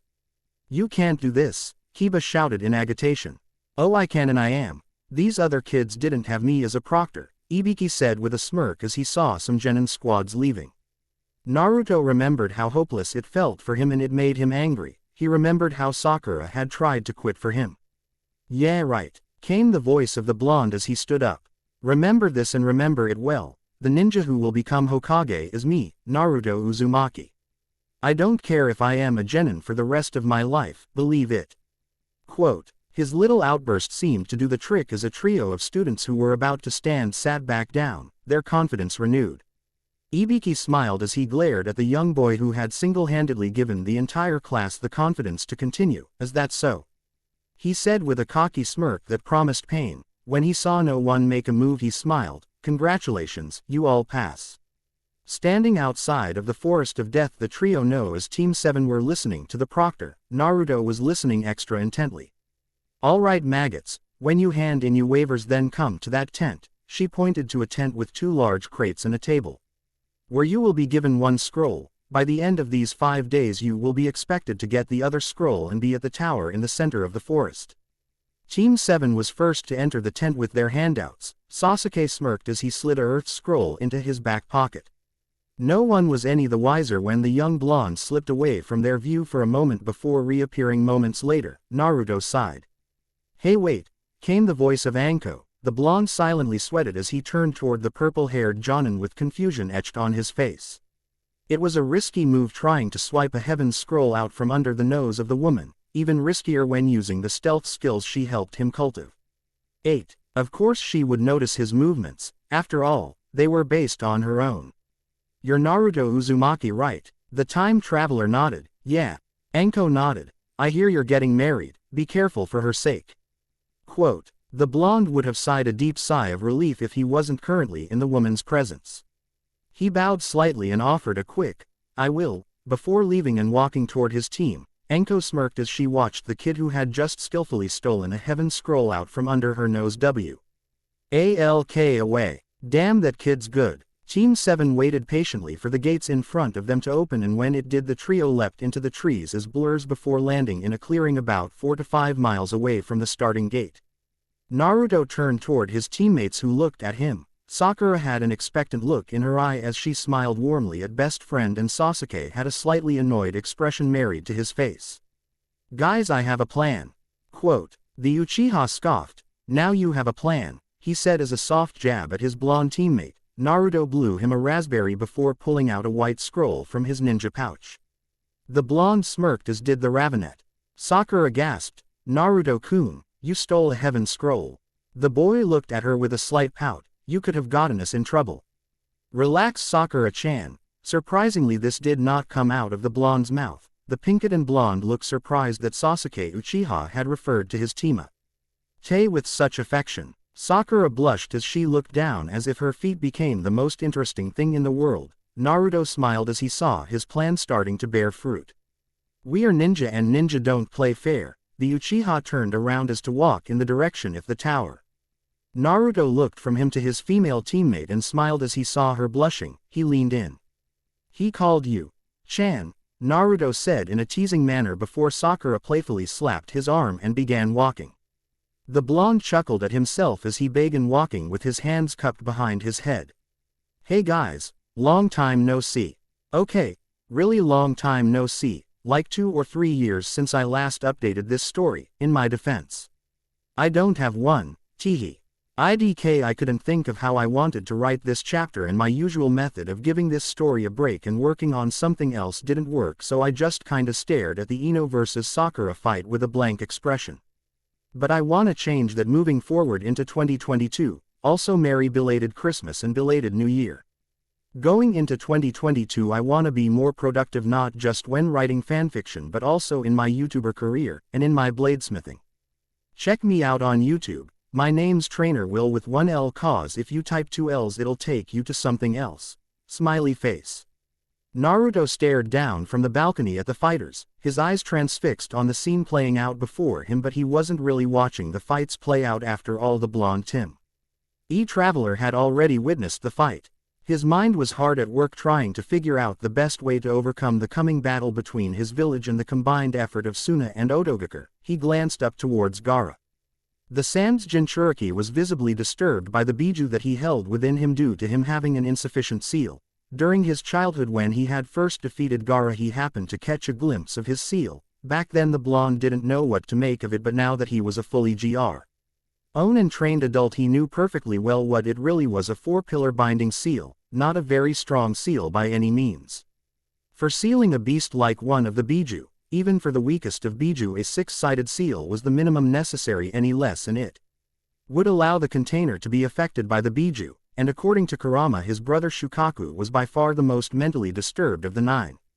Naruto sighed as the winner of the 3rd match was called and the loser, Masumi Tsurugi, was carried out on a stretcher. The time has come for the RTH match. This would be the match between Sakura and Ino. The blonde turned to face the pinkett he had been working with since he had received his future memories. Sakura was leaning onto the rail of the balcony watching as Kankuro walked up toward his teammates. Naruto smiled as the names appeared on the monitor. Sakura saw this and frowned before looking at Ino. The Yamanaka looked back toward the pinkett and smirked confidently. Placing a hand on Sakura's shoulder, she turned to face her friend and she smiled at him. Good luck Sakura-chan. Naruto smiled a reassuring smile. You got this in the bag, no problem. Sakura held up her fist and Naruto met it with a fist bump. Damn right I do, she said before leaping over the rail and landing in a crouch onto the arena floor. She looked up as Ino entered the arena. The Yamanaka glared at Sakura while the pinkett slipped into a fighting stance. She let her eyes roam over her old friend turned rival. It was clear to her that Ino hadn't undergone the training she had done since becoming a teammate of Naruto. She was probably still dieting, which significantly hindered her progress as a shinobi. Thankfully Naruto had talked him out of it. Ino smirked. This is it, forehead girl, the Yamanaka taunted. Winner take all, and at the end of this Sasuke-kun will be mine. Quote. Sakura frowned as she narrowed her eyes. Naruto watched his teammate. She's baiting you, Naruto thought to himself as he leaned on the rail. Stay focused and you'll win. Sakura smiled wide as the proctor signaled the beginning of the match. The pinkett charged the Yamanaka before playing a very Naruto move. While I can't use shadow clones like Naruto-kun, she thought to herself as she made the hand sign and 2 other Sakuras appeared. I can do this. Naruto smiled wide as he followed the group of Sakura's movements as he saw the original channeling chakra. The pinkett may be one of He weaker members of this year's graduating class, but if she had anything she could boast about was her above-average chakra control. Similar to the super strength technique where you would channel chakra to the tenketsu points in the fingers and release that chakra at the very moment of impact, she applied the same technique to her feet in order to give her an impressive burst of speed. Ino smirked. This isn't the academy anymore, illusion won't help you now. The first of Sakura's clones leapt into the air and struck across the face. The Yamanaka was stunned as it didn't feel like the Illusio and she had expected it to be. The clone popped. The second clone ducked low and kicked upward, but Ino blocked by crossing her arms. The clone blew the blonde a raspberry before popping. The smoke occurred Ino's vision as Sakura came into view with a powerful punch, but the blonde leapt backward. The pie Enket struck the ground, which splintered under her enhanced physical strength. The other members of the Rookie Nine and their senseis minus Naruto, of course, watched in awe and amazement as the Sakura they were seeing before they were definitely different from the Sakura they had to know from the AC Academy days. Can't believe you taught your genin the shadow clone jutsu, commented Asuma beside Kakashi. The silver-haired Jonin went to reply, but just as he opened his mask-covered mouth, Kurenai interrupted. That's incredibly dangerous for a genin. She slightly glared at Kakashi for his carelessness in teaching a genin a jutsu that has such a massive chakra requirement. Finally, the masked Jonin was able to speak. I didn't. He looked to his right and saw his blonde-haired charge smiling as he watched his pink-haired teammate overpower his fellow blonde. The other Jonin followed his gaze. Naruto did. Naruto looked back at the Jonin before flashing them a smile and a victory sign. During their time together, Naruto had worked hard with Sakura in increasing her chakra control and overall chakra capacity. He was incredibly proud to see how far she had come. The Pinket stood straight up as she spoke. We're not little kids anymore, we're shinobi, Sakura stated as Ino glared at the Pinket. If ya don't get serious, you're gonna get hurt. Quote. Ino wiped the back of her hand across her mouth as she sneered at her rival. Serious, huh? I'll show you serious. Ino charged Sakura before making a few hand seals. Ninja art. Flash flare. Ino shouted before closing her eyes as a bright blinding light emitted from her. Naruto's eyes snapped close as he remembered how disorienting this jutsu can be after one of his genins used it on him during their bell test. Sakura flinched as the light grew before turning and covering her eyes. Ninja art. Flash flare is a low D rank jutsu that you wouldn't see many people use in an active situation. UE to it being easily countered with sunglasses or just by covering your eyes. Just then the sound of a fist meeting flash was heard. Naruto opened his eyes before blinking the spots out of them before he saw Ino standing victoriously as watched Sakura soar through the air. The Pinket flipped and landed on her feet. She sneered before striking the ground with her fist. The tile floor of the arena splintered and cracked, which created a large plume of smoke. The crowd that had regained their sight, which included the senseis, the Suna team, the Oto team, the Hokage, Hino, Shikamaru, and Naruto himself watched Sakura's immense strength. They all paled as they saw such a show of strength while Naruto smiled with pride. Damn Kakashi, Asuma said as the cigarette hung loosely from his mouth. What have you been teaching her? Kakashi's one visible eye blinked in surprise. How to climb a tree. Kurenai and Asuma looked at him in confusion while Kakashi's eyes drifted toward the young blonde beside him. Naruto-kun, what have you two been working on? The blonde time traveler turned to face his sensei. It's mostly chakra control and taijutsu, he said in a bored tone. The Jonin looked at him before glancing back toward Sakura, who had gone on the attack. She slammed her fist firmly into Ino's stoma. I read a lot about the Sannin growing up. The blonde continued. Lady Tsunade's strength inspired me to try and recreate it, but because of Naruto pointed toward his stomach, because of that, my chakra reserve is larger than I can control, so I can't perform the technique quite as Sakura-chan can. At least not yet, Naruto thought with a smirk as he watched the proctor call the match in Sakura's favorite. Naruto smiled as the Pinket walked up toward them. Great work, Sakura-chan. The blonde congratulated his friend for her spectacular win. Sakura blushed at her boisterous words. Thanks, Naruto-kun. She smiled brightly at him. Kakashi's eyes smiled as he saw his two charges, two that did not seem to get along well at the start of their time together, starting to act friendly toward each other. Gecko sighed as some shunins came out toward the arena and using some earth-style jutsu fixed the arena floor. Naruto watched as Katetsu and Izumo molded the broken fragmented floor back to its once flat form. Alright, time for the 5th match. Naruto smiled as he looked around the room toward where Guy and his team were standing. He scanned the area for the familiar brunette but could not see her. The electronic board changed and soon the names for Tenten and Tamari showed on the screen. The Wind Mistre. SS of Suna looked surprised for a moment before her brother Konkuro whispered into her ear. Guy leapt to the floor and spoke to Gekko. Where is she? Naruto thought to himself as he wondered where his wife was. Winner of the 5th match by disqualification is Tamari. Naruto's eyes widened as this was said. Sakura looked at her friend with concern before he pushed past the crowd over toward Guy and his team. Guy-sensei, what happened? He said in concern with worry clearly evident in his eyes. Where's Tenten-chan? Neji narrowed his eyes at the blonde. Why should we tell you? You may be of the Leaf but right now, you are our enemy. Guy narrowed his eyes at his charge. While true that in these exams Naruto was considered an enemy, he was still a comrade that was concerned about another comrade. Neji-kun, Lee said as he stood between Naruto and the Hyuga, that was most unyouthful of you. Lee turned toward Naruto and extended his hand in greeting. Greetings, I am Rock Lee and this is my teammate Neji Hyuga. The blonde blinked before accepting the greeting with a handshake. I am Naruto Uzumaki, recognition shone in Lee's eyes as he jumped up and down. Oh, this is a most youthful meeting, my friend. Tenten has told me much about you. Sparkles could be seen in his eyes as he spoke. Naruto gulped. He had forgotten how hyperactive the bushy-browed teen was in his youth. Time for the 7th match. Would Naruto Uzumaki and Kiba Inuzuka please make their way to the arena? This was it. The blonde smirked as he leapt over the railing and onto the arena floor. Tamare looked at the blonde that stood so confidently in the arena. Naruto Uzumaki, she thought as she thought. About what Tenten had said to her back in Suna. Could this be that Naruto? We got an easy one, Kiba said as he leapt over the railing. He smirked confidently at the supposed dead last. Kiba Inuzuka was overconfident in his abilities and had a tendency to underestimate his opponent. Naruto placed his hand on his stomach. Last time he was hindered because of Orochimaru's damn 5-pronged seal and won purely on accident because of a fart, but this time he was unhindered.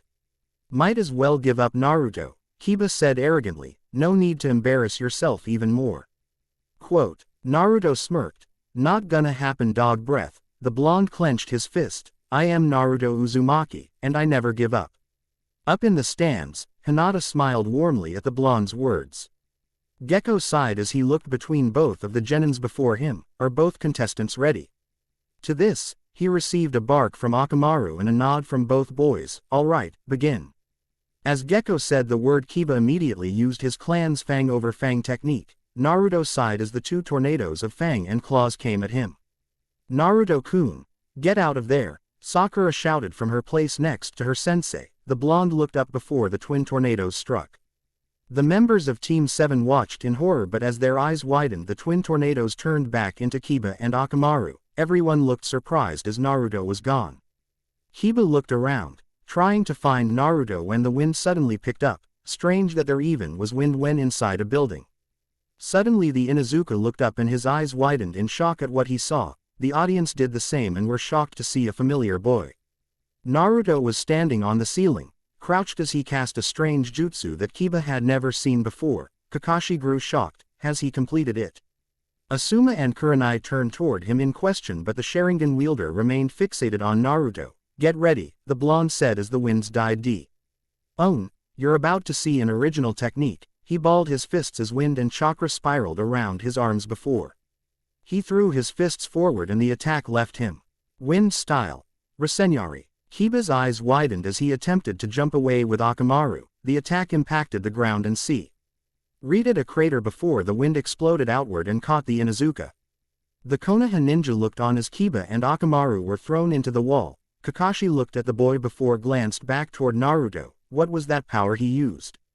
It almost felt like the Rasengan, but such power. Sakura smiled widely as she stared at her teammate. Yeah, Naruto-kun, she shouted as she fist-pumped the air. That's how you do it. Kiba snarled at the blonde before tossing a pill toward Akamaru. The dog ate it in one bite before turning into an exact clone of Kiba. The two charged the blonde. Naruto dropped a smoke bomb as the duo came toward him. the smoke wouldn't do much considering the Naruto, Kiba, and Akamaru relied heavily on their sense of smell and hearing, Kiba and Akamaru because that was their clan's style and Naruto because of the added benefits he received from Kurama. Kiba stuck out at Naruto in the smoke but the blonde ducked while Akamaru slashed at his side, can't let them meet. Leaping away and out of the smoke just in time to save himself from being struck by Akamaru's claws, the duo followed him. Nice try Kiba, Naruto smirked as he stood before the Inuzuka duo, making this a 2v1 is smart, he said before making a familiar hand sign, or it would have been if I couldn't even the odds. He cast the jutsu and another Naruto appeared. Naruto, Kurama said within his mind, let me fight. The blonde lifted his hand in a fist bump as his eyes turned red and Kurama's chakra began to swirl around him before the clone fist bumped the original and the red chakra began to seep into the clone, its hair became wild as its eyes turned fro. Its usual blue to a crimson red. Not let's finish this, the Narutos said in unison before charging the two Kibas. The Kibas went to punch the Narutos, the Uzumaki duo deflected the punch and struck with as much strength as possible. Akamaru's transformation popped as Kurama sent him flying while Kiba coughed up saliva. Naruto lifted both hands into the air and intertwined his fingers before slamming them into Kiba's head sending the boy into the ground hard. The other rookies stared in awe at the dead last, as Kurama nodded to Naruto before disappearing in a puff of red smoke. Tamari looked at the blonde, and if she still had doubts that this was the Naruto Uzumaki that Tenten had told her about, they were snuffed out after seeing this fight. He was efficient almost as if he had been fighting for years, and the way that malevolent chakra appeared around him, that confirmed in her mind that he was definitely a Jinchuriki like her brother. Gekko coughed. Winner cough. Naruto Uzumaki cough. Cough. Naruto walked home after the preliminary matches of the Chunin exams were over. Everything played out as he remembered except that Sakura would be facing Tamari after she won her match against Shikamaru, and he might be worried about Sakura's well-being if he didn't know the sand and sound. Invasion would happen before that match took place. Overall he was happy with how things played out for him. After all, it was better than how he won the first time. At least he hadn't embarrassed himself in front of all his friends and sensei. He turned the corner toward the Namikaze estate that he, Tenten, and Haku had moved into shortly after he had returned from the wave mission. Hiruzen hadn't announced his heritage to the council yet, but Naruto figured moving in early wouldn't hurt as the space was needed. He placed a hand on the front gate and sent some chakra into the seals his father had placed on the gate in order to keep it safe from intruders. The only people it would respond to were his parents and himself before he added in both Tenten and Haku's chakra into the seal. Pushing open the gate and shutting it behind him, he walked into the main room and found Haku sitting at the table drinking a cup of tea. He smiled at the boy. Haku looked up and smiled as his friend had returned home. Hello, Naruto-kun. I trust the exams went well. The blonde nodded before moving toward the kitchen to pour himself a glass of water. It did. He took a large gulp of the ice-cold liquid. Have you seen Ten-chan? Her team told me she wasn't feeling well after the first exam. Haku nodded and said that Tenten had returned about a week ago and that she had been throwing up since the morning of the exam. Naruto looked worried before moving toward their bedroom and sitting next to the sleeping girl on the bed. Her hair wasn't in her usual twin buns. He loved seeing her high down. She's so cute. He placed a hand on her forehead but didn't feel an abnormally high temperature. She felt normal to him. The foreign touch stirred the girl from her slumber. She cracked open her eyes and saw the sight of her husband. She smiled. Hey Naruto-kun. She sounded dehydrated. Naruto gave her some water which she accepted. Thanks. How was the exam? Naruto rubbed her back. They went well. I won, of course.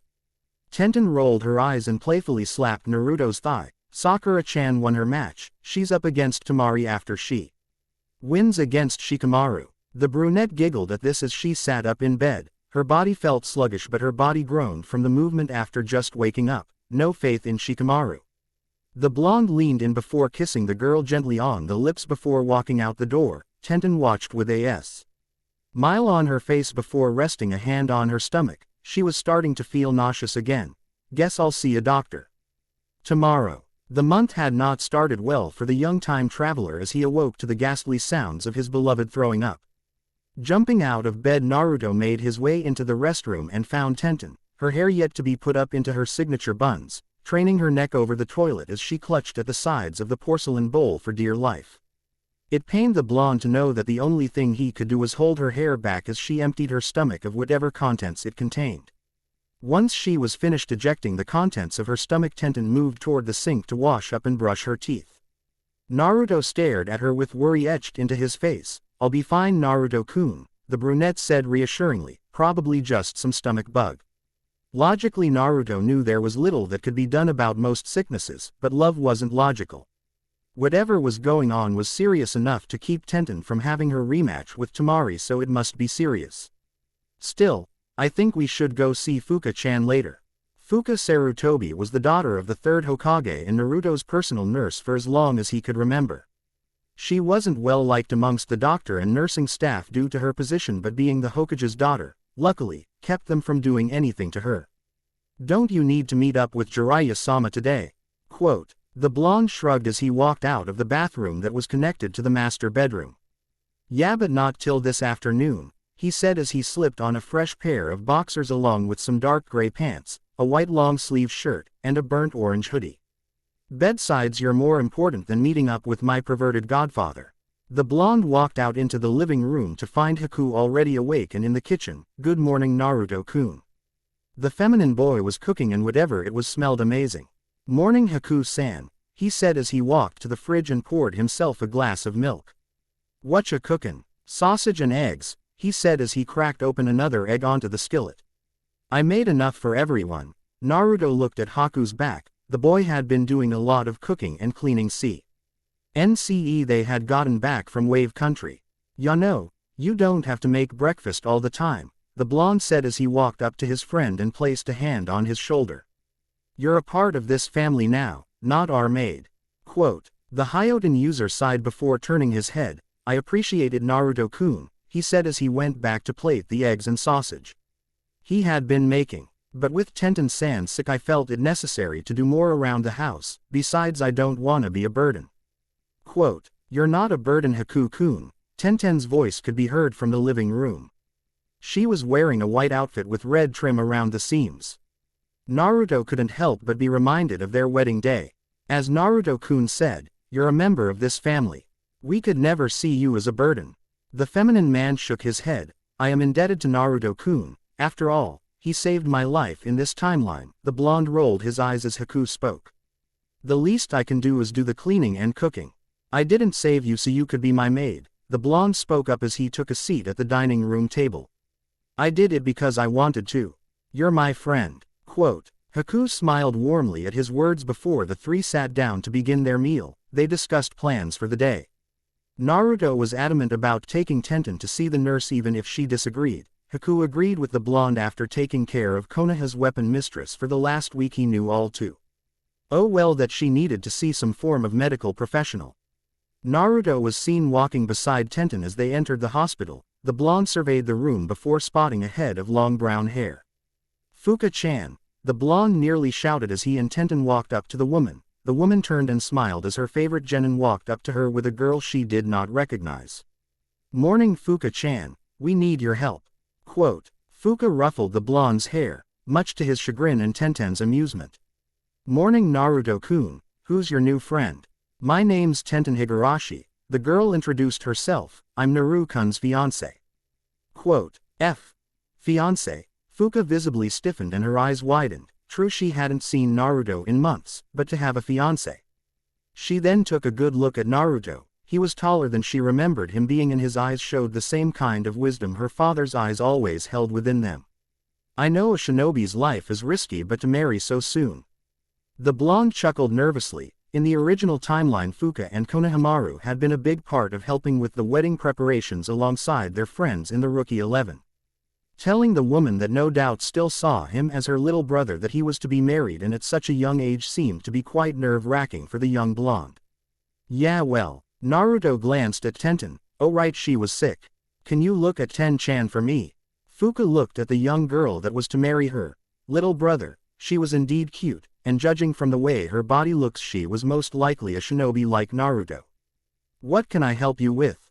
Tenten clutched at her stomach. "I've been getting nauseous lately. I told Naruto-kun it was probably something I ate, but he wanted to get me checked out."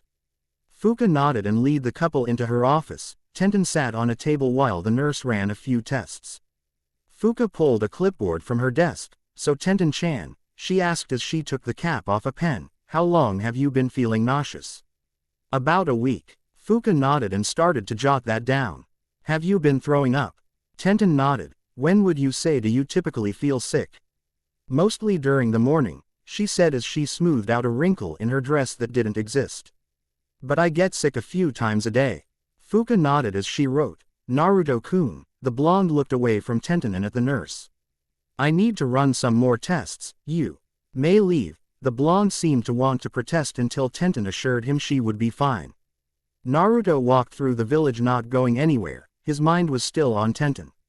She was sick and he had no way of helping her, which made him feel as if he was incompetent. He didn't study politics and foreign affairs to become Hokage to feel incompetent.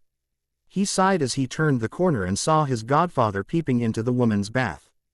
Despite how happy he was about seeing the old man again after so long, the blonde couldn't help but be slightly annoyed at him.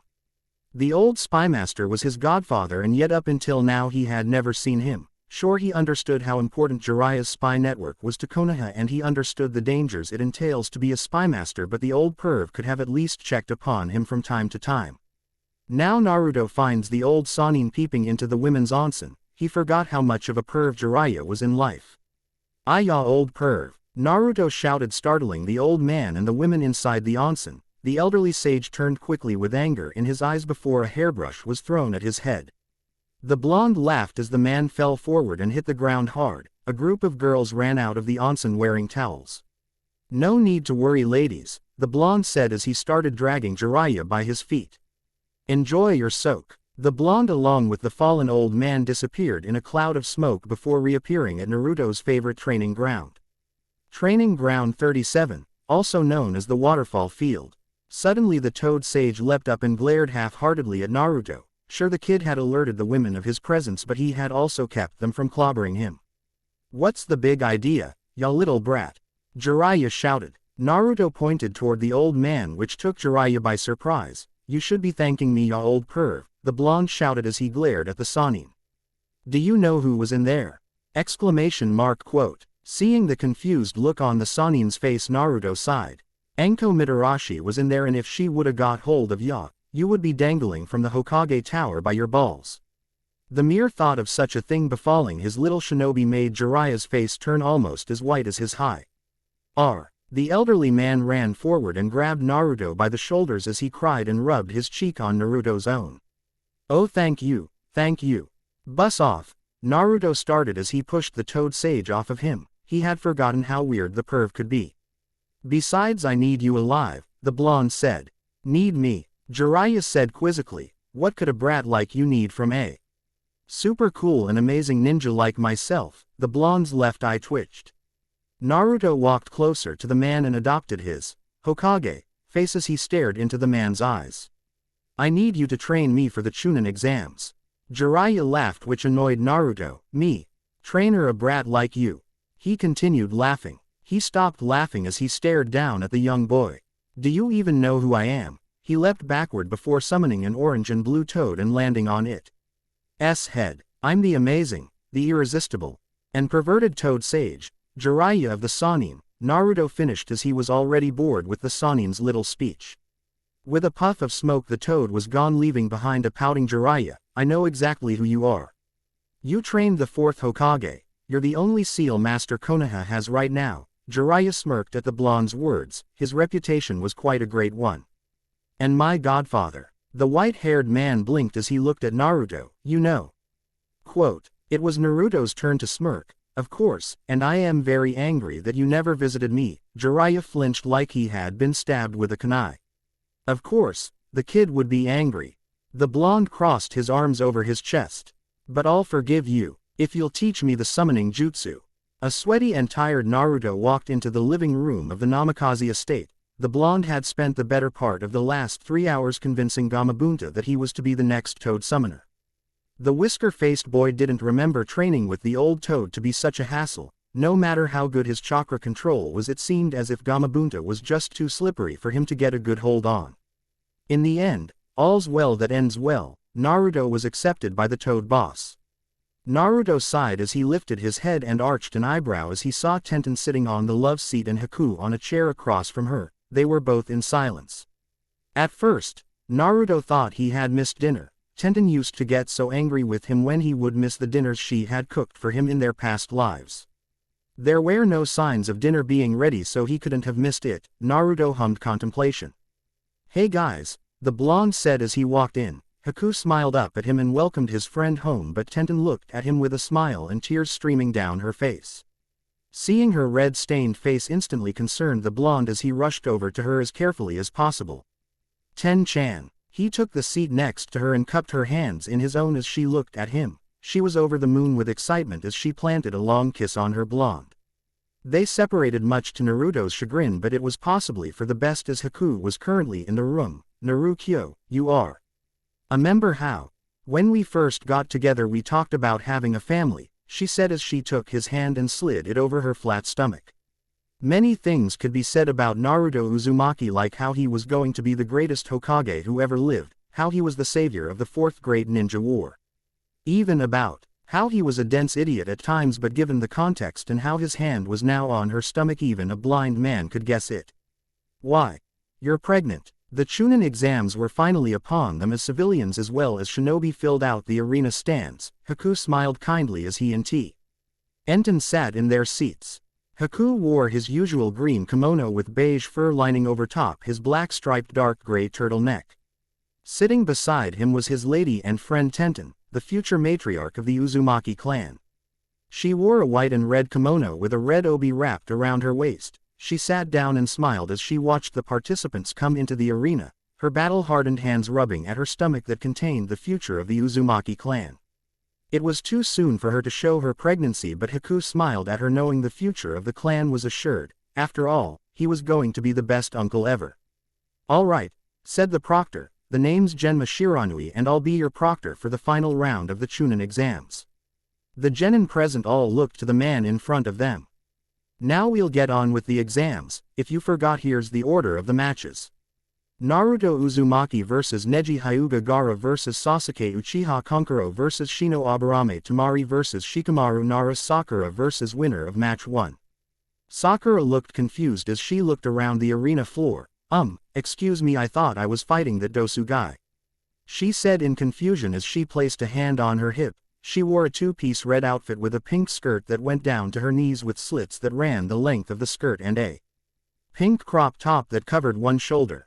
Genma was thankful for his shinobi training, or else everyone would have seen him grimace at the question. He had been one of the first shinobi on the scene when the Oto Genin's body was discovered, and if it hadn't been for the recognizable clothes or the way road gauntlet he wore, they wouldn't have been able to identify the core.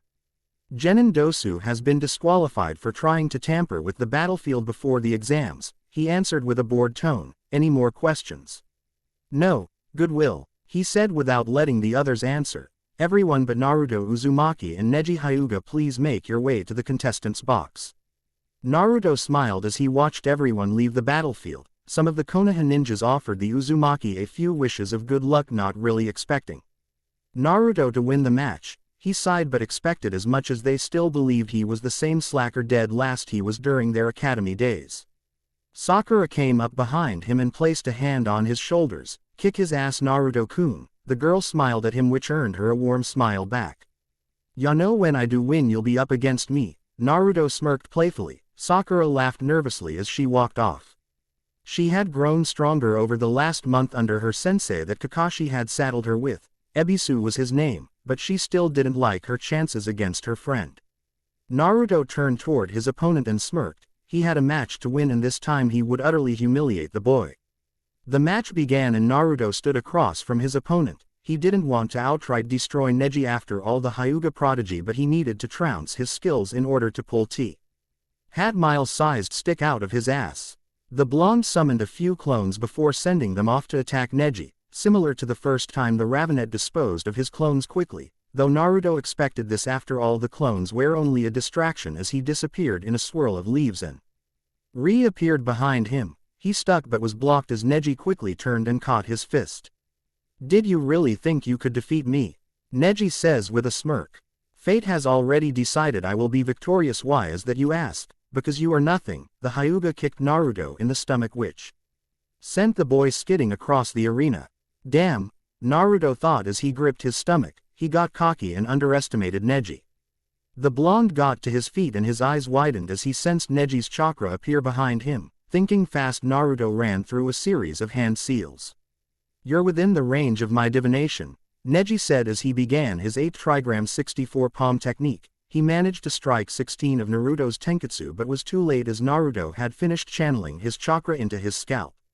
Needle Jizo, Naruto shouted as his long spiky hair grew and hardened into a hard shell. Neji struck the blonde's spiky hair before one of the spikes impaled his hand. The Hyuga yelped in pain before jumping backward in surprise. Naruto smirked from within the shell before casting another jutsu, Air Senbon, the blonde shouted as thousands of Senbon-like projectiles fired toward Neji. Tenten watched in amazement as she watched her husband show her teammate what for. She was worried at first when Naruto's first attack was caught by Neji, but when he used the Needle Jizo jutsu she knew he had been worried for nothing. She patted her stomach as her grin widened. Daddy's got this, don't he? Sakura gaped in surprise as she watched her friends from the contestant box. She was worried about her blonde teammate when she saw him get flung like a ragdoll, but when she saw that hair Senbon jutsu, her worries melted away. While her confidence in his abilities was strong, she would have to admit she was scared he would end up losing to this boy, but luckily her fears were unfounded. Yeah, she shouted. Show that Hyuga who's boss. She continued to watch in amazement and slight worry. These were too amazing. Shinobi and whoever won this match would move on to facing her. While she was confident in her abilities, she doubted she could win against last year's Rookie of the Year, let alone Naruto, who had been the one to turn her from the fangirl she was to the proud Konoha Kunoichi she was today. She smirked when she heard a troublesome next to her and turned to see Shikamaru sitting on the railing.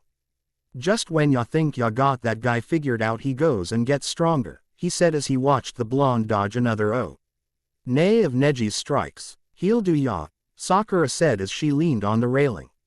Naruto-kun has changed a lot. Shikamaru looked at her for a moment before turning back toward the fight. He smirked. Blondes are so troublesome. Neji stood across from Naruto with a smirk on his face. The blonde stood there as his left arm hung at his side, the tenketsu points in it having already been closed. I recommend you give up, he said confidently. I've closed all the tenketsu in your arm. You can't even mold chakra, no. The blonde narrowed his eyes as he stood up straight. You were fated to lose, so why delay the inevitable? Naruto snarled at the Hyuga. He liked Neji, he really did, but he hated this version of the boy. Fate this and fate that. It really got on his nerves. Blaming fate, Neji could hear the blonde say, that's such bullshit. The blonde took a step forward. You don't really believe that shit, do you? He said with a chuckle. That's rich coming from you. The blonde charged and Neji readied another one of his Juken strikes, but before he could lash out, Naruto vanished in a burst of speed. The Hyuga's eyes widened as he lost visual of his opponent, only to feel a stinging pain on his left side. Glancing down, he saw his clothes torn as a thin scratch beginning to bleed. Fate is what you make it. Naruto struck his right shoulder, making the Ravenet Hyuga stumble, but Neji refused to lose his footing. If you really believed that, Naruto reappeared in front of Neji as he channeled chakra into his fist, you wouldn't have tried to kill Hinata. Neji jerked back to avoid Naruto's fist, whose fist struck the ground as it began to splinter and a crater formed. Neji, sensing this, jumped back in surprise. Up in the stands, the Hokage's sweat dropped as he saw the hyperactive blonde use his former student's super strength technique. Next to him, the disguised Orochimaru gaped as he remembered all the times he and Jiraiya were the victims of that technique. Shut up, Neji roared as he landed. You know nothing of suffering, you know nothing of fate. Naruto leapt from the crater. Don't even start with me about that seal. Naruto pointed at the Hyuga. Neji was surprised he knew about the caged bird seal. Not many outside of the Hyuga clan know of such a practice. I know all about having a seal placed on you, but so what? The blonde placed his hands in a ram seal. These seals don't define us, he said as he began channeling Kurama's chakra. Neji's eyes grew in surprise as, with Byakugan, he could see a chakra he had never seen before begin to rush into Naruto's chakra circulatory system. What is this chakra? Naruto pointed one finger at Neji. Let me tell you something, Mr. Hyuga, he said as a ball of red chakra began to appear at the tip of his finger. I have a seal on me too. The sphere grew to the size of a grape and continued to grow. One that makes everyone hate me, so don't come to me about that fate shit, he said as the sphere grew to the size of an apple before Naruto fired it. In the blink of an eye the ball turned into a beam and that beam split into 9 different orbs and shot into Neji's body. The Hyuga spit up blood as he fell to the ground, his headdress falling off to show off his caged bird seal and a small barely noticeable smile on his face. Thanks for watching.